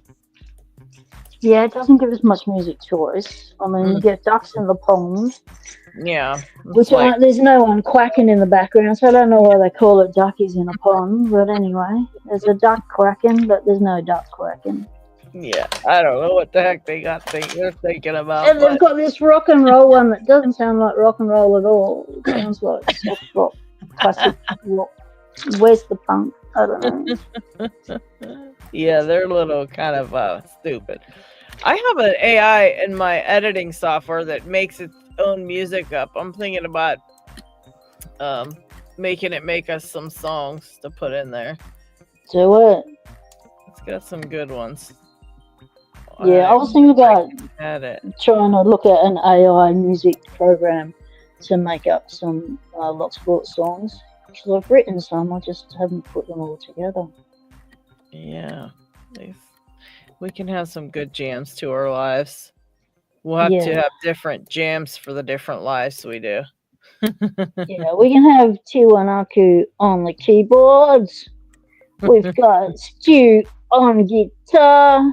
We've got McDonald Paul on lead guitar. You know, like, this will be awesome. An awesome Locksport band. We definitely could, that's for sure. You can call them the pin sets. Oh, I love that. I love that. That's great. The pin sets. I love it. I love that. We should have Ryan come on with on the Streamyard. We should make him just come on like we are and sit and just play our music in the background live. Yep. And then YouTube will give us copyright strikes because it doesn't like people playing their original music on YouTube. Well, we'll have him play we'll just have him make something up. He can make up stuff on the spot. Because my nephew composed music for my channel and I put it on, and then YouTube said, no. You can't do that without a license, a music license. And I said, well, I've got permission from the musician. No, you got to have a license. Yeah. Yeah, it can't be any other music. It has to be original, like, just made up something, made up stuff. Yeah. Yep. It's crazy. I mean, I get it, but it's scary. It's scary when you run a live stream because, like, say Dig decided to hop on and he was just listening to music in his lock lab and he pops into the live, and I don't know that, he's listening to music, and I put him up on the screen and, bam, YouTube could strike me for copyright just because of that. Because it only has to be a fraction of a second. It'll find of music. Yeah. And because they're using AI to search for stuff now, it's like there's no hiding. That's why we always keep the chat clean. That's why we have certain words we're not allowed to say. The AI watches our videos and listens to everything we're saying, and if we say any of the bad words, then we're out. Yeah. That's why we have very heavy moderation in the chat and things like that. It has to be that way. It has to be that way because of, how YouTube likes to do things, people. YouTube's YouTube. Follow the rules or get out. That's what they say, so that's all you got to do. Follow the rules or get out. I might actually go live from my other channel. I think that might be fun, and I can just look up some stuff that's going on in the news and stuff like that. We could chit chat about that. So I think that's what I might do. Maybe, I don't know, maybe after this live, maybe later or something. The other thing with music in your background I found was doing lives out in public. I really had to be careful. Like, if I go past a shop that's got music on or something, I have to start talking over it really fast, trying to blur it out and move away quickly to try and get away from that music. Or I'll go to people and go, I need to film here for 5 minutes. Can you turn your music off? And people will do that for me. And but live streaming from like a big event like B-Sides, and then one section, they're playing music, and it's like, go down there and interview people. It's like, but you're playing music. Yeah. So it was risky. I just felt risky, but it worked. Yeah, that's kind of scary. Because you don't, you can't change it once it's done. It's like, oh well now. That stinks. I gotta figure out how to make our lives, this live right now. I want to make the rest of my live subscribers only in the chat, but I don't know how. Oh yes, there's a way to do that. It's stream settings, I think, but there's a setting. Let's see it there. Let's see. Yeah, just play around with some buttons. Yeah, it's wild. Let's see. Yeah, it's really hard to figure out this stuff. You know what I mean? Yeah, it's wild. Sean says that protesters have been taken to playing copyrighted music to foil streamers. That's interesting. There it is. Subscribers only. Any duration. There it is. I wish I knew how to. So I'm going to have to do it from here. You have to go into the actual, like, where YouTube would make the stream and turn it on there. Yeah, Zach, even if it is 10 seconds according to US copyright law, you're not in violation unless you pass the 10-second mark. Yeah, but that's like a federal state law. That's not a YouTube law. We're talking YouTube has made their own law where minimal seconds of music that can be identified will get a copyright strike. Well, actually, the 10 seconds doesn't matter. can get it for any. Yeah, P-Dubs is right. It has to be. It could be any amount of time. But YouTube did do this new thing where they will make it okay if it's certain. If it's like certain things. If it's a certain music or something like that, they'll make it okay, but you don't get, if you're monetized, you get no revenue from the whatever video it's on. It'll automatically link it to the original owner of the music, your entire video. So even if you use only 5 seconds of somebody's song, if you are monetized and you do that, they'll save you a strike they'll save you a copyright strike, but they will automatically assign all your revenue to that music copyright holder. So you don't get any money for your entire video if you just use like a second of somebody's stuff. It's so crazy. It is so crazy. It is so crazy. All right, I'm setting a goal on the stream. We can set goals now. Let's see. We're gonna set a goal on the stream for the next. We're gonna see if we can get it to happen. 45 minutes. Oh no, we want to make a bigger goal than that, and we'll do 5. No, we'll do. G'day, Dots. Welcome back, mate. Yes, we're still going. We've gone, we've come back, and we're still going. Yeah, we just need someone to hold the fort, and we can all duck off, do our own thing, come back, and yep, someone's still here holding the fort. It's good.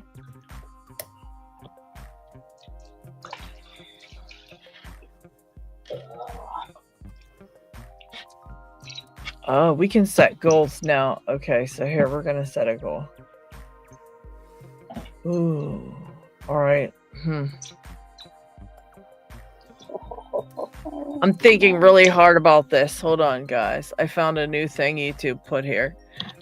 Let's see. Doslocks, were you here earlier? I can't remember.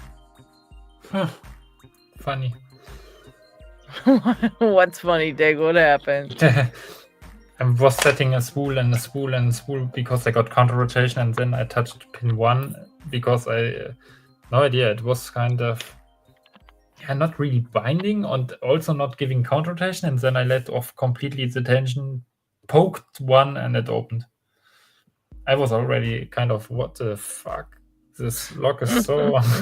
It's an RN, so come on. I have one which is with rattlesnakes, which is impossible. I thought but this one isn't that one. It's a Dom. You should have known better. Doms are all ridiculous. You know that, Dig. That's a cool Ryan lock. said he's offering copyright-free music starting at $99.95 per minute, per 1 minute. So if you want any copyright-free music, get a hold of Tiwanaka. $99.95 per minute. That's such a good price. A minute, that's all we need for a good short for a Locksport song that'll go viral. Tiwanaka, go. You're on, mate. Book it in. Tiwanaka, you need to get down to your keyboard and hop into the stream with us and play us some live music, man. Yeah, some we could tell you different songs to play. Come on. You got a fan base. We want to see it. Come on, hop down there and get on the keyboards. Tickle those ivories. Chevy says, shut up and take my money. See? Oh my gosh. Chevy, get in line, mate. I already put my hand up.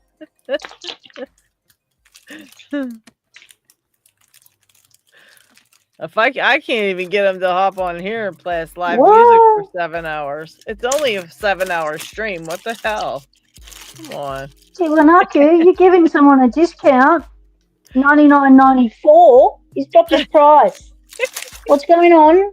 Who's getting it cheaper than me? What? You're playing favourites? Hey! Eddie B says play Freebird. Oh, the forbidden song. Oh shit. Don't play that one. We will all be in big trouble.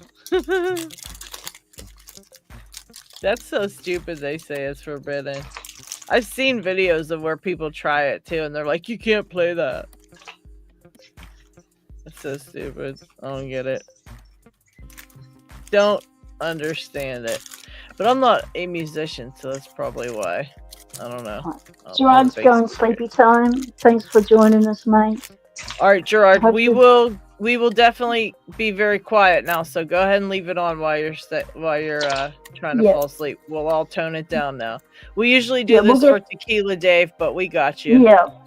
Yeah. But hey, we could get Tiwanaku to play some sleepy lullaby. times. Yeah. A little lullaby. First up, Tiwanaka is a lullaby.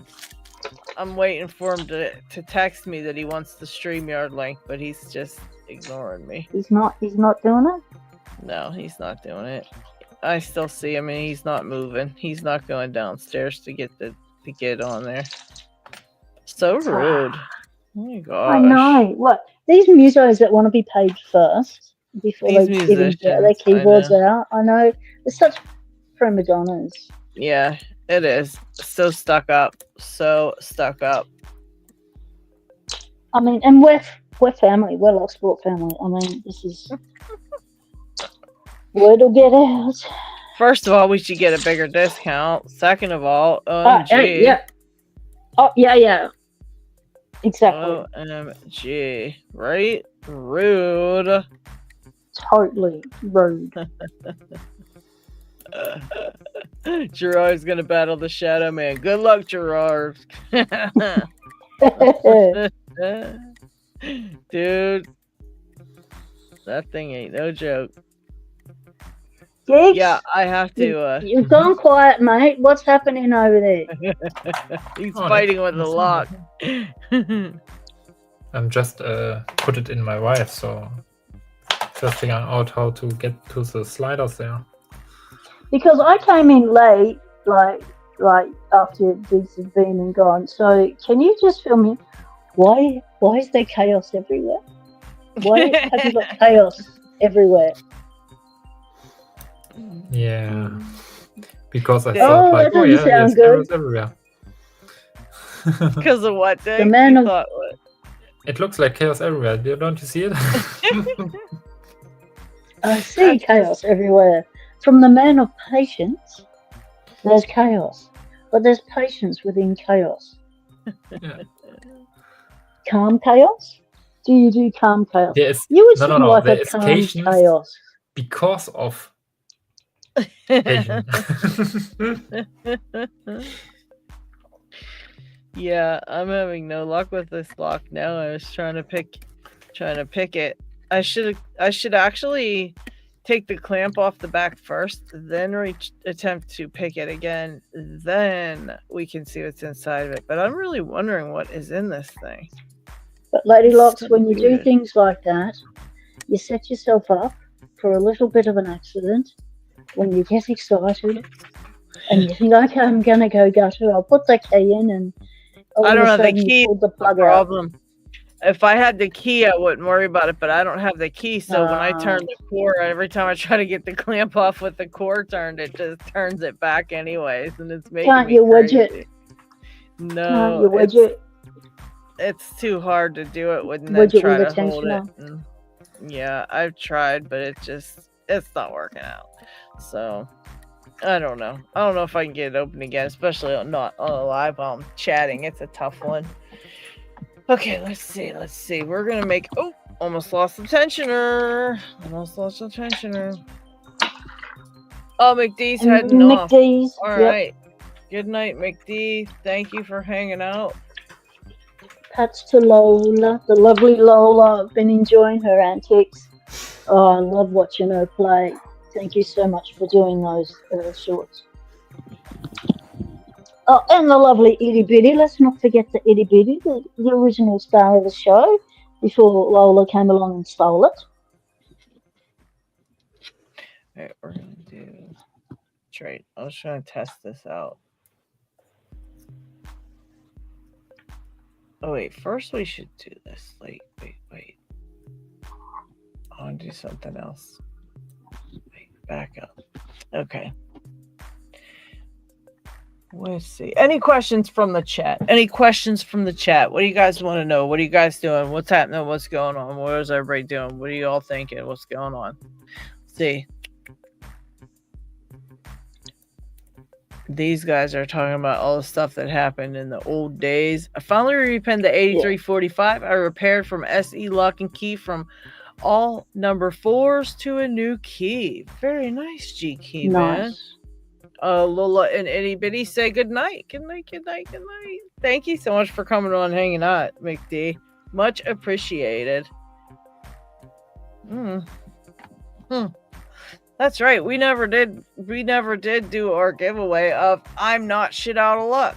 We gotta put that back up. Well, that's not unusual, Lady Locks.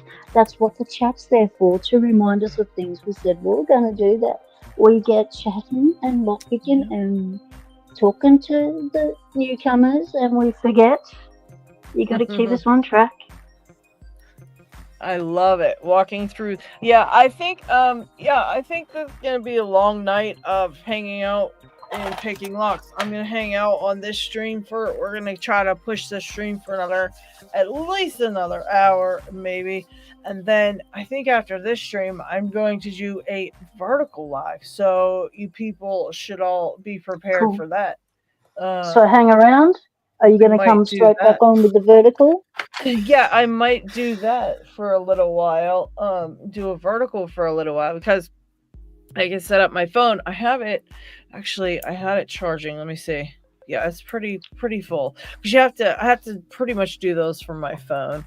And so, I'll be, as long as it's in good health by the time we quit this stream, I'll hop back in and probably do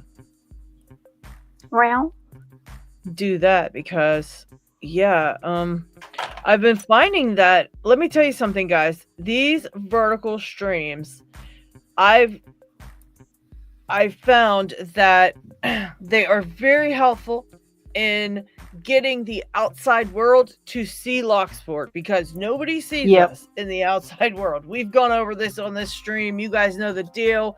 We are stuck in our own little circle and we're not getting seen by the outside world. To change that, we've been trying to do these vertical live streams. Now, they're annoying sometimes, but if you're on your phone and just watch it from your phone, it's not too bad. And even if you're on your computer, it's not too bad. It's just annoying because it's vertical. And I don't get why they're pushing this so hard from YouTube, but they really are pushing it, and they're making they're making our vertical streams get seen by so freaking many people. So we can't pass up these opportunities of, getting into the mix with Locksport, because I feel like the more of us that do these vertical streams, the more people are going to see Locksport. They don't see it now. And, there's not enough of us out there doing it for them to notice. So in order for us to get seen in the outside world, we really have to push these. And like I said, I was talking to Stu, and according to Stu, he said he's thinking about doing it too. I'm going to send you a link, Dalp. He said he's thinking about doing it too. We want to do where we all get on at the same exact time on our own channels and all go and do vertical streams. So, if somebody's scrolling through the shorts live streams, all of a sudden they see Locksport and say they go, oh, whatever, and turn the channel, then guess what? They're going to pop in and see another Locksport, and they're going to see another Locksport and another Locksport. You know what I mean? Because we're going to continue. We're all going to be on there at once. So we're going to pick a day during the week or weekend. So any of you guys that want to get in on it, please go and turn your channels live streaming on so that you're able to participate in this. The more of us that do it, the better. We all want to get on at once, and we all want to, just stream at once. So everybody's on there, I love it. Get the algorithm paying attention to Locksport. That's the only way. It's the only way that, it's going to happen is they're going to go, YouTube's finally going to say, oh, this genre here, this niche is going to get seen by more people. And I really feel like the gaming people, they have their whole big thing and everybody knows about it, right? The whole world knows there's a whole bunch of gamers on YouTube. Everybody knows that because they're always on there. They come up, whatever. But nobody really knows there's a whole Locksport community on YouTube. They just don't know it. So, yeah, we're trying to get them out. We're trying to get it seen. And you see how many new people we had today. We had a ton of new people today. More than we've ever had on a stream, I think that's partially due to the fact, what's up, Dope? I think that's partially due to the fact that, we've been vertical streaming and people are catching it and going, what the hell is this? And they're getting into it, Broke Picks, you just go in and act like you want to do a live stream and click on that you're going to go live, and it won't take you live right away, but it should say like, oh, please allow 48 hours or 24 hours for YouTube to verify your stuff, whatever. And then this way, if you want to participate and go live when we do this, then you will be able to actually go live, because they do require 24-hour like notice or whatever until they let you have the live option. We all have it. If you have 50 subscribers, you have it, but it won't let you go live unless you go on there and click it. I think P-Dub said she didn't have to, but what's his name had to the other day. So Vector Potential. Yeah, it didn't make me wait 24 hours. It said I had to wait 24 hours, but then it actually sent me live, and all of a sudden I was doing live. Yeah. All right, they're bitching at me to roll the dice. Here we go. And the winner of the sticker pack is Zach Lothamer. So, Zach, wherever you are, Congratulations. I think he's gone, but congrats. I think he's gone. Awesome. I'm going to go ahead and make a post-it note. Yeah, because I have to make more sticker packs. I don't even have a sticker pack made. I have to make more. Gee, did. Yeah. I hate that. What's up, Delp? We've been talking and bitching and drawing drawings and everything, but we see you back there. What's up, my friend? Yeah, not much. Just getting ready to head off to work soon. Yeah, an afternoon shift. Week. Between work and more work, and then Wednesday was out in the shop up at 7 o'clock in the morning, out in the shop working. Left, went and got some lunch, ran into work, worked from 2 until 10 o'clock at night. Come home, jumped on the laptop, so I had a meeting with a company in the UK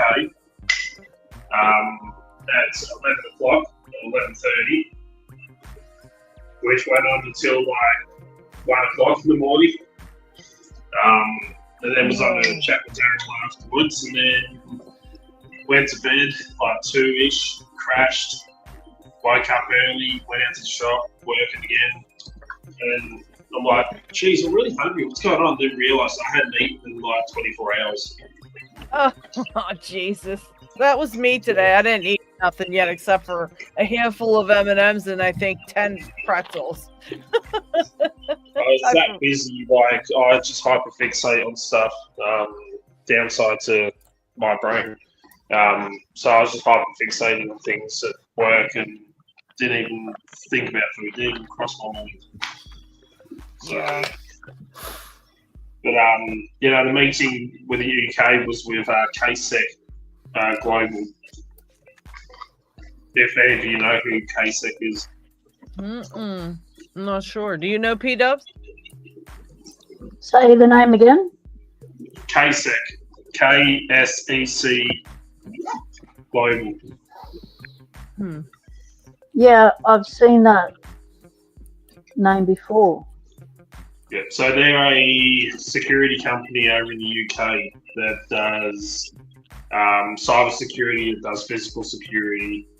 Yeah, they have I did a demo house that had that brand of lock on it, and I'd never heard of it in Australia before, and I never heard of that brand, and I wondered what it was. It was the mansion at the beach. They're a multi-security company. They sell lockpicks and RFID stuff, and they have a biohacking section. and stuff like that. So they started their business about the same time as I started my YouTube channel. UK security company. And they reached out to us about a week ago, Cool. saying they wanted to have a meeting about being a partnership with us. So we had the meeting the other night, and we're going to be working with them. Oh, congratulations! Which we haven't really announced yet. We're having another meeting with them to finalise everything. But we are planning on doing it. Going to be running courses through them, so it'll still be our business. So it'll still be DAO. It'll be like KSEC presents DAO. Wow. So we'll be running training courses through them. They'll also help us book in like presentations around the world. Oh, that's great, because you'll have more reach then, because they'll be your front, and you'll just step in and so we'll still be That's doing good. ourselves, and it will still be our business or my business, but it'll be like in a partnership with them, and stuff like that. So he's been subscribed to my YouTube channel for years, and he's like, I've been meaning to reach out, but just haven't got around to it. So they finally did. But so yeah, Awesome. we'll be working with them now. So once everything's been finalised, I've been cleared as a trainer for them. So we've just got to get everything set up, our accounts with them. So our online course that we'll be doing privately as well through our Discord server, they'll also be available through them as well. Wow. So they already got ones. They got a course themselves coming out on the Flipper Zero, and stuff like that. So they've got other people who've done courses on there, so that you can do like free courses, or you can pay for the ones and stuff like that. So yeah, once we iron out the details and everything, get everything set up and sorted and finalised, they'll be doing an announcement on our channel to let everyone know that we'll be working with them. Congrats, Del. That's badass. That's awesome. That's headhunting. You've been headhunting. Your company's been headhunted. That's awesome, Del. I turned around to one of the ladies at work yesterday because we have a meeting a handover before we start work. So afternoon staff come in and they make sure everyone's there and they tell us any information that's important. And the grade 5, she turns around to me because the last few weeks everything at work has just gone wrong and I've been getting called to fix it all. Like computer systems going down, and then text messaging systems going down, and then the whole phone system in the building went down, and it's just been absolutely chaotic. And I've been the one coming to fix it all because I've been at work. And she said to me last night, she said, "Oh, how'd the meeting go?" I'm like, "Yeah, no, it went really good." I said, we're going to be working with him. I said, so my goal of leaving here is getting closer and closer. Oh, shit. Because until such times as I can actually, earn myself more than what I do at work. The day I can actually, start paying myself a good wage, then I'll leave the other work. So just focus on the business. And I said that to her, and she goes, but who am I going to call if something goes wrong? I said, someone that cares. You're a jerk. You know you care. Well, of course, someone that cares. Everyone just lost. Everyone was in bloody fits. But she goes, I'll get you in as a consultant. She's like, I'll call you in as consultant, like an external one to come and fix things. I'm like, I doubt the bosses going to want to pay that. Oh, that's so cool, man. I'm so happy for you. That's the next thing I was just going to ask you. Like, I hope it comes with some good compensation there so you can, Well, everyone always says to me, like, they freak out because I work 3 jobs. They're like, how do you do this? And I'm like, well, at the moment, and what people don't realise is a lot of the work behind the scenes of running a business, especially creating something that doesn't exist in Australia in this format. is really hard, and convincing Australians to change their outlook and mind when it comes to stuff is really bloody hard. Yeah. So it's like when we were on the phone on the meeting, Daryl. It's not like. Hold on. Let me stop you right there. It's not like the entire audience hasn't noticed that you and PW are stubborn as fuck. That's true. That is true. Yeah. So people don't realise that a lot of the work that goes on behind the scenes and stuff like that, you don't get paid for. And like as I was saying to the KSEC and stuff like that, there's businesses here that actually teach cybersecurity. So you can go and do courses in cybersecurity. Anyone could go and do that. Yeah. But there's no one that actually offers physical entry methods training like what we do, unless you're going to get an apprenticeship as a locksmith and then work as a locksmith. There's no one that actually trains in the physical side of things. So that's what we have brought to Australia, because no one else does it. Like, you got Red Team Tools in America that does it over there, or Red Team Alliance, I should say. And you've got Uncensored Tactical that does training and stuff like that. And the COVID Entry Group, which is run by another bloke. And then in the UK, you have KSEC. But here in Australia, there's no one that does it. I met a heap of different companies that did different components of it. You had your cybersecurity mob, you had your pen testers, but you didn't have any company that had everything all together. And that's what I found when I was doing my interviews with B-Sides. And plus, everything was all based either in Sydney or Melbourne. There was nothing based in Adelaide. All these companies had come across from interstate. And so if you wanted to get into cybersecurity or pen testing or anything like that, you had to be prepared to move states to learn. That's interesting. A lot of the pen tests and stuff like that, the pen testing companies here are primarily focused on cyber pen testing. Yep. And a couple of them do, lockpicking and stuff like that. But there's no one that actually trains you other methods to get into buildings, like all physical entry methods and stuff. So we're social engineering.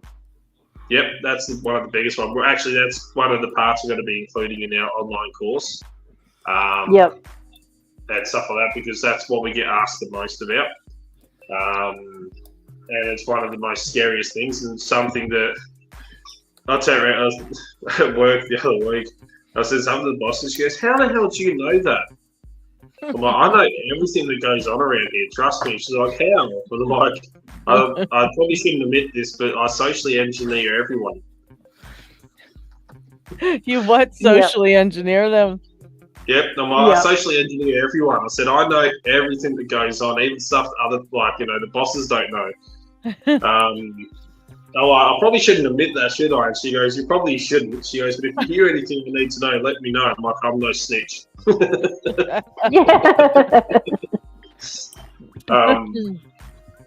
it's a good way to practice. It really is. People don't realise how good social engineering is, because a lot of the times, people are like, you pick locks and stuff like that. When we run a course, the very first thing we say, we ask people a question before we start, and then we get them to answer it at the end. We always say to them, what is the easiest way for us to gain access into a facility or into a building? And then we do our presentation on, lockpicking and bypassing tools and who we are, what we do, and all this stuff. And then at the end, we say to them, okay, so the question you asked at the start, what's the easiest way for us to gain access into a building or facility? What's your answers? And people are like, "Oh, you slipped the latch or you picked the lock." I'm like, "No, you walk in the front fucking door." Yeah. Right past security. All I have to do, we say to people, there's literally videos online. I can't remember who it was. There's an Aussie TV show, and they wanted to see what would happen if they wore high vis and carried a ladder. And they literally just walk into. Yep, and they literally just walk through facilities. Just walk in carrying a ladder home. There's no one said shit. They just walk in, walk around, go into areas they shouldn't be in. Yep, I saw that. That was wild. They had I think they did one here. At least it was like not here. I mean, in the U.S. where they were like going into like Disneyland and all these other places. They were just walking right through the front, like nothing, you know, just because they had the orange jackets on. And that's why I carry high vis and a hard hat in the back of my vehicle at all times. Yep. Same here. I don't need it, but it's in there just in case I feel like testing people. Yeah, that's crazy though. That's really crazy that actually happens. But I mean, I could see it. I leave them all alone. When I see construction workers and stuff, I'm like, okay, they're here for a reason, doing something, you know. I don't question it either, you know. But now that I've seen some of those videos, it makes me question it all the time now. But I never used to question a single thing. I mean, there's videos if you look up like social engineering stuff, there's videos where a guy put on a Bud Light shirt and a hat and walked in with a cart, loaded up a heap of beer, turned around and said that he was from Bud Light and they're doing this promotion and he's got to change some stuff around, and then walked out with hundreds of dollars worth of beer. That's so crazy. There's another one which is one of the best social engineering episode or best cases of social engineering. Was a guy who escaped prison and got caught up a bit up the road, and socially engineered the police officer. And the police officer believed his story because he had an excuse for everything, and said it with such conviction that the police officer believed him and let him go. Then he got caught further down, and stuff like that. So if you look it up, the world's best social engineering video, with the police officer and the convict, then you know what? I saw that one too. Too. He stood right there. He was even out in he was like outside jogging around and whatever. Dude, that was so wild. That was so freaking wild that cop never even ran his name. All he had to do was like run whatever, and he didn't do it. That was so crazy. But I mean, all he was doing, like, the cop was asking him questions, and he had answers for him. He didn't answer too quickly. He didn't answer too slow. He answered at the right rate, and he had a believable answer for everything. That was crazy. Yeah, because he was like, "Oh, you can do whatever. Yeah, I didn't have my license on me, but you could run my name, and yeah, sure, this." That was crazy. Especially like the world's making it a lot easier for people to be social engineered as well.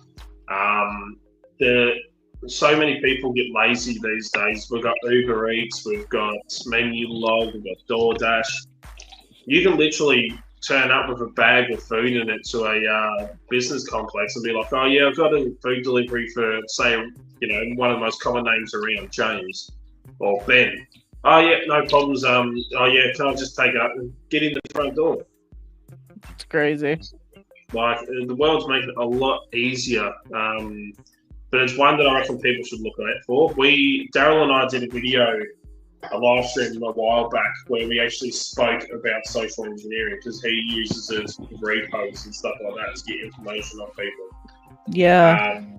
And while we were telling people, I think it was the Lockpicker 1969 watched it. He told his boss about it, and now their company that he works at makes their staff watch it to learn about social engineering stuff. That is true. You should very much be studied up on that, because that stuff can happen.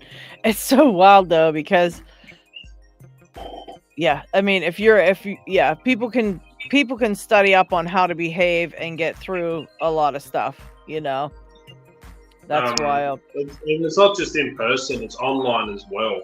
David, those of you who know David Bumble, he is probably the largest cybersecurity YouTube channel around. He talks about weaknesses in cybersecurity. He gets hackers in, he gets like professionals in, talking about all this stuff. His YouTube channel got hacked. and that was because of a social engineering attack that was that good that one of the guys that controls his channel and stuff like that and his information fell for it. And stuff like that. And it's not even emails that you get in social engineering through these days. They're actually sending them through text messages as well. That same thing happened with, I think, Tim Browning. It was an email from YouTube. It all looked all YouTubey and official, and he clicked on it, and next minute he lost control of his whole channel. And you're spot on, GK, man. If you look like you belong, they do. And the good thing is you can use human nature to your advantage. So people don't like conflict.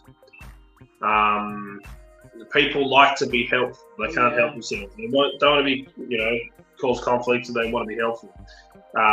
So it really does.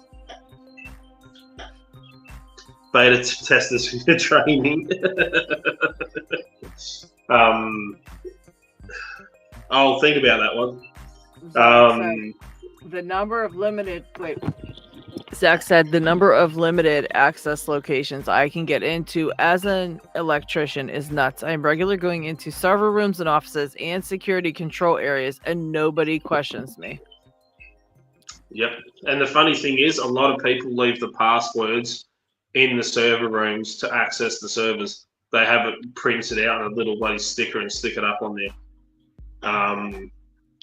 And stuff like that. We've actually got photos from server rooms with the passwords and stuff on there that we include in our presentation, saying to people, don't do this shit. Yeah. But it's like I'm a test and tag technician, and it's not something it's like really fancy. Anyone can do it pretty much if you do the course. It's not that hard. But as I say to people, there's a reason. I didn't just do it because of my other work, where I have to test and tag things, but I also did it because I can use it to my advantage when it comes to social engineering, because it explains, what are you doing behind the computer here? Oh, it's plugged into mains power, which means that the leads and everything must be tested and tagged, which means I'm just checking your compliance tag to make sure it's up to date and it doesn't need to be retested. What they don't know is I'm sticking a rubber ducky into the back of the computer for us to get remote access. So it explains why I'm there. So, there's a lot. There's a lot you can get away with when you act like you're supposed to be doing it. Like people they go along with it, like you said, and you can practice it too. That's another thing. You can practice it so that you can just show people in your classes and stuff too, Yep. So that's going to be, social engineering is going to be one of the big parts that we add to the course, because there's not really anywhere that teaches social engineering in a lesson format style kind of thing. So we're adding that to it. But who else jumped in? I can't see. Yabo. I didn't know I was in. Yeah, you're in now. You are in now. So, it's been a lot of work recently, and a lot more to go. But that's why my videos have been a bit spaced out, because I've been so busy with other stuff. Especially coming up to Christmas, people are starting to put orders in as well. So, Yeah. I can imagine. So if you want master keys, head over and get some before I end up selling out all my stock. Yeah, I can imagine Christmas gets a little crazy, and you still gotta. Yeah, that's a lot. You do a lot. I don't know how you do all. I don't know how you handle all that stuff. Downside to being a Because lunatic. he's young enough. He's still young enough to do it all, Lady Locks. Yeah, I'm not that young. I had one of the people at work yesterday. They're like, "How old are you?" And I'm like, "Do you want the physical, the biological, or the mental?" So, because each one's different. I'm like, physically, I'm about 90. I'm like, mentally, I'm gonna be really lenient to put myself at 12. I said, you know, biologically, I'm almost 35. And I went down to the park with the kids on the weekend, and I went back on the do the Firefox. I went back on it. Yep. Dal, you were banned. You were banned. You what should the hell not are you doing? be doing that, Dal. You got banned. You little shithead, man. You're How many months in rehab? How many months in rehab? And then my son decides to try and up me by standing on it and holding up, like standing with his feet on the base plate and holding it with his arms and sliding down. I'm like, if you come off, I said, we're not going to the bloody hospital. So we've already been through all that once. No, if he comes off like that, he's going straight to the morgue. Oh, man. The sad thing is, I'm like, watching him do it, I'm like, oh, I really want to try that. I bet you did. I bet you wanted to so bad. And then last night at work, my phone goes off, I get a Snapchat message. And there's a friend of mine, she was at the park down the road here, and she took a photo of the flying fox and goes, I want to be a kid and go on this. And I'm like, is that the one I come off of? And she goes, yeah. She goes, I couldn't help myself. I just had to send that message to you. I'm like, shit. Thanks for that. Yeah. Yeah, you gotta be careful. I'm glad you didn't actually go on it. You went on it though, right? Oh, I went on it with the kids, yeah. The only ones that were freaked out were the girls. Aiden's like, he's fine, he won't do it again. Notice we freaked out too when you told us we were yelling at you.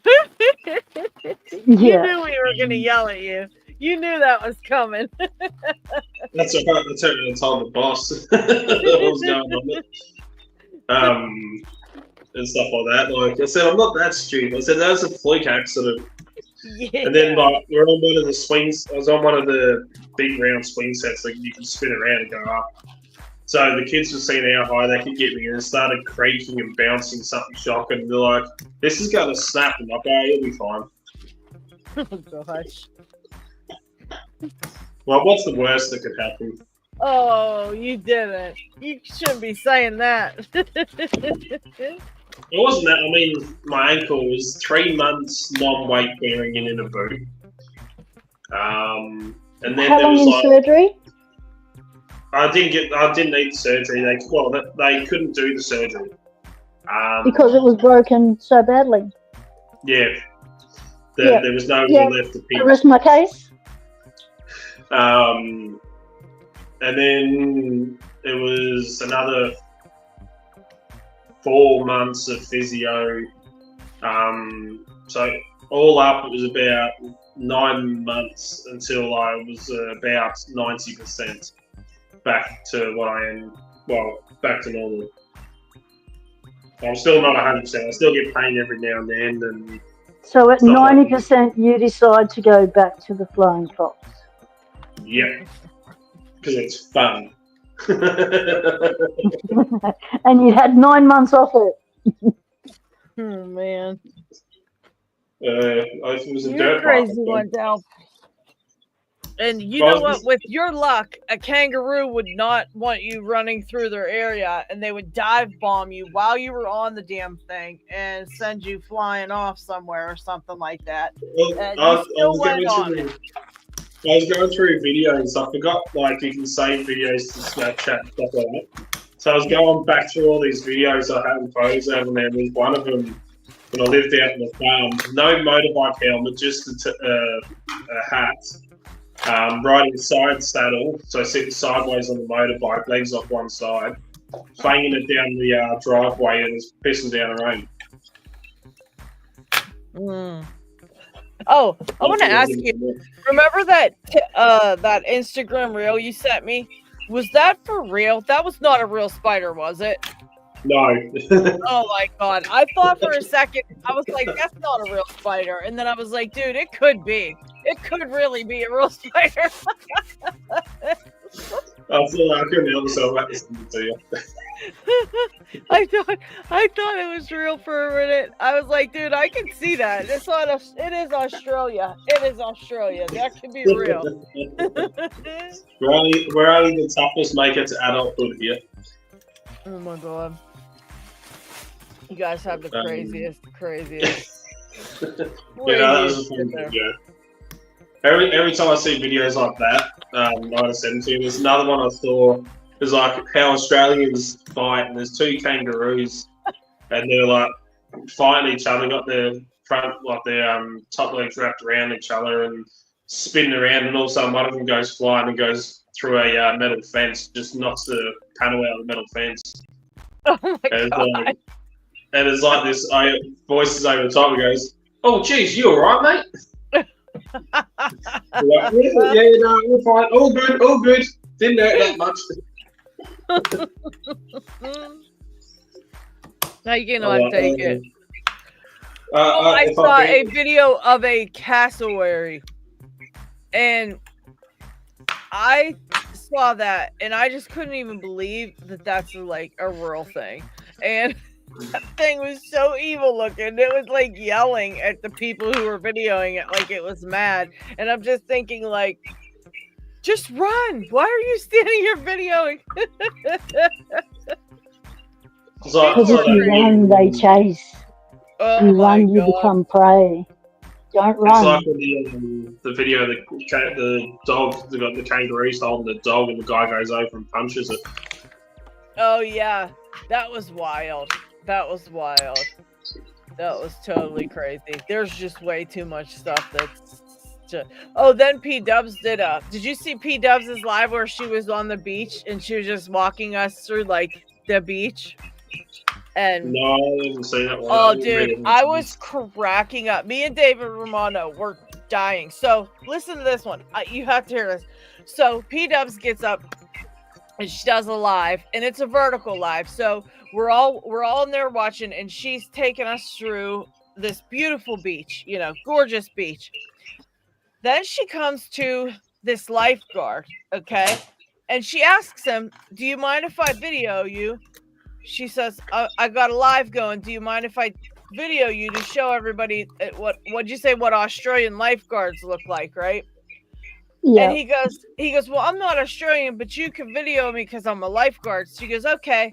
She videos this guy. He's got a 72 pack on his stomach. He got muscles sticking out the hair. He's only got these tiny little lifeguard shorts on. She goes, and you can tell they're lifeguards because they have the lifeguard thing written on the side of the leg, and then he turns to walk away and it's on his ass. And she goes, and on the back too. And she's videoing this lifeguard. he's half naked, glistening wet, all these muscles, and she's videoing his ass as he's walking away. We were fucking dying. She's like, I'm glad you appreciated the eye candy. David goes, that does seem a lot popular. Yeah, David goes, 10 out of 10. He can rescue me any day of the week. What they didn't realize is he social engineered him. He wasn't really a lifeguard either. Yeah, he probably wasn't. He probably wasn't. But P-Dubs is like, she's like, oh, and there's a lifeguard here. And she goes, you can see it's on the pants over here and on the behind. And he's walking away and she's just videoing. We're all going, really? Look at that. Because I walked past him and I thought, oh, that's a bit nice. I'm sure the viewers will enjoy that view. The other side of what happens on the beach, I'll just be all official like.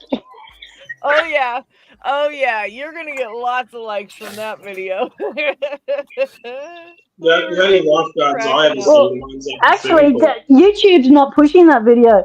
I got like 165 views on a vertical live that should be getting hundreds of views because YouTube's not pushing it. Why? Maybe a little bit of discrimination against the opposite sex on YouTube. I don't know. That's wild. We're gonna have to compare it to the guys' views on their verticals. Mine have only been getting smaller amounts too, but I thought it was just because I haven't been doing it long, and I was guys have been getting thousands. Thousands. That's wild. The only lifeguards I see around here are the ones in the swimming pool.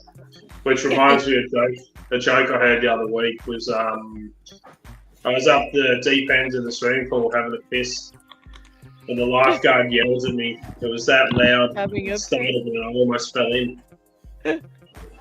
What did he say? You missed the punchline. Yeah, what did he say? She missed it completely, Dal. It just went over her head. No, I didn't hear what he said. It was at the swimming pool, and I was up the deep end having a piss. And the lifeguard blew his whistle and yelled at me. It was that loud, it startled me, and I almost fell in. Oh, God. It's like I had him going. One of the ladies at work in the reception, she's New Zealand. She's from New Zealand, and me being me, I couldn't help myself but start saying some New Zealand jokes. And she's like, "Keep it up, and I'll eat you one." And I'm like, one of the bosses there, I'm like, "She wouldn't let you," and she just looks at me. And the boss looks at me and she smiles. And I'm like, "Oh, okay, yeah, no, she would." I tell her how it said, I'm like, "Oh, how does a New Zealander find sheep in long grass?" And she's like, "How?" I said, "Irresistible." Yeah, you can't be telling those kind of jokes on YouTube these days, Jeff. The bot and the AI have got together. And they're out together. It's kind of clean. The bots wouldn't understand that, man. It's like I asked the New Zealander bloke how many girlfriends he's had. The poor bugger fell asleep while counting. Oh, jeez. I had to explain that to someone. They're like, "I don't get it." And I'm like, "Because they're all sheep and you count sheep to fall asleep." Oh, jeez. Oh, jeez. They're going to get you, Dalp. Those New Zealanders are going to get you, Dalp. You don't need another thing after you. You already got all the animals you can handle. You already got all the friggin' you got the I have all the New Zealander after me. It's like what was the other one? It was originally I originally heard this joke from Jimmy Carr. It was about Wales because Wales is like New Zealand for us, but for the UK. And I actually found out in Australia, someone who illegally traffics sheep is called a duff. What? Oh my but goodness. In the UK and over that area, someone who illegally traffics sheep is called an owler. Unless they're in New Zealand or Wales, then they're called a sex trafficker. Oh jeez. Oh my gosh. I actually want to go to New Zealand. I watched a couple of shows on what was it? I don't know what it was. Maybe Netflix or something. Were they pushing like I don't know. Some of these places were. I think it's because I watch that. I like watch shows that are not from the U.S. Like I watch a lot of those Korean shows, and I watched. Then I guess a couple of the New Zealand ones popped up, and they got some really good freaking shows that I get addicted to watching, and then I have to watch it till the end. The one was about this guy who was he like some kind of detective or something, a private investigator, and he was like solving all these crimes and stuff. But it's so pretty over there. I keep wanting to like, but it's like, you know, how many days away if you have to travel it? It's so far, and I would like probably never get there. But yeah, we've got planes now, Ladylocks. We've developed planes. We can fly people. Way too long of a flight for me. Yeah, that's way too much over the ocean. That would scare the crap out of me. That's still like 20-something hours. Yeah, it's a long time. You look at photos, you look at videos, it is a nice place. The only downside is they can't say fish and chips. They can't? No, they say fish and chops. Yeah. Fish and chops. If you want to see something really funny, there's a video on YouTube called I'm Beached, and it's like this New Zealander cartoon thing, and it's like this whale up on the beach. He's like, "I'm totally beached, bruh." There's like this other guy, this pelican or whatever he comes up. He goes, "Oh, what's wrong, bruh?" And he goes, "I'm beached as, bruh." It's the friggin' funniest thing. We don't say fish and chips here either, though. We say, you know, Yeah, we say fries. We call them fries. I always think of chips as potato chips. When you guys say chips, I think you mean potato chips. I'm like, why do they eat a lot of chips over there, man? Potato chips. Meanwhile, it's fries. Oh no, we do have chips, and then we have French fries, which are different. Are they? What's different? What's the difference between the chips and the fries? The size. Oh, okay. What we call steak fries, I think they call fries.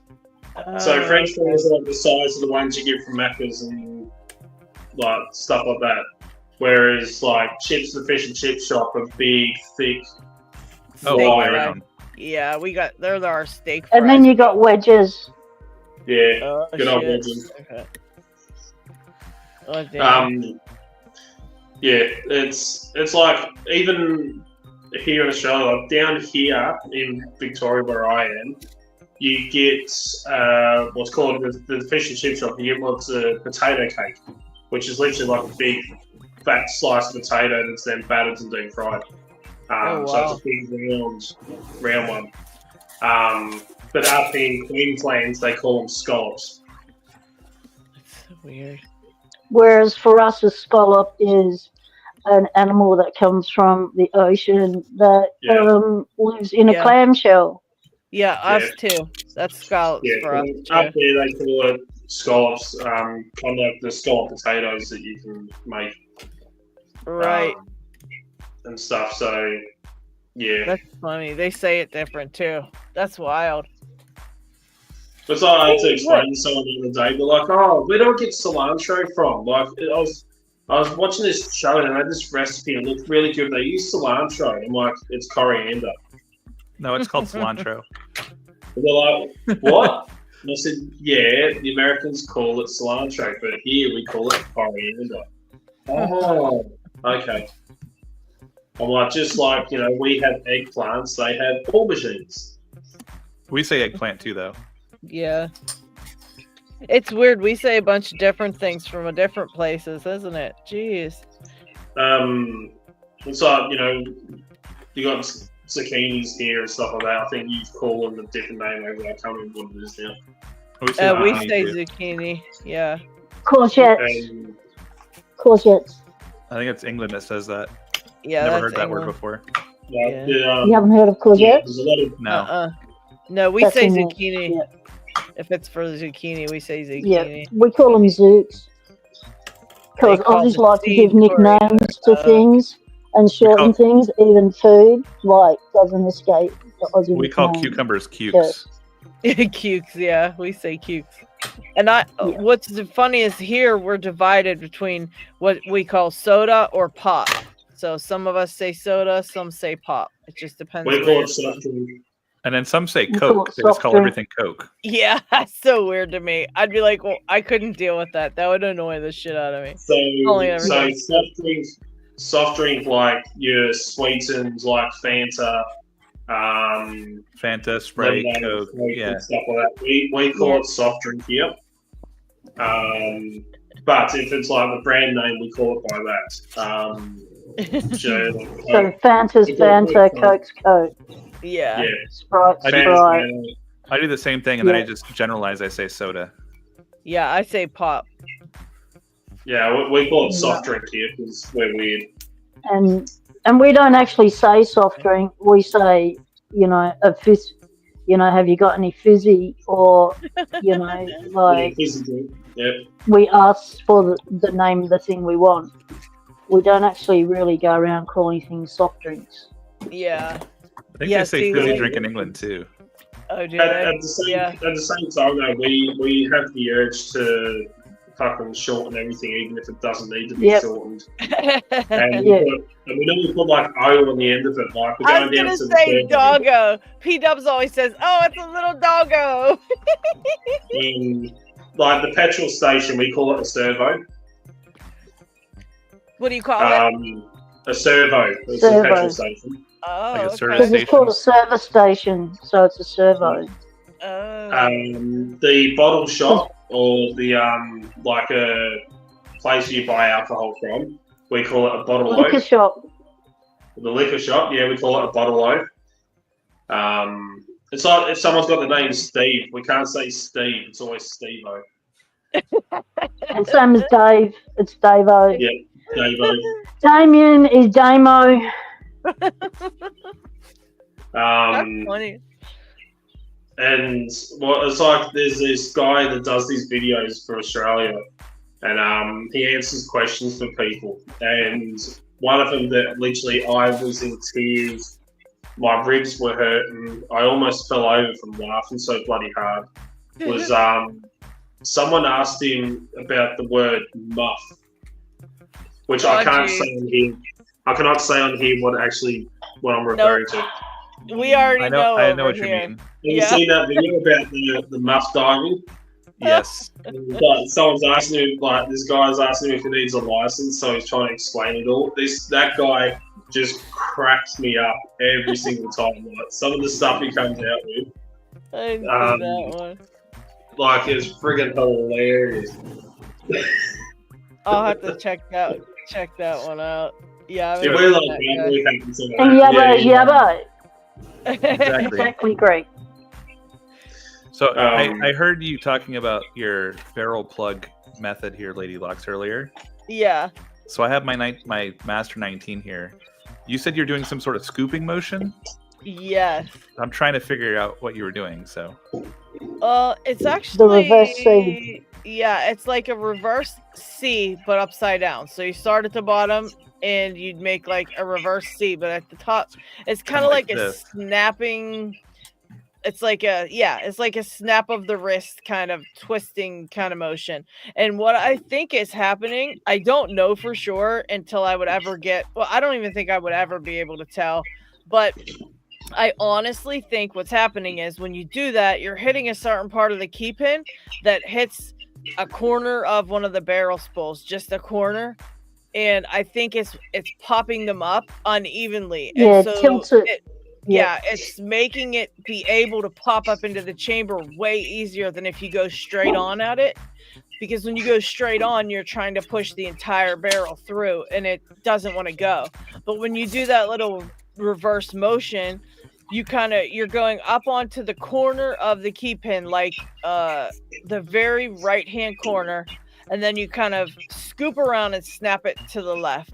And I think that when you go up to that corner, I think something that you're doing is actually popping them up because it's going to the corner of, it's hitting the corner of a barrel and it's making it go up in like, you know what I'm saying? When you try to push like a circular thing into another circular thing that barely fits, if you go straight on, it's not going to work. So you tilt it, right? And then you can start like moving it around the rest of the circle and it pops in really easily.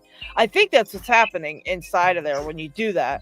And I only think that because they pop up so easily. They just pop right into place. And it beats doing that stupid method 100 times over. It's just so amazing.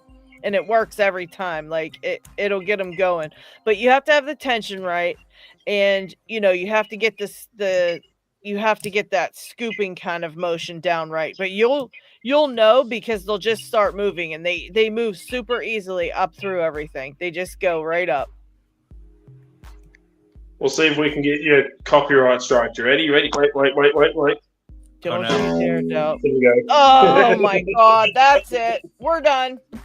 Oh no! Thanks to Delp. No monetization. So we'll see if they pick up for the E-string.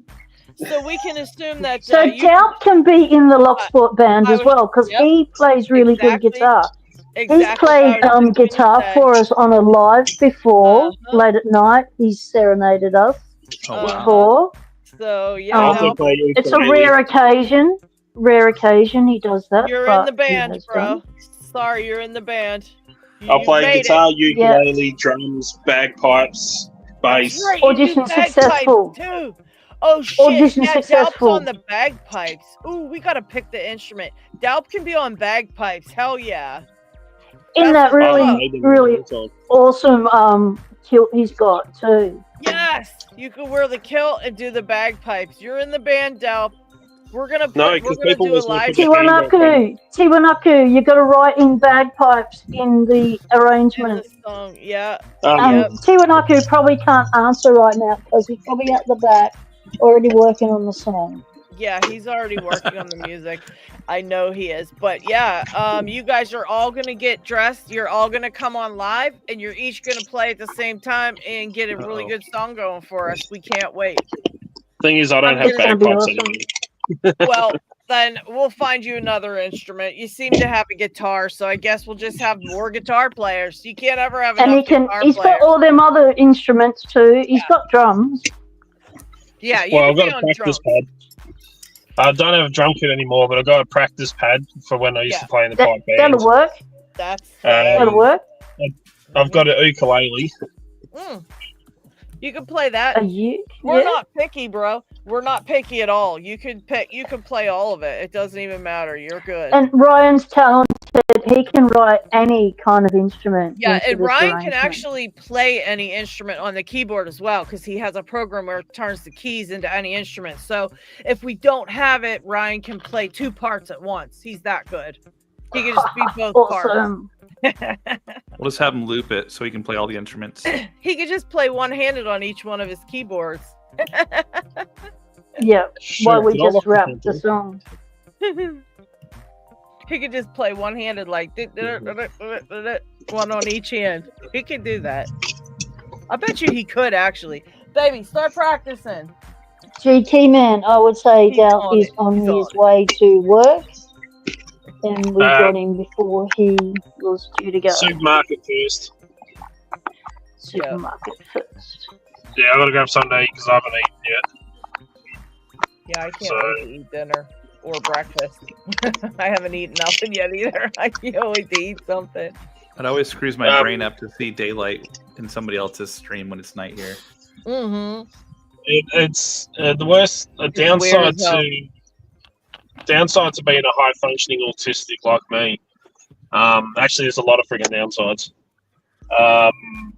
Is I do become hyper fixated on stuff, and I do forget to do other things, and do forget to eat. And yeah, yep, that's one of the stuff like downsides. We forget to eat. We forget to go to the toilet. Yeah, yeah, I do that too, and then I'll sit here and think, "Oh my god, I have to pee," and then I have to get up and running. Yeah. Yeah, Dig is sleeping. Tiwanaka said, I think Dig is sleeping.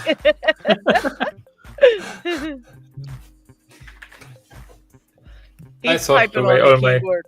He's doing research. You know what he's doing? Dig is buying an instrument. He's on the keyboard right now, searching for an instrument because he wants to be in the band. What are you gonna play, Dig? Which one did you pick? Guitar. There you go. We got another goddamn guitar player. That's it. We got like 6 of them. Dude, we can have guitar wars. Oh my gosh. Oh yeah. Oh my gosh. We just thought of the best next live stream. Holy shit. You guys better get you better start flexing them fingers, boys. It's guitar time. We're gonna have a online live version of Guitar Hero. Who's gonna be the hero? Time to dust it off. Time to dust it off, fellas. Get them calluses back on those picking fingers. Yep. Better get it going. Start practicing, or you don't want to be a loser. You don't want to be a loser. You know what? Second place is the first loser. So, yep. Get practicing. There's only one winner. Who do we got? McDeepore. We got McDeepore. We've got Stu. We got Delp. We got Dig. And who else? Who else is on the guitar? I'll go guitar. You do? I'll play mine. Yeah, I'll dust her off. P-Dubs is up. 5 guitar players so far. We got 5 guitar players so far. Diggs is already showing us his pick. Diggs has got his pick out. Mm-hmm. Hey. He's ready to go, bro. He's ready. He's like, I'll do it right now. What? You gotta be careful with that. I'll just grab my guitar. Hold my pick while I grab my guitar. Right. Just whip a pick out. Don't whip out your pick. It's a live stream. GK says I can't be in the band. I failed music class. Oh yeah, we'll take rejects. No. We don't discriminate. We will take GK rejects. Man can help me judge. GK Man can help me judge. That'll be I was great. going to say, they obviously take rejects because I mean I'm there. Gosh. Yeah, we're gonna get it going. One of these days, you guys better start practicing because when I call to action, you guys gotta be ready. I don't want to be ready sitting to on the tickle live those stream, pins. be like promote the live stream and sit there by myself. Like any minute now, one of these guys is gonna show up. You can call Isaac into it. Isaac is also very good. Oh shit! Yeah, Isaac. We got Isaac. Yes. Yeah. And wasn't Isaac teeing up with someone else and was going to do? That's right. A Who little. was it? Yeah. Was that Deb? Was that Lockpicking Deb? Oh, it could have been Deb. It wouldn't surprise me because Deb is multi-talented. Wouldn't surprise me if he could play Jeff. instruments. Oh shit! I forgot Jeff and Things. Jeff and Things. That's 7. Shit. That's 7. Mate. Damn. That's a lot. We're almost at enough members to become the lockpicking version of Slipknot. Yay. Yep. You guys Being the Aussie though, does that mean I have to play the beer keg? You gotta play the bottle. Yeah, there Play you the go. bottle.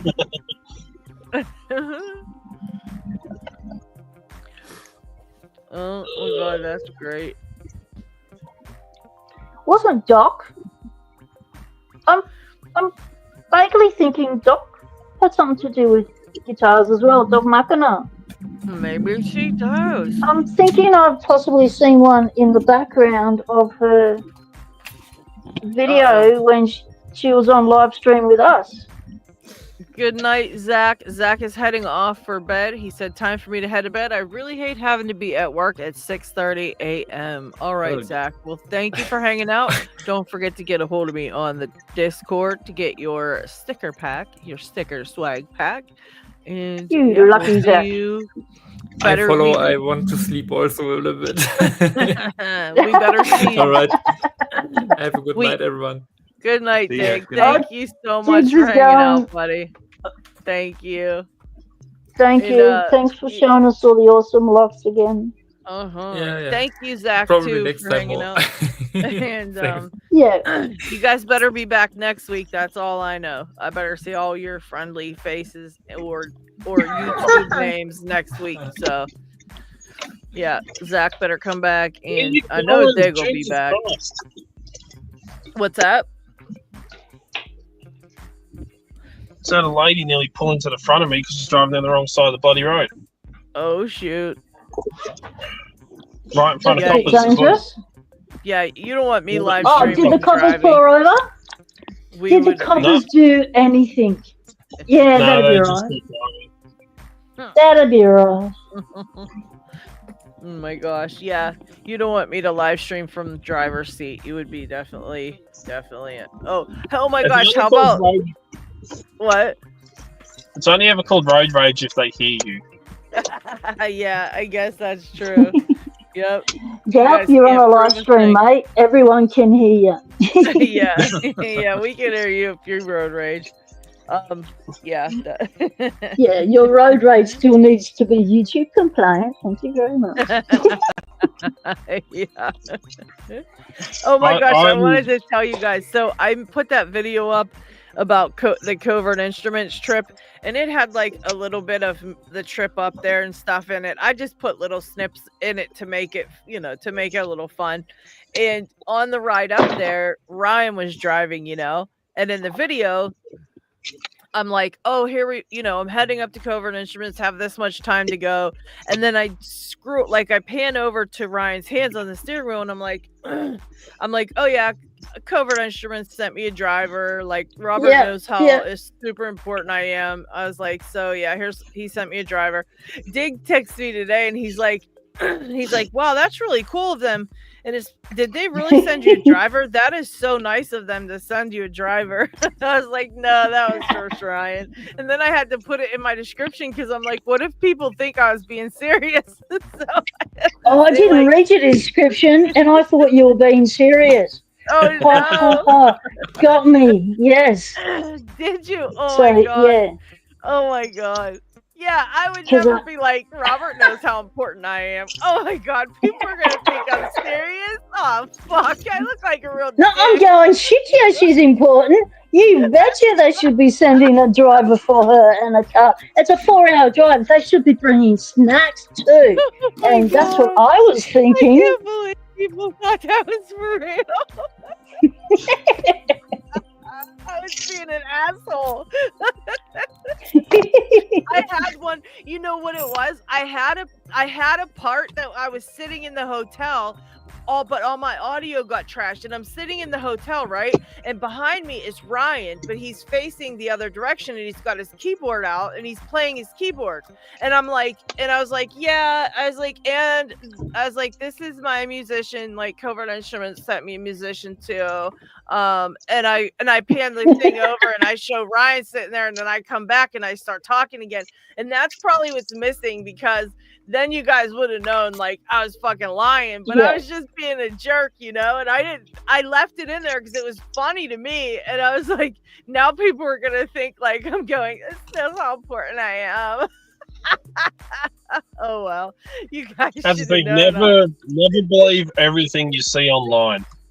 Dude, Dalp, I just did a video with Locksport Mix, and I said that exact thing. I was like, you would think that Locksport has no myths because you've probably heard all of this on the internet, but you can't believe everything you hear on the internet. And I was like, I mean, that's a lot of people don't realize that because they're like, oh my god, you get through so many locks so fast. It's like, yeah, what you don't see is the practice off camera to learn the lock that you're picking on camera. And the amount of fails where you can't get the bloody lock open at all. Yeah. I said you don't see the good parts and stuff like that. So, and I'm like, you know, there's a lot of rubbish out there. It's not true. Like, one of my favourite ones I always laugh at is using a tennis ball to unlock a car. Pushing in and pops the lock open and stuff like that. I'm like, you know, all the rubbish about the flipper zeros that they're hacking traffic lights and stuff like that. I mean, it's so not bloody true. It's all fake. It's all fake. Yep.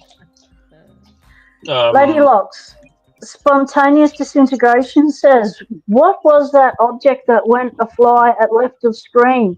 Kept rewinding and still couldn't figure it out. You're tearing their hair out, wanting to know. Lady Locks, what was that? That was actually, where's the lock? It was the spring that went into this, what is this kind of lock? I don't know. This. Hold on, let me pull it out of the bag. It's a, it was actually the spring pushing out the shackle. That thing was actually the shackle of this. They were fixing it for me. And Lockchuck was helping fix that for me. And he was showing that the spring was working and he wanted to test it. And so he pushed it in and released it, and it released the shackle, but the other piece wasn't in yet. So the shackle flew over, and I thought it was hilarious. So I just kept playing it back like 3 times.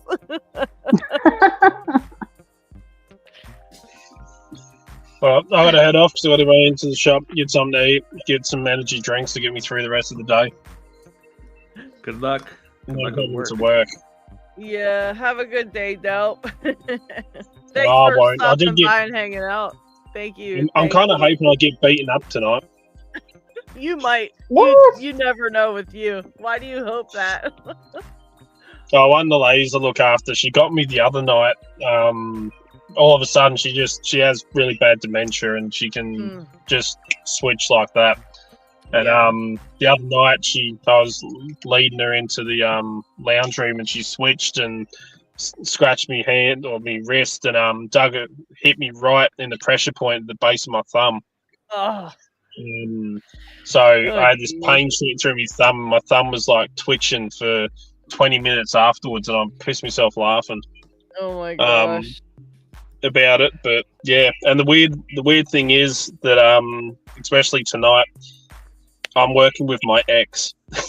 Oh Jesus. Oh, you're working with Blaze. Yeah, she's come back to working at the same aged care facility again, and I'm actually working with her tonight. How long has it been since she was working there? Well over a year. Oh wow. Probably close to 2 years when she left, and then yeah, she's come back. And it's been over a year since we split now, so it should be all good and cordial and professional. Keep it professional, Dad. We always are. I mean, it wasn't a bad breakup, you know. There wasn't any bad blood or anything between us. We still are friendly to each other and talk. So that's good. So you should get on at work. Yeah. Yeah, cool. We do. It's just going to be fun. Just say g'day to her for me, because I still really appreciate the crystals. What's really funny is one of the residents, the first time that Dana worked with me back again, this little resident, she's like, "Oh, this girl's really, really cute." She's like, "You could get a little." She's like, you could get a little crush on her. Like, she is lovely. Like, I reckon you two would do really well. And I was helping her in the bed, and I said, I started laughing. She goes, "What?" I said, "I'll let you in a little secret." She goes, "What?" I said, "That's my ex." And she hit me and said, "What did you do?"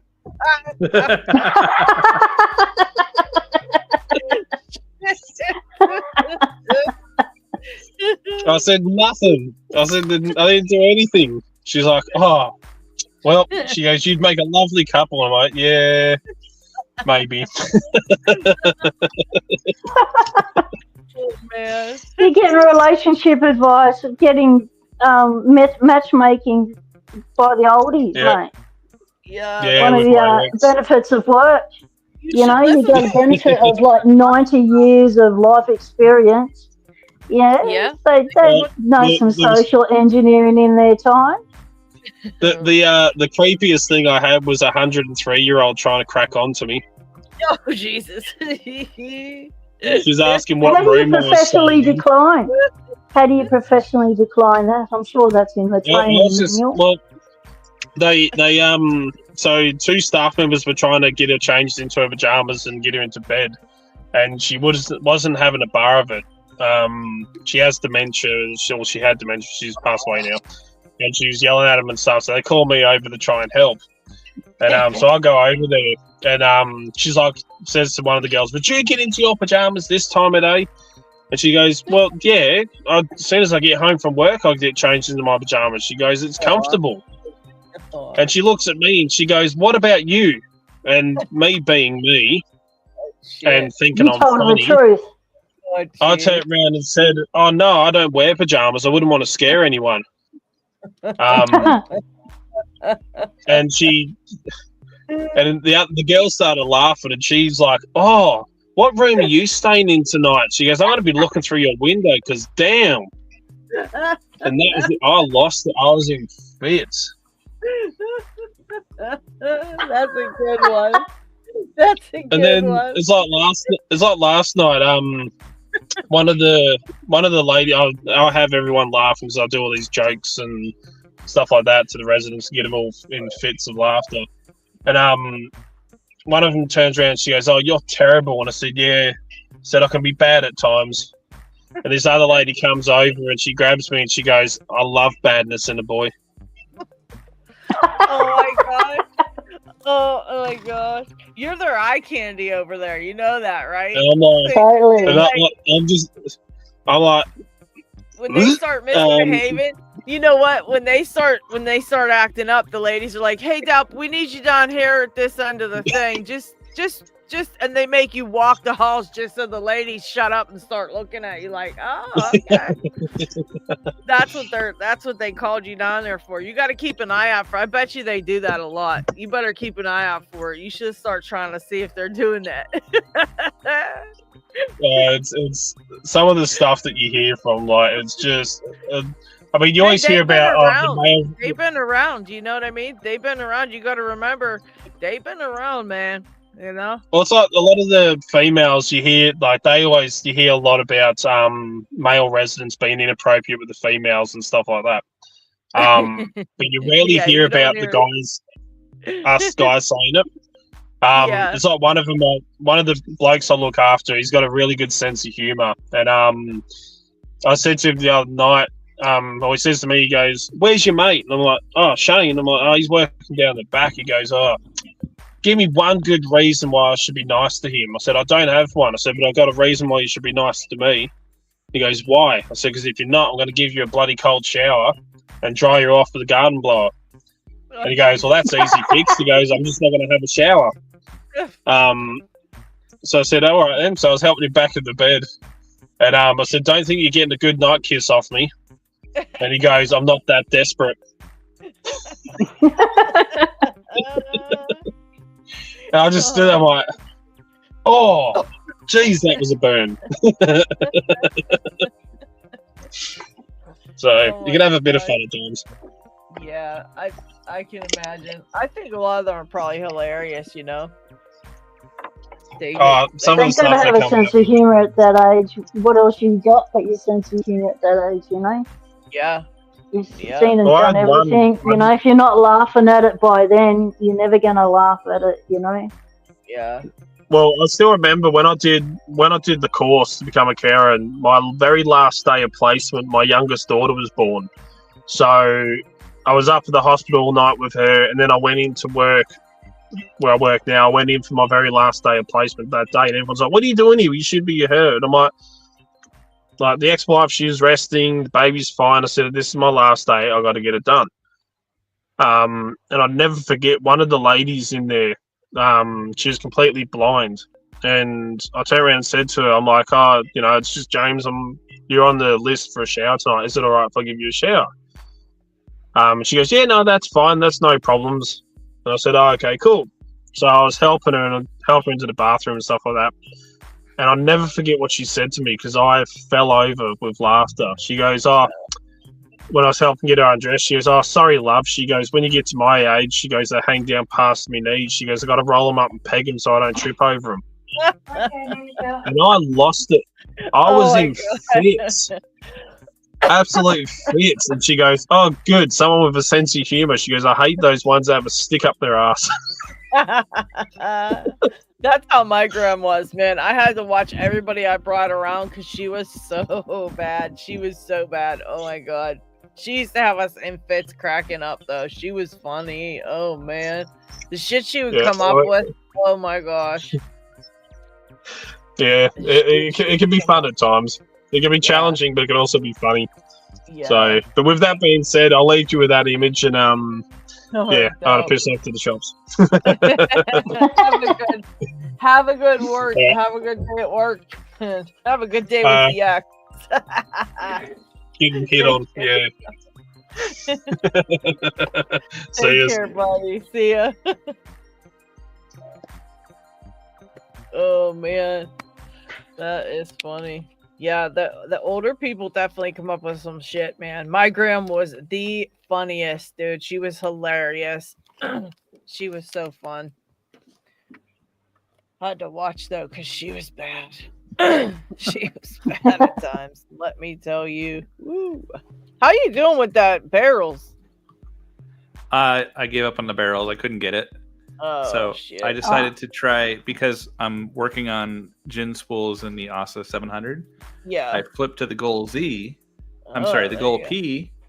And because I've always picked it with the Moki pick, I'm now just trying to pick it with a standard pick to see if I can feel a difference. Yeah. And is there a difference? Oh yeah, it's way harder with a standard pick. Oh, okay. I haven't got it open yet with a standard pick, but watch this. Quite a marked difference between the two picks. Is that because of the tip, or is it the shaft, or is it the whole pick itself? So this, see the shape of this one? The A-cab, you got the A-cab pick. Yeah. Yeah. So it's very flat. Yeah. It comes up. I can get it to focus again. Come on. There you go. So it's very flat and comes up versus something like this that's rounded and you're trying to reach up. Yeah. This, I probably need a taller hook, honestly, to get this. But with the ACAB, like, you know, I can usually get this pretty quick. You know, just there's. And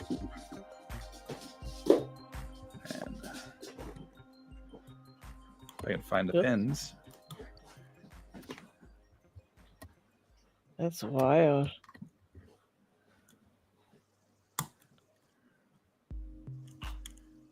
And typically somewhere up in the front here.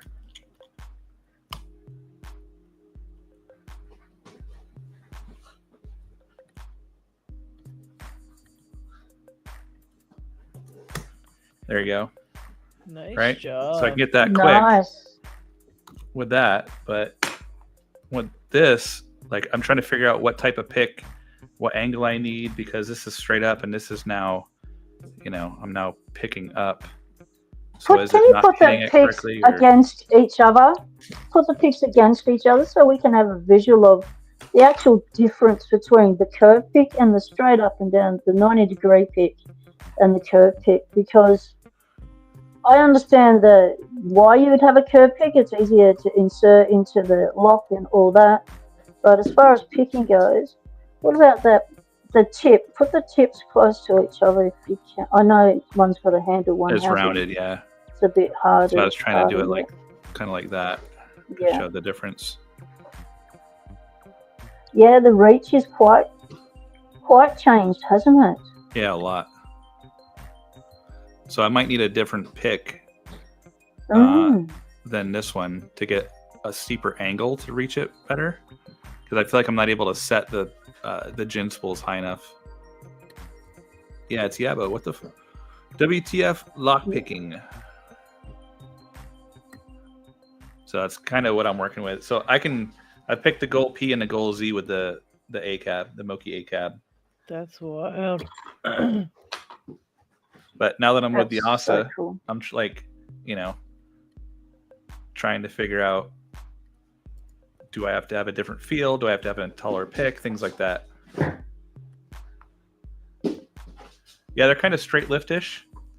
They're a little different. So I might switch it up and pull out my multi-picks, because I have a lot more pick profiles in here. So it almost looks like a thin dimple pick, doesn't it? Yeah, it can be used for dimples. I actually used it to pick the West 916, same exact pick. So I use this to pick the 916, and I'm able to get in there and, you know, pivot. I could probably pick the 917, you know, and be able to get the top pins as well as the left and right. I haven't spent enough time on that one yet. I'm trying to get the ASA because I figured it'd be easier. It's only 7 pins versus the 20 on the 917. But that's a lot of pins. It's a ton. It's almost too much. Sure is.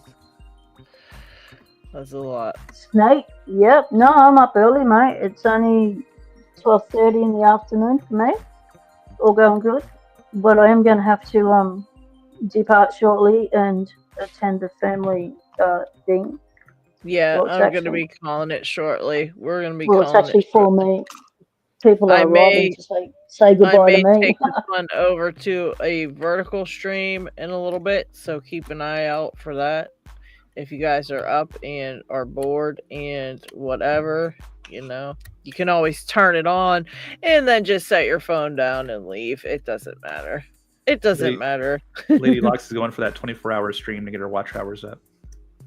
Yeah, someday. Oh, watch out. I'm going to do a 24-hour stream for the 10th. For my 10,000 subscribers when I celebrate 10,000, which I hope is very soon, but it's not looking good. It's not looking good.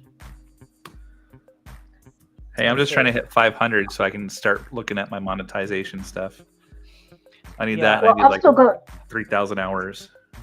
I've got 300 watch hours before I hit my first 3,000, and then I hit the first level of you're part way there, and then I need another 1,000 watch hours before I hit the 4,000.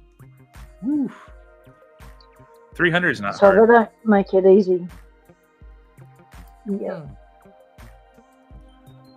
I've been My trying, last trying vertical shorts. live stream got 4,000 views. That's pretty good. That's awesome. Not bad. Yeah, I don't understand why my last one got nothing. Basically, it was the views on the day. Your settings. We're gonna have to look at your settings and shit too. It's like it was shadow banned because it was just the views on the day, and then they never went up after that. It was like That's weird it to didn't me. exist after that first day. Yeah, something's going on there. Of people that watched on at the time, whereas the other lives I've done in the same format, well, they've gone off. You know, like the live before that was 1,000 views. You know, like so. Why I've only got 169 on that when the average is around 500 is really weird. So I'm thinking shadow banned for some reason. I don't know. That does not make any sense. But YouTube never makes sense to me. They keep changing their stuff and they keep moving things around and they keep stuffing with things they shouldn't be touching with and not messing with stuff they should be messing with, and their customer service sucks. They're just trying to make it harder for people to actually hit anything. Yeah, it's ridiculous.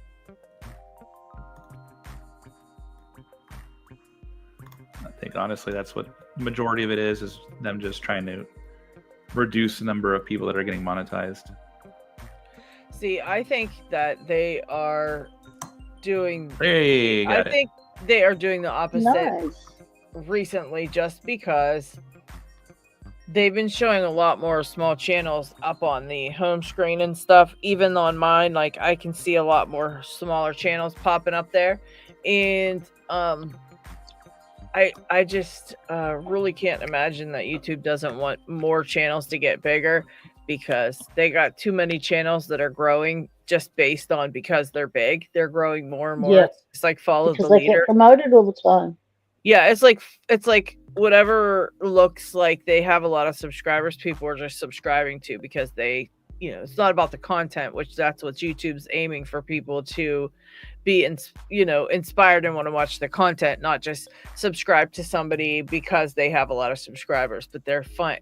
They did a couple of those tests where they took the view count down and was seeing how many people were watching the smaller channels when the view count was taken off. And they're testing it, and I think they're testing that for a reason, They're just and the other thing that's happening is my shorts.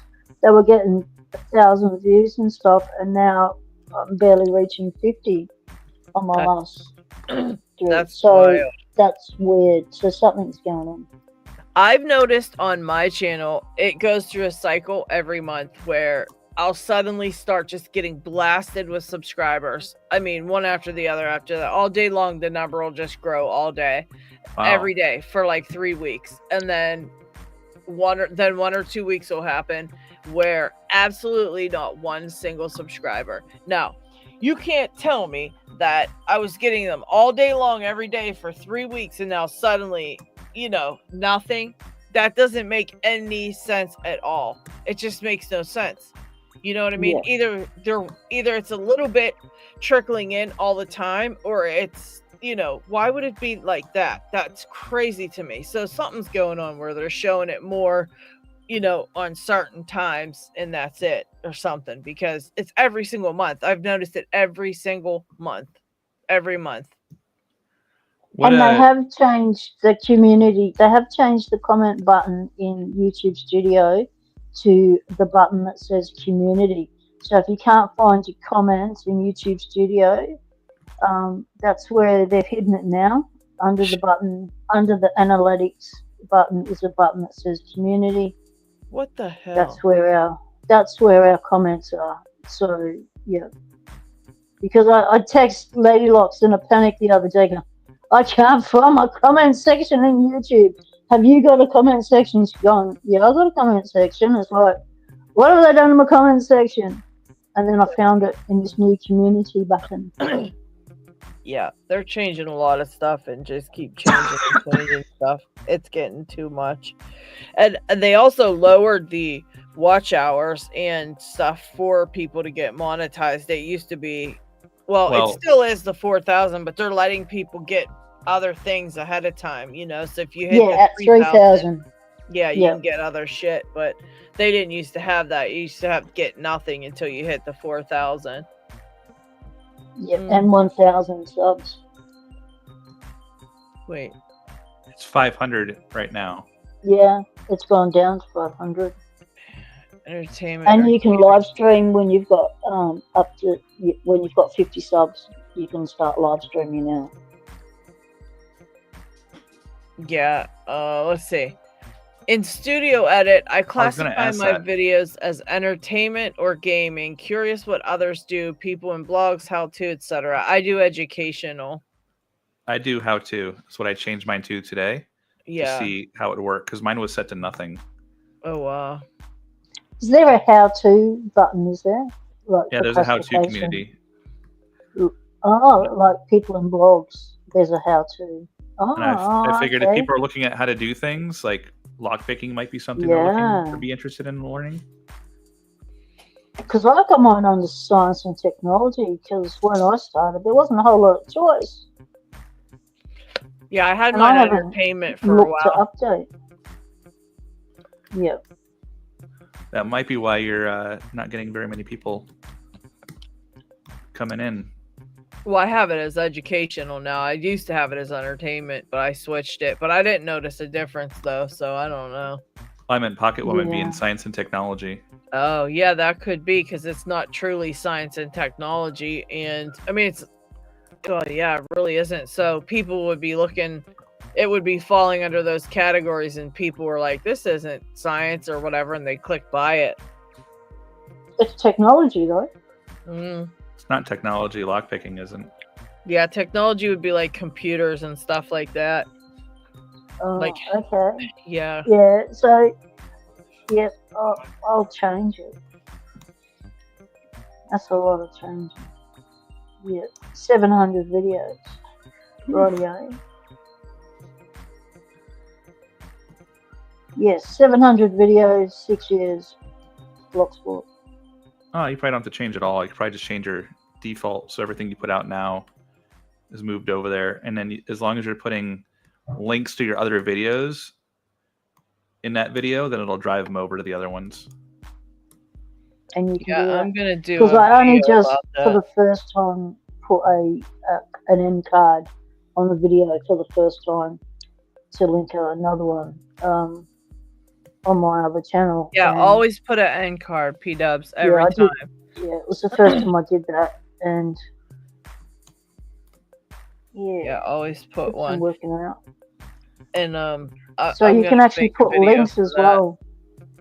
Yeah, you could put links anywhere. You could put a link in the description. You know, when you do shorts, they have a spot for a link for a long form video to add with it. Yep. And yeah, you can put links everywhere you can. But yeah, I'm gonna make a video showing my settings and talk about what you should have the settings on, because a lot of people don't realize you can put all your tags in there, so you don't have to repeat typing those in.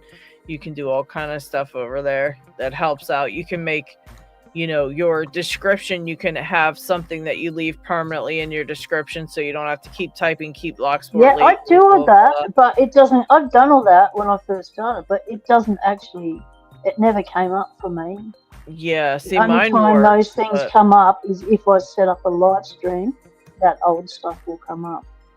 You might have something in the settings weird. Yeah, we'll have to take a minute and take a look at your settings P-dubs. Yeah. We'll have to do that when you get back or something. Let me know, and we'll take a minute and have a look and see what's going on there. But that's wild. Snake.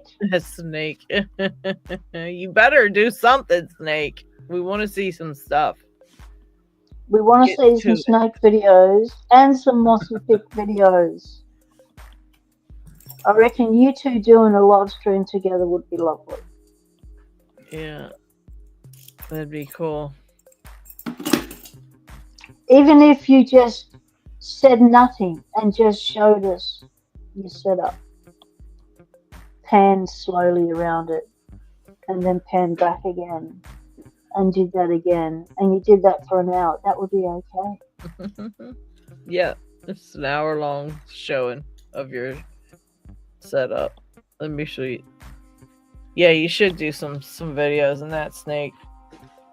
Well, I'm gonna call this one because we have been going for a while, and I am getting really tired of these contacts, and they're just drying my eyeballs out. I need to get them out and take a break and eat something too. I didn't even eat today, and it's like 9:30, 10 o'clock, almost 10 o'clock.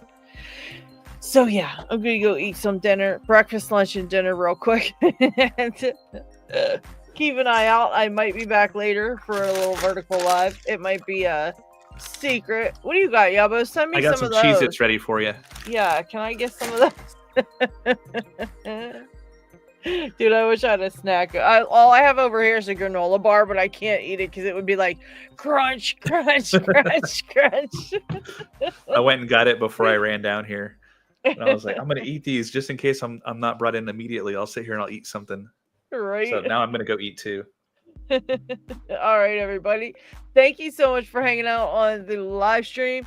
You better be back next week. I hope to see you next week, and keep those notifications set to all because you never know when I'm going to pop up a live stream, and you guys better show up for that because they're always fun.